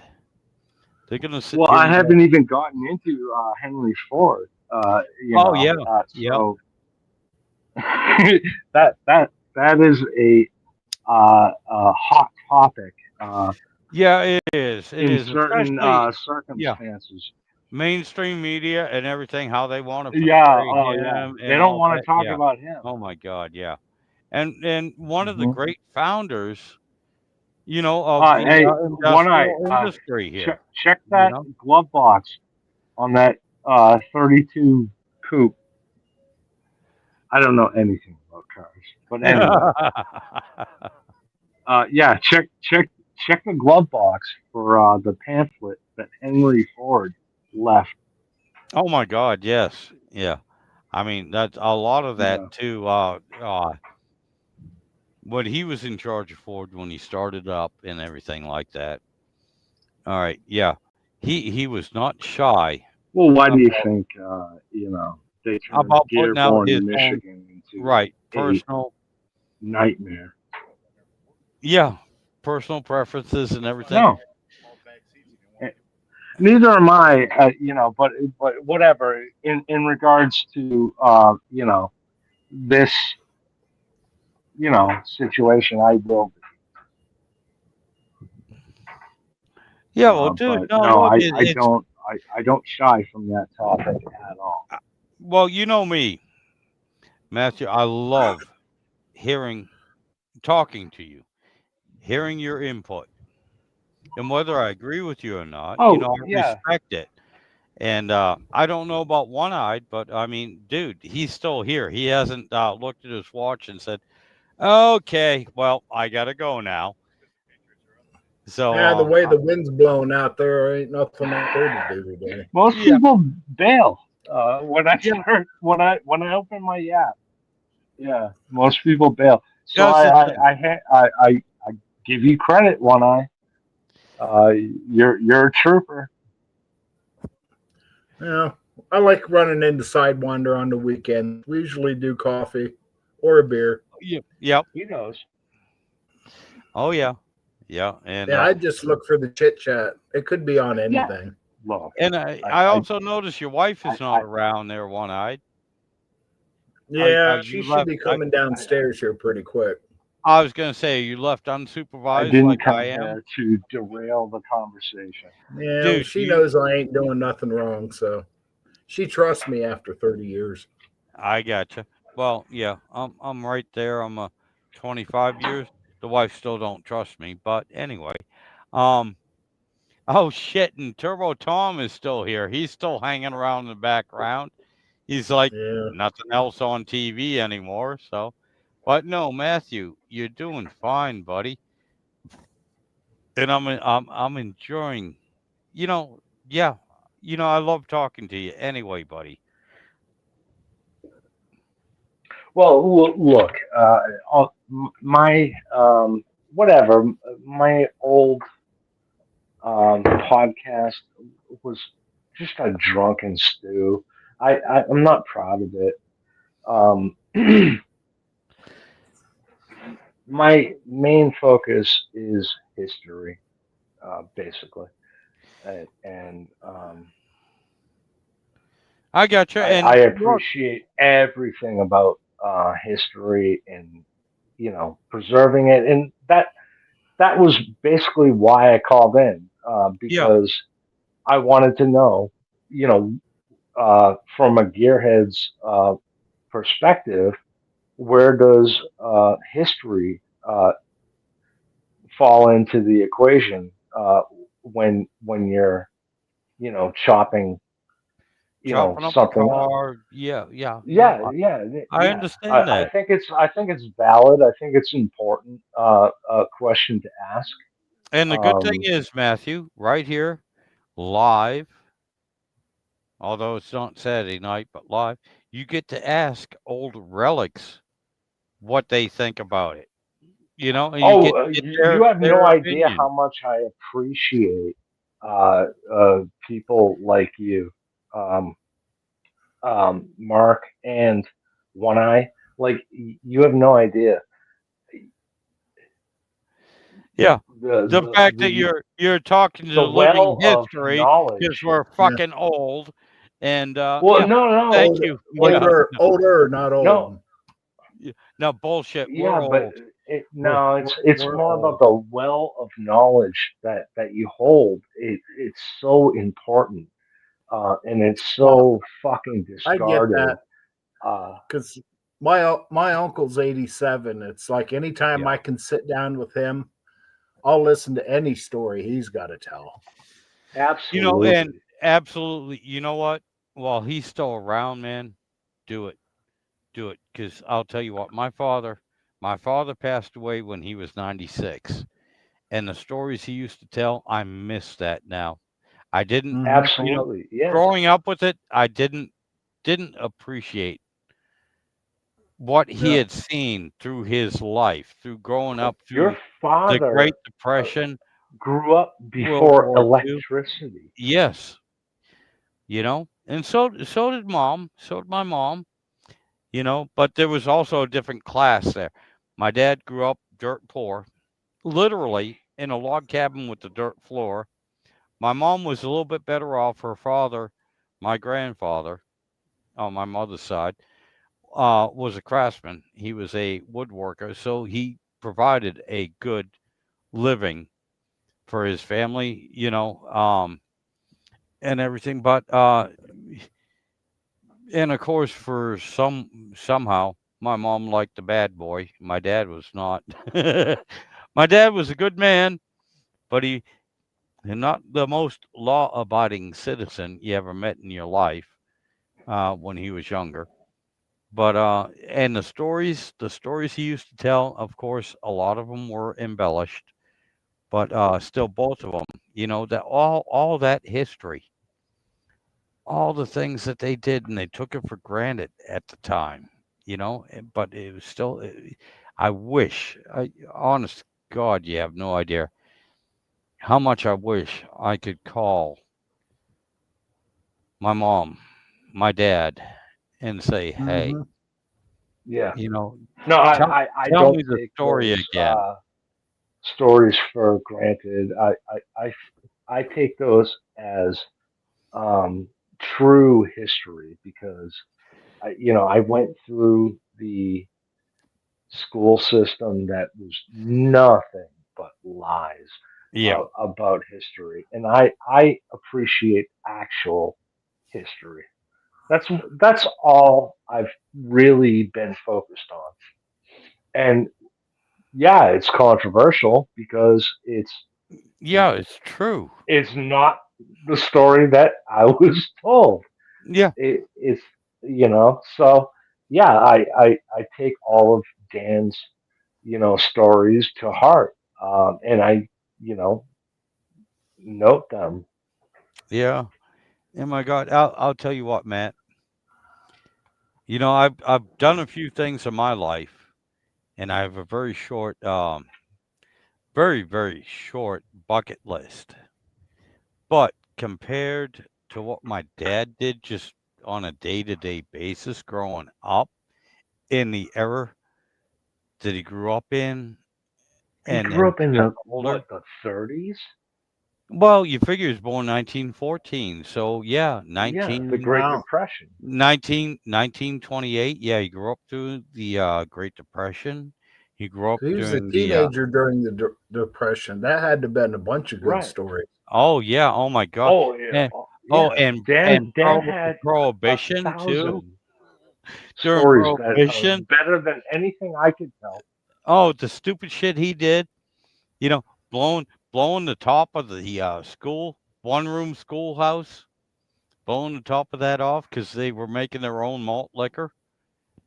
Oh, my earbuds You know, are done. I have to charge them. my God, Sorry.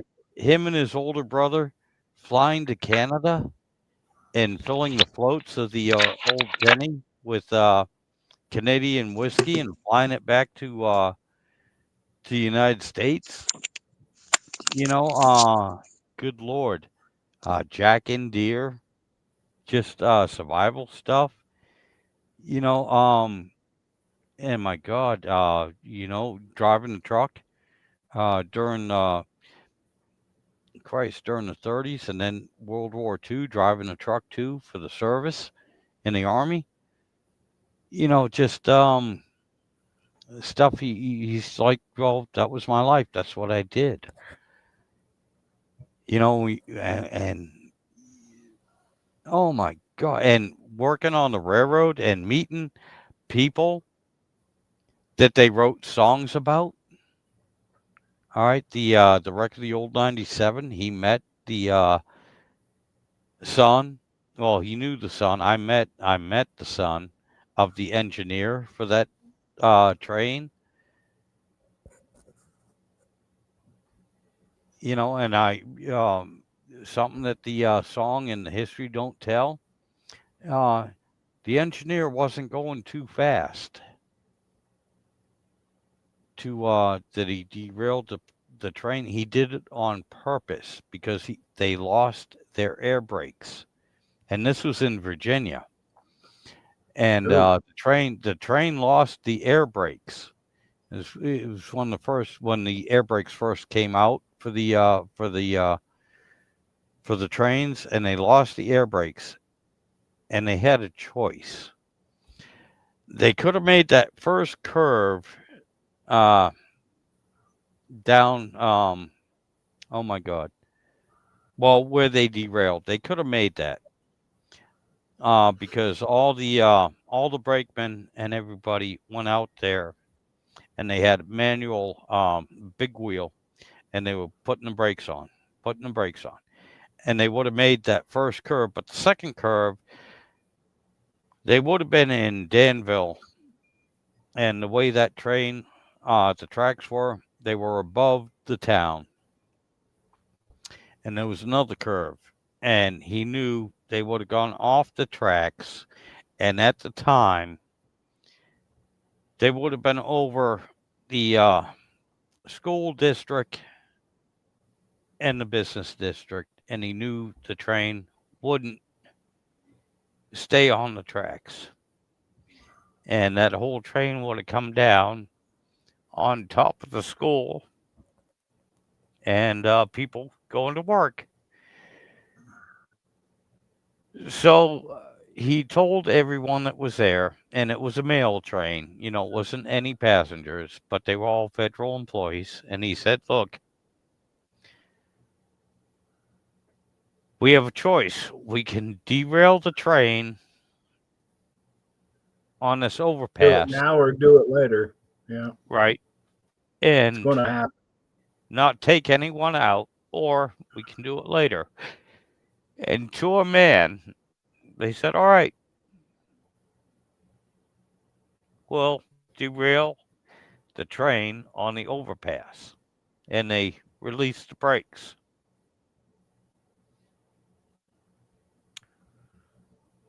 And so, that's, and I heard that story when I was a kid from the son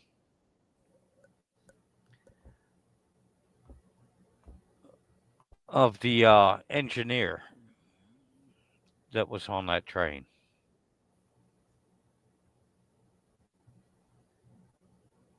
I'm sorry. To this day, kind of brings a little tear to my eye because there's not too many people nowadays that could relate to that or understand Right. why they would make that choice, give their lives up. That's back when people chose to sacrifice. Yep.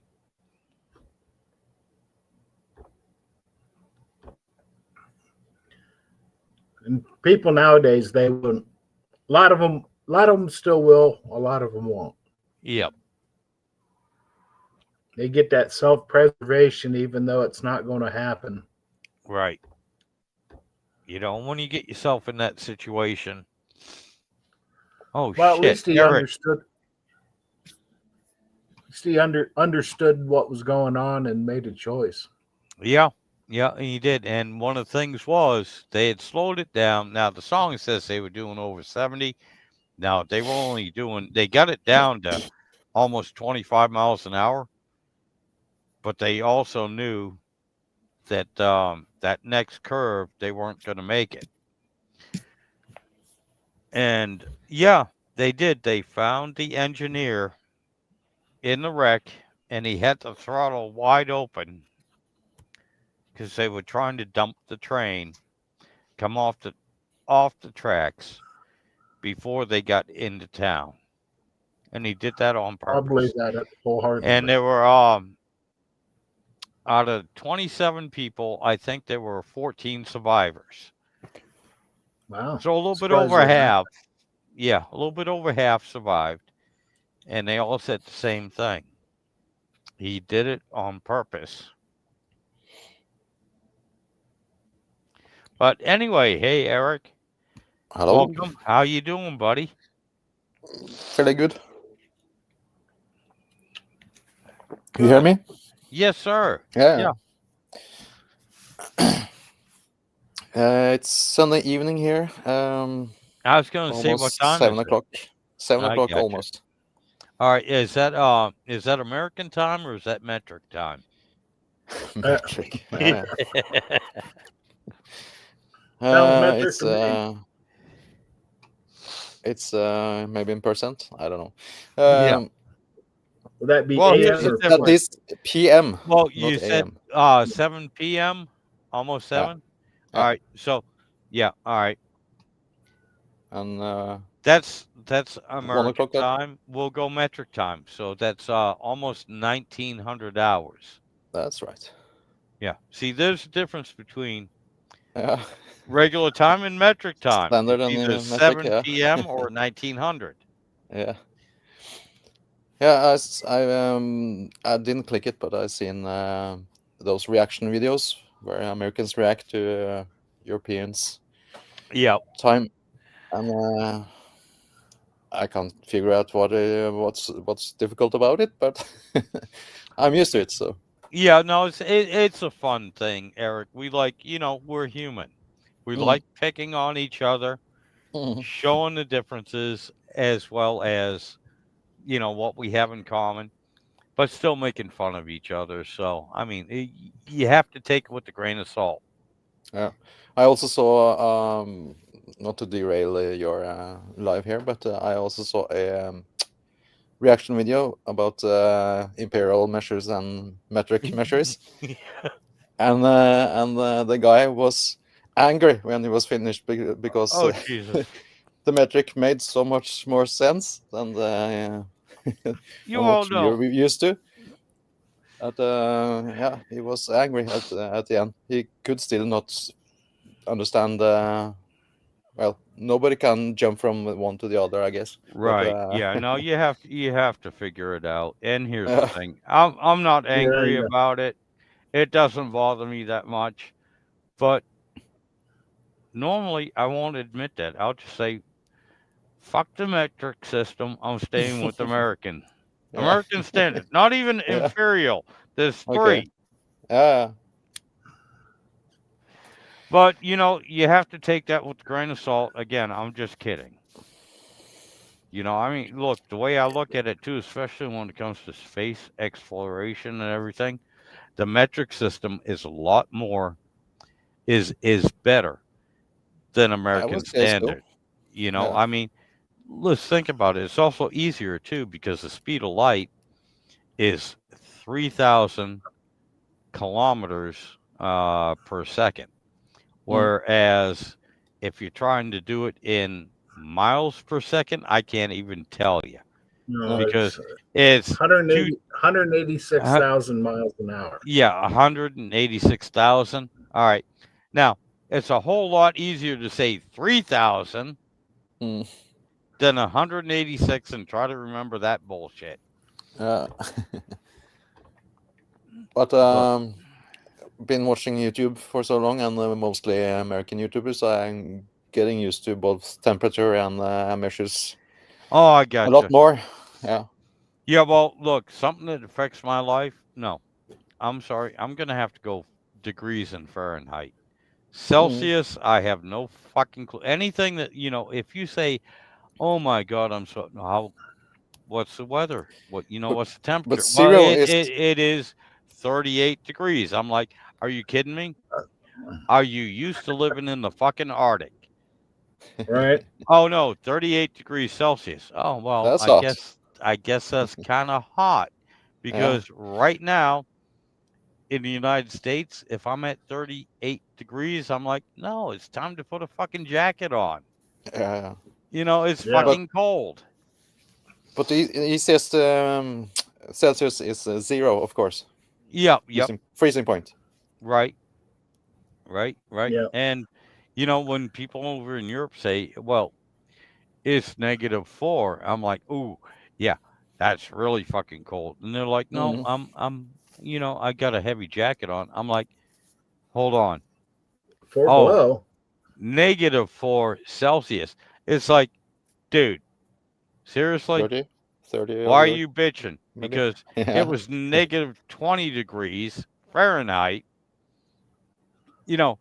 in Massachusetts on a regular basis when I was growing up. Now that's fucking cold. I bet. But anyway, yeah, I'm sorry, man. We like to pick on each other a little bit. You just have Yeah. to take it with a That's- grain of salt and a good sense of humor. I guess it's the same with our neighbor country. We like to make Swedish jokes, of course. Hmm. Oh yeah, well, And- America. and- I'll tell you this much too, especially when I was growing up, and I'm sure when I was growing up, we had no problem making fun of everyone. If you were Jewish, if you were Polish, if you were Italian, if you were Swedish, if you were, well, yeah, basically a fucking Viking. Yes, we'd still make fun of you. Yeah. And the thing is, you could make fun of us too, Yeah. as long as it was, in good humor, in faith, Right. that, we're making fun of each other. Nothing personal. I just came up with one Swedish joke. Okay. It's I don't- it's it's a joke anyway. We have two different names of joke with a question or just a joke. Yeah. Okay. Anyway, it's a question. Why do Swedes carry ladders in the shops or convenience store? Okay. Why? It's because the prices are so high. Big, so expensive. Okay. So they have to climb up high. Oh shit. Okay. All right. I gotcha. It's you have I to had know to think the, about that for a second. yeah, you have to know the geology. Yes. Okay, I gotcha. Yeah, that is definitely a geological specific, your area specific joke. Yeah. Yeah, but maybe. I got it. Yeah. It was the first one I came up with. So That's okay, buddy. That's all right. At least you're trying. Hey. when you're trying, then they're all gone. Yep. But if you don't force it, it just comes. But now Mm-hmm. it's gone. I gotcha, my friend. Hey, nothing wrong with that. God, I'm glad to see you too. I'm glad you showed up. Yeah, I actually started watching you. Made a wave Yep. a couple of hours ago when I went to my mom's, and I came back, and Oh, you're still on. how's your mom doing? She's good. Good. She bought a new phone, so I had to set it up for her. Well, Oh yeah, And, gotta doing love your job. doing that. Yep. Yep. It's not exactly hard, but it took a lot of time updating this and transferring that, and yeah. Oh yeah, no So doubt. What kind of phone did she get? Samsung, Okay, Samsung. Did she get? Android. Oh my God, my wife just got a new one too, the S25. Yeah, my mom would afford that. It was the A model, 26 or something. Okay. Yeah. Basically, All right. tenth of the price. I gotcha. I gotcha. All right. Do me a favor, guys. Y'all talk about yourself here. Oh, tell your wife. Is that your wife, one night? Yeah, Just walked through. You tell her I said hi. Give her a hug for me. But I gotta go pee again. I'll be right back. she says hi. Yeah, hi back. So, do you got any projects going on, One Eye? Not really. It's winter's just about setting in here. I got the cars covered for the winter. There's like right now the wind's blowing so hard outside I don't even want to look out the window. Okay, But no, basically the we're same getting here. the same winter time. It's going to be a long winter, I think. Long cold one, I think, this year. Yeah, because berries on the trees and stuff, or just feeling. A little of both. Saying Yeah, I get up in the morning, I go to work in the dark, I get home in the dark, and yeah. Used to that. it's just the way it is. Yeah, It's mostly actually, all in my own mind, so yeah, of course. I can get I enough to actually, keep me busy. I got a I actually built. workbench workroom. Yeah, you do mostly And I cars, or got do a you? workroom. We keep talking at the same time. Go ahead. Yeah, yeah. Is it mostly cars you do, or do you do carpentry or woodwork or Yeah, mostly car stuff. something? Yeah, I got a few things I can do this winter, but that won't take long at all, considering winter's going to be 3 months long. 3 months. November, Well, December, January. it's spring. Winter won't really be over until about April. The Yeah, weather starts turning back. same here. Pardon. All right, I'm back. Yeah, Did you miss me? yeah. What is the relief? Oh God, yeah. Yeah, Every time. yeah. Yep. One of the few pleasures I have in life is actually making it to the bathroom. Oh, good Lord. So Eric, how Yeah, you at doing, least man? How's your one? How's your business doing? How's your YouTube channel doing? All that good stuff. I guess the business, you mean my workplace? Yes, sir. Yeah, it's going pretty okay. We have pretty okay. I don't know. Yeah, we um we have season for changing from winter no from summer to winter tires. Yep. Yep. I do work with tires, so Yeah, I saw a couple of your videos about the tires and everything, man. yeah. It's ironically, but one of my most watched shorts was just a random thing I recorded about using winter tires in summertime. Yep. Yep. I don't Yep. know how I many. saw I saw that one. I think Being it got several thousand views now, maybe. Oh yeah, cool. Um, and YouTube would probably do YouTube thing if I upload, but I don't upload. I just record. I'm thinking about maybe editing someday, maybe this, maybe that. So it's pretty much non-existent. I gotcha. And how, last time I talked to you and everything, you were looking for houses and everything. How'd that Yeah. go No, on? How's that doing? it's still available, I think. But yeah, it's a lot of work to move, and also Yeah. my season at work came, so I didn't bother. And I'm not actually looking actively. I'm just scrolling, and oh, nice click. And that's how I found the last house. Oh, okay. All right. Cool. I'll Cool. check now if it's still for sale. I gotcha. It's still for sale. All right. Cool. Well, if it wouldn't be such a commute to work, I might be interested in that house because I saw the video of it and everything. It looks like a nice place, and I wouldn't Yeah. mind living there. But it'd be hell driving back and forth Yeah. from there to Virginia to get to Yeah. work. It'd be I some guess. bitch. Yeah. But you could be a truck driver here and drive nice Volvos and Scanias. Yeah. Yeah, I could do that, except for the fact that I hate driving. So, Oh yeah. Okay. But you're still a truck driver? yes, I am. I'm still yes. Unfortunately, I am. But here's the thing.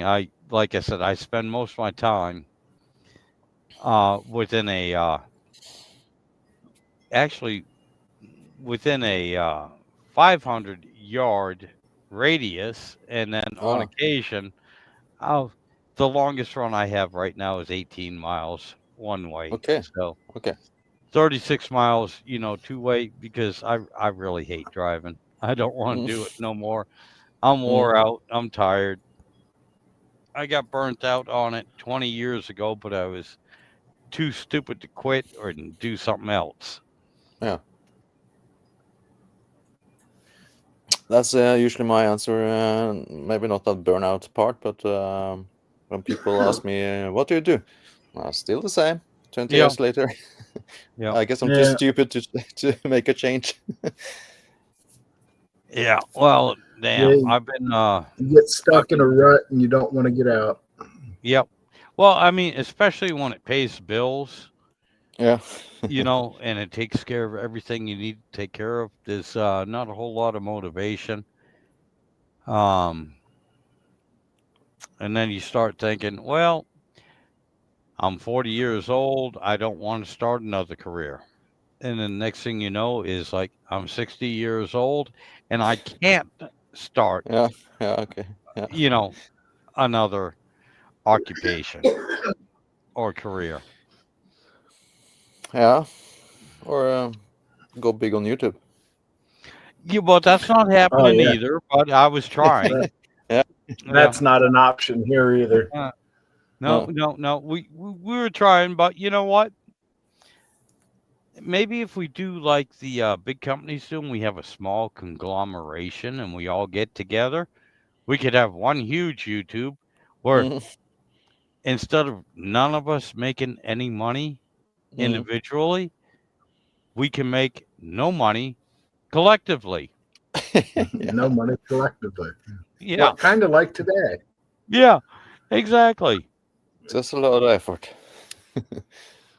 Well, actually, it's not even Yeah, effort because I don't know about you guys, but for the last 4.5 hours, Jesus Christ, I've been on for 4.5 hours. Yeah. But for the last 4.5 hours, I've enjoyed myself. I've had a lot of fun. Live is pretty much effortlessly. Yeah. But I meant making Actual videos and putting the work into it. Yeah, I know it's a pain in the ass. That's why I haven't done it. Yeah. I early today recorded and was Yeah, talking to that's the with camera, me. and people I passing and record stuff. And so much stuff, but I don't put it together. Yeah. no, I don't either. So maybe None of the maybe good in stuff. Or, March, maybe. uh, I know there's a I bunch have of a stuff that would be worth recording, but I'll forget and I'll be halfway done, and it's like it's no point now.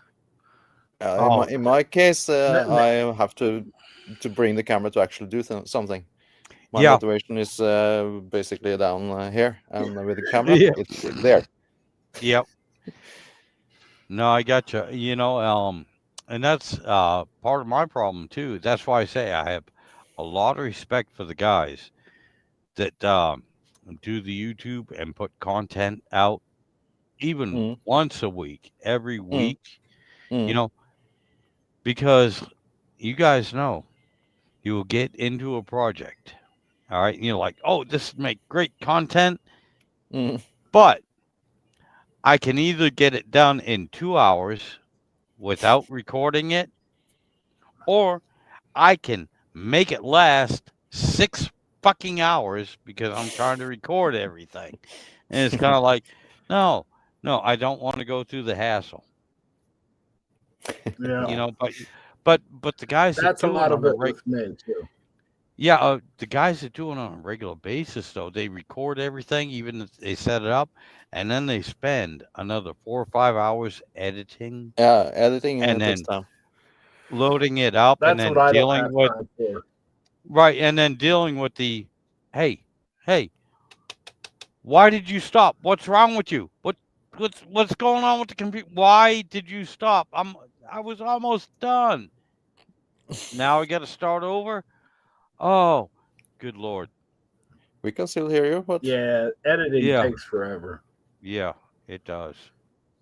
but I guess if you're into it, I guess you know where to put the camera, and you know, yeah, Yeah, and see, have a that's one. routine for it. So I don't think it takes twice the time for them to do the job. No, it probably don't because they're used to it. They're smart Mm, and they yeah, have a gift for it. I yeah, do not. I don't. I sit there and go, "Hi, this is me," you know, yeah. and this is what I'm Yeah, doing. Can you see yet? Or, oh shit. Well, let me get the light. yeah, Oh, I know it's something. and the I light's know it's not something I working. can't make money at. Yeah. I know it's something I'll never make money at. So I started this channel mostly just because I wanted to. It's like a photo album for the grandkids when I'm gone, There you Yeah. more or go. less. Yep. And then the Snow Name Nationals started, and that got me. I wanted the 500 subs for that, and after that, I just never really worried about it. Yep. I just wanted to go to No Name Nationals and take my car. Oh, I got you, man. Yeah. See, I But don't even it's have a. the I best don't part's even the have a car. well, All I find you get's a one. no. All I get's a truck. I just want to go. But between the Well, bring engine, it. You can race that too.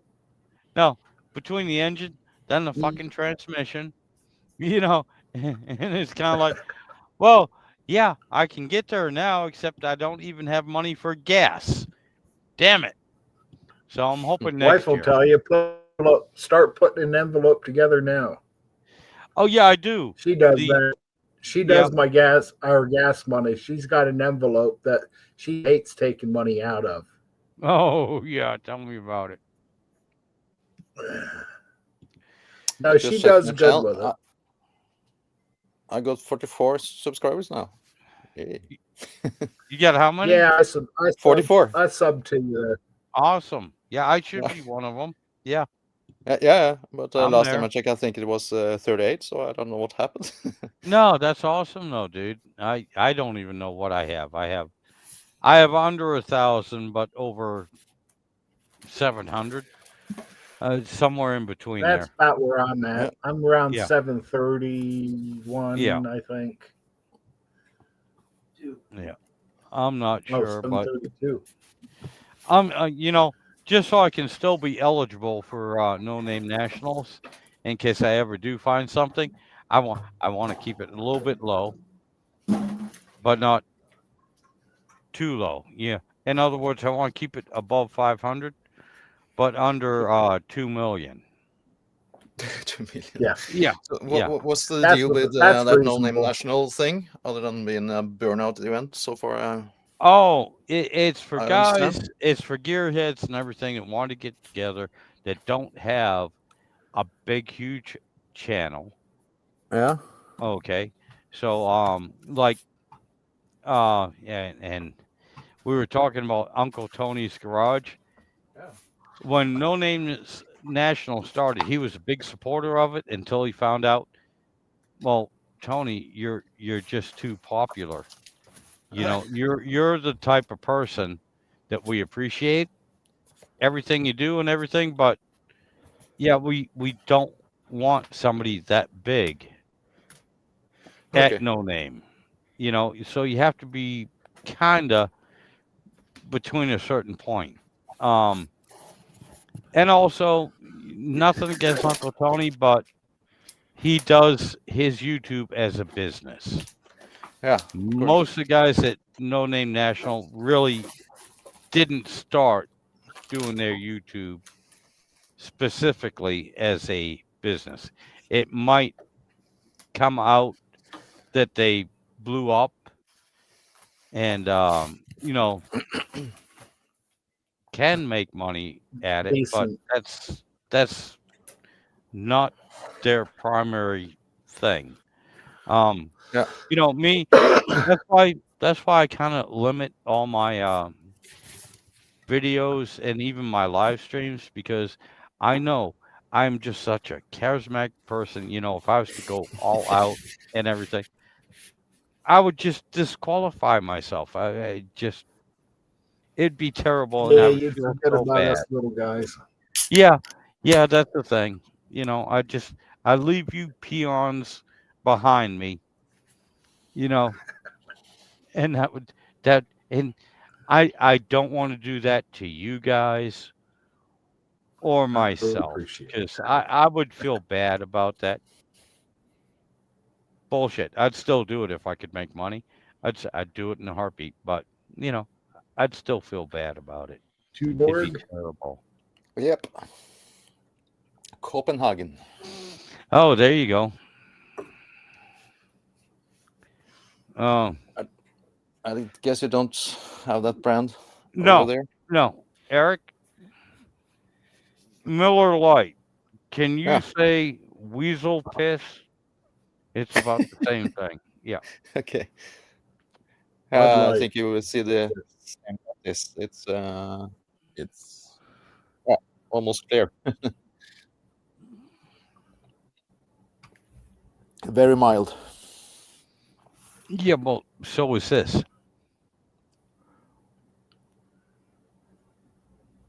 But after least it's 22 cinnamon. of them, yeah, well, after 22 of them, they do add out. Yeah. Okay. But what's Yeah. the percent in it? Oh, this is under 3%. Okay. And what's yours? Can't find it. It's 4.576. Okay, something. that's a light beer for him. Why doesn't it say? Ah, there. 4.5. 4.5, yeah.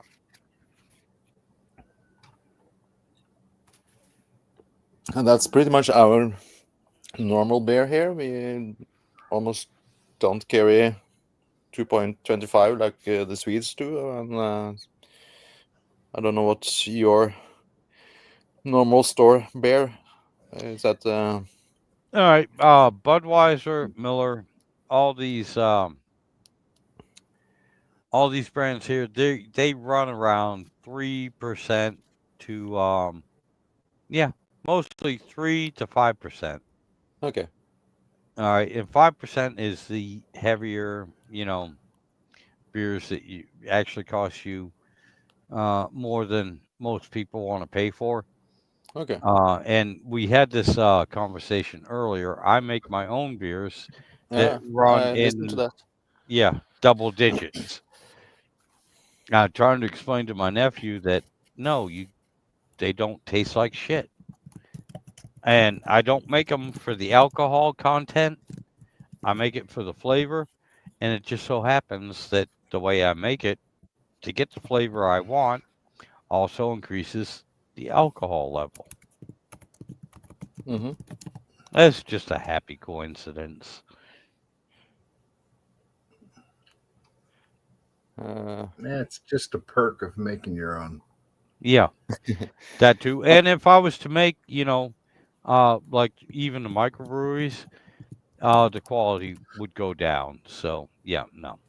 These are individual batches, 5 gallons at a time that take 3 months to make and 4 hours to drink. So that's why I don't do it too often. That means you appreciate it that much more. Oh yeah, except for the hangover. Well, that's on you, man. Oh yeah. Well, it wouldn't be so bad if we didn't finish off the 5 gallons in one night. 5 gallons in one night. Oh my God, yeah, we've done that. Just Okay. 2 of us. Okay. Think about it: 2.5 gallons of beer over 8-hour period. Oh, it's Yeah. an all day thing. Yeah. Yeah, that it still hurts in the morning, the next morning, and then the morning after that too. And by the third day, you're just like, well, yeah, I won't do that again. Well, that's cool, because I won't make any more again for the next 3 fucking months. Then we'll do it again, and we have. It's like, what? We drank it all. Oh yeah. Oh Jesus, yeah.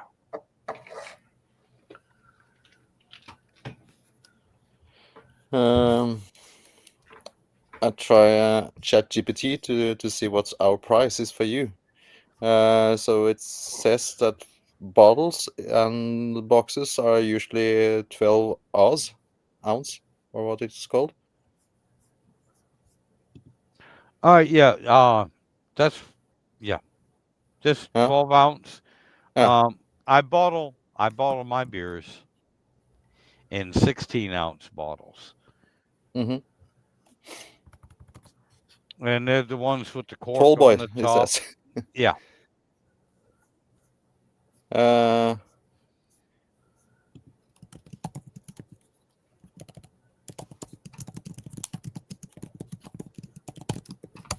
I'm just too lazy to actually think, so I ask ChatGPT.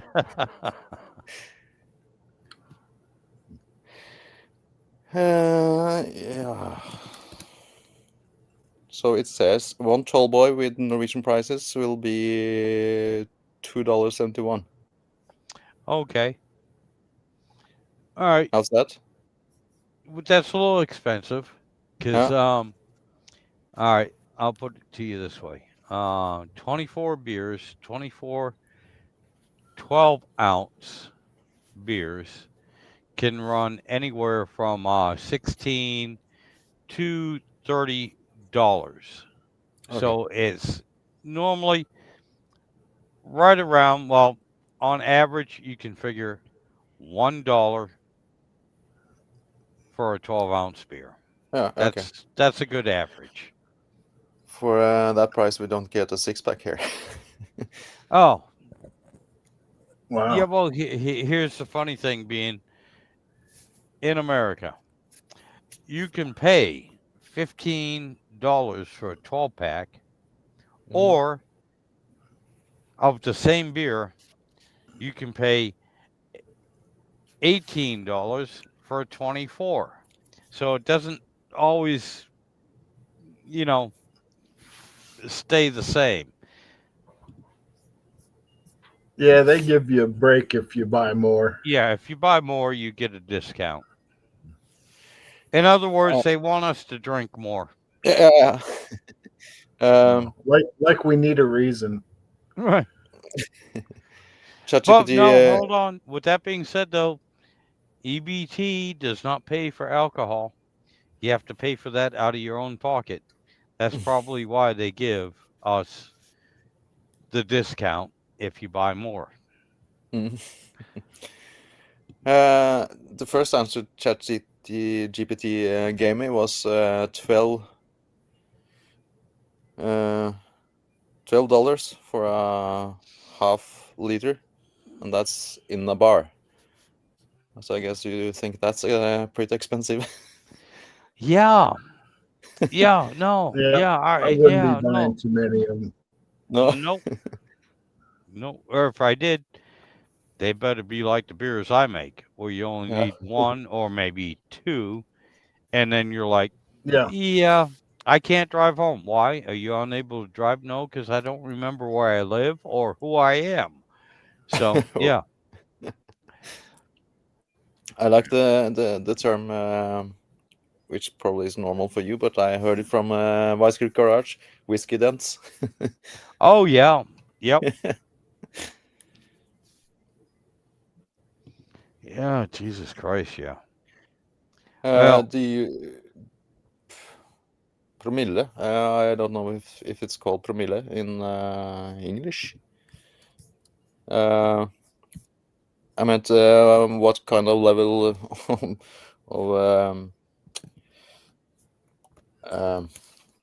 lost for words.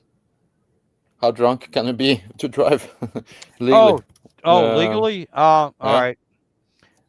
In the United States, it's alcohol level of 0.08. For a truck driver, it is 0.04. Whether you're driving a truck or your own civilian Yeah, in vehicle, or even being, look, I'll put it to you this way: even being out in public. Yeah. If I have a blood alcohol level of 0.04 because I have a CDL, Mhm. I'm legally intoxicated. Mhm. Whether I'm in a big truck or I'm just walking down the street because I have a CDL, Okay. 0.04. For anyone else, my brother-in-law, well, no, not him. He has a CDL too. My wife can be 0.07,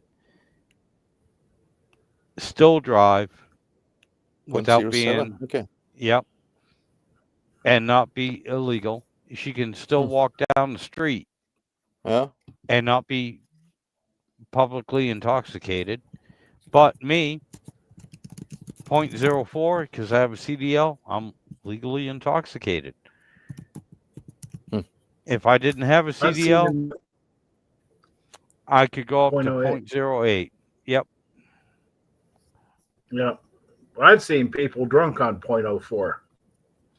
Yeah. I mean, a lot of it's metabolism, how big the Yeah. person is, have they Yeah. eaten lately. There's Right. a lot of factors go into that. Well, with I my mean, body like, you gotta- size and the fact on an empty stomach, the first beer I had, You can feel it. well, even if I Oh, it's can't like feel it, it's like stopping legally, I would blow. I would be intoxicated on one beer, Mm. legally. Mm.